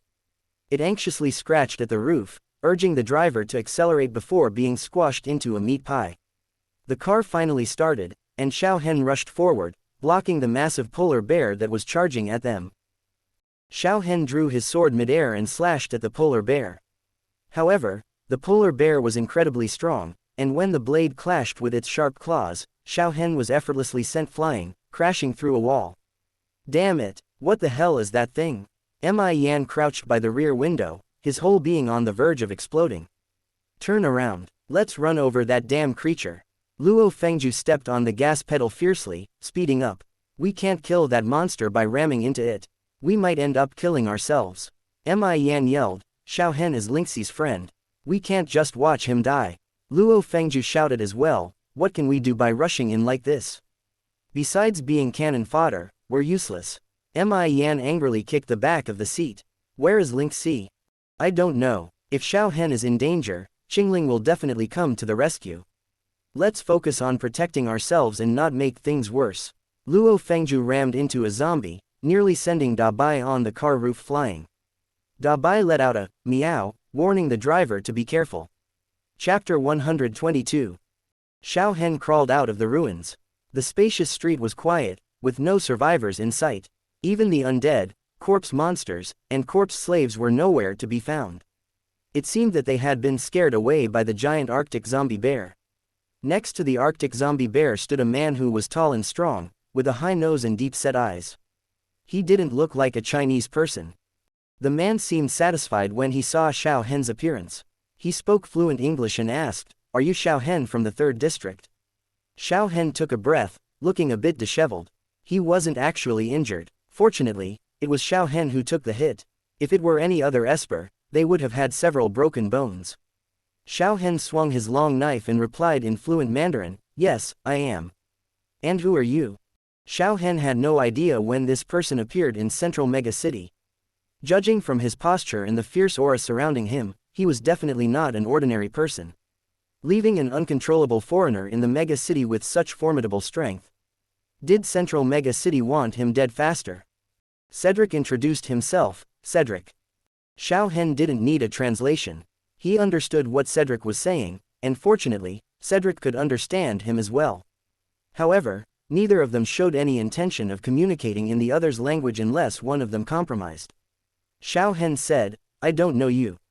Cedric replied, "You don't need to know me. After tonight, there will be no Xiao Hen in the Central Mega City." Xiao Hen asked, "You're not alone, are you? Where are your companions?" The flying corpse bees that had been following him were nowhere to be seen, and Xiao Hen was very concerned about that. Cedric should be a summoner-type Esper, so there must be someone else controlling the flying corpse bees. Dual-type Espers were not common, and in the entire country, only Wen Qingling had that ability. Cedric grinned, revealing a cruel smile. They are also on a mission. Xiao Hen said, "Coming to another country for a mission, it seems like you don't take us seriously." Cedric showed an exaggerated expression of surprise on his face. "We're employed by someone to destroy the hopes of the major districts."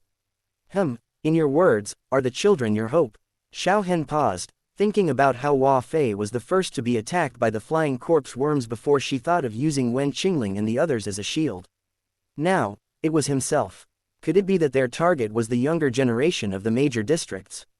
Soon, the truth revealed the answer to Xiao Hen. They had just left the 5th district and were currently within the 2nd district. If they continued east, they would enter the 3rd district.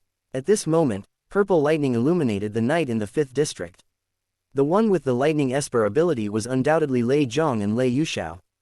Judging from the current situation, Lei Yuxiao was more likely to be under attack. Lightning-type Espers had great power and speed. With the support of the entire 5th district, Lei Yuxiao's Esper level was not low. It wouldn't be easy to defeat him, but looking at Cedric's reaction, he seemed completely unconcerned about his companion's situation. Were they too confident, or did they really possess such strength? Xiao Hen asked, "One more question. Did the 1st district hire you?"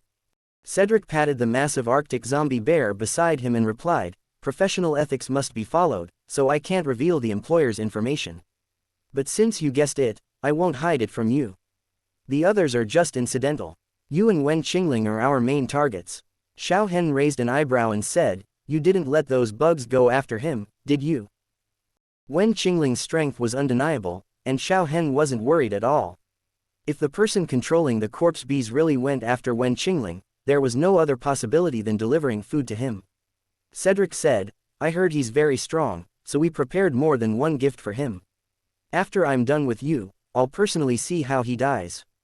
Cedric slapped the Arctic zombie bear forcefully and commanded, "Bobby, it's time for you to feast.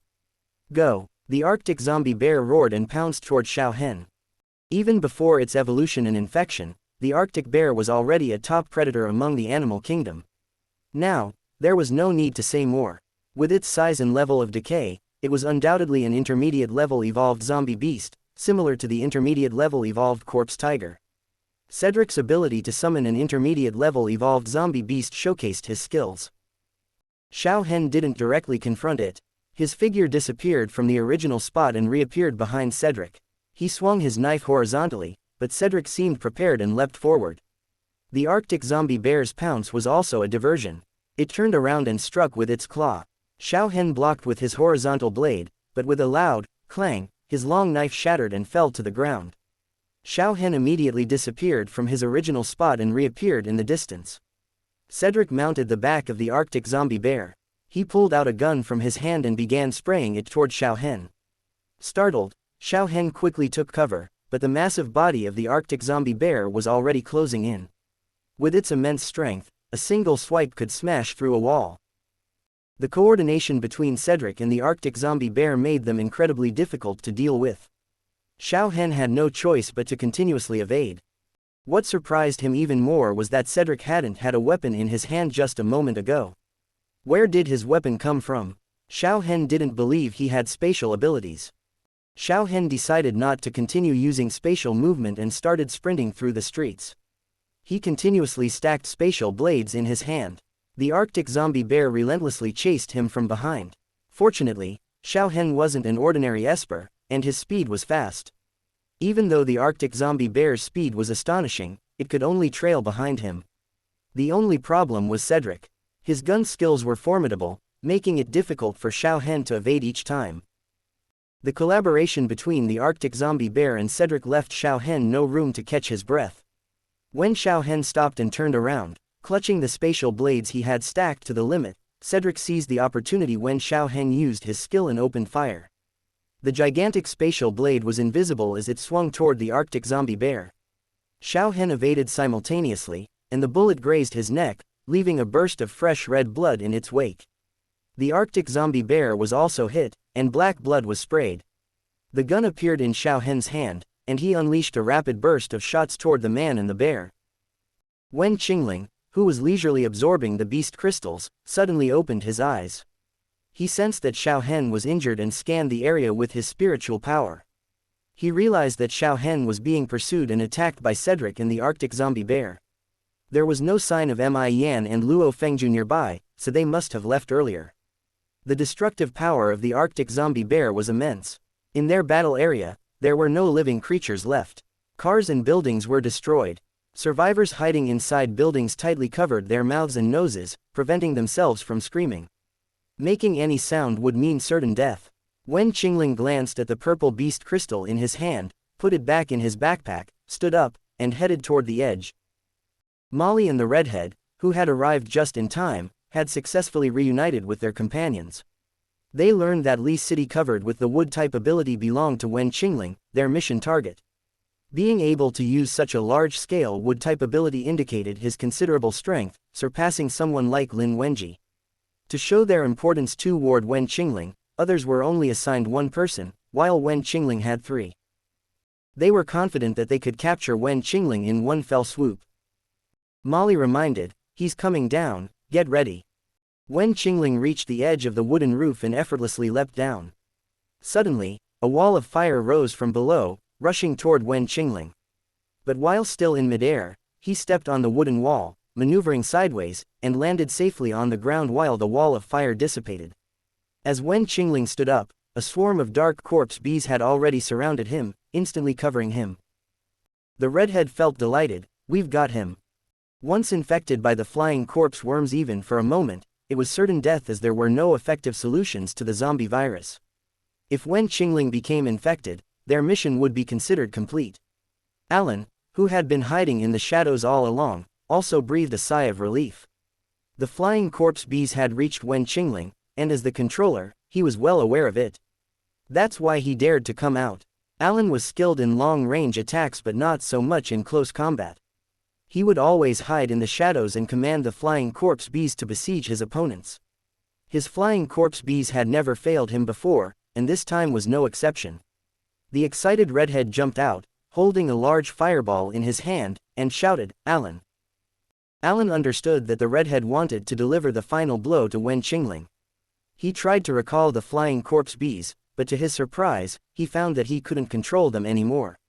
Just as he was about to stop the redhead, he heard Molly shout, "Watch out!" The large fireball thrown by the redhead couldn't be recalled, and the flying corpse bees that couldn't be controlled suddenly condensed into a black sphere and smashed toward Alan. Alan, speechless. This was much more powerful than throwing a beehive. The black sphere exploded in the air, and the densely packed flying corpse worms instantly engulfed Alan.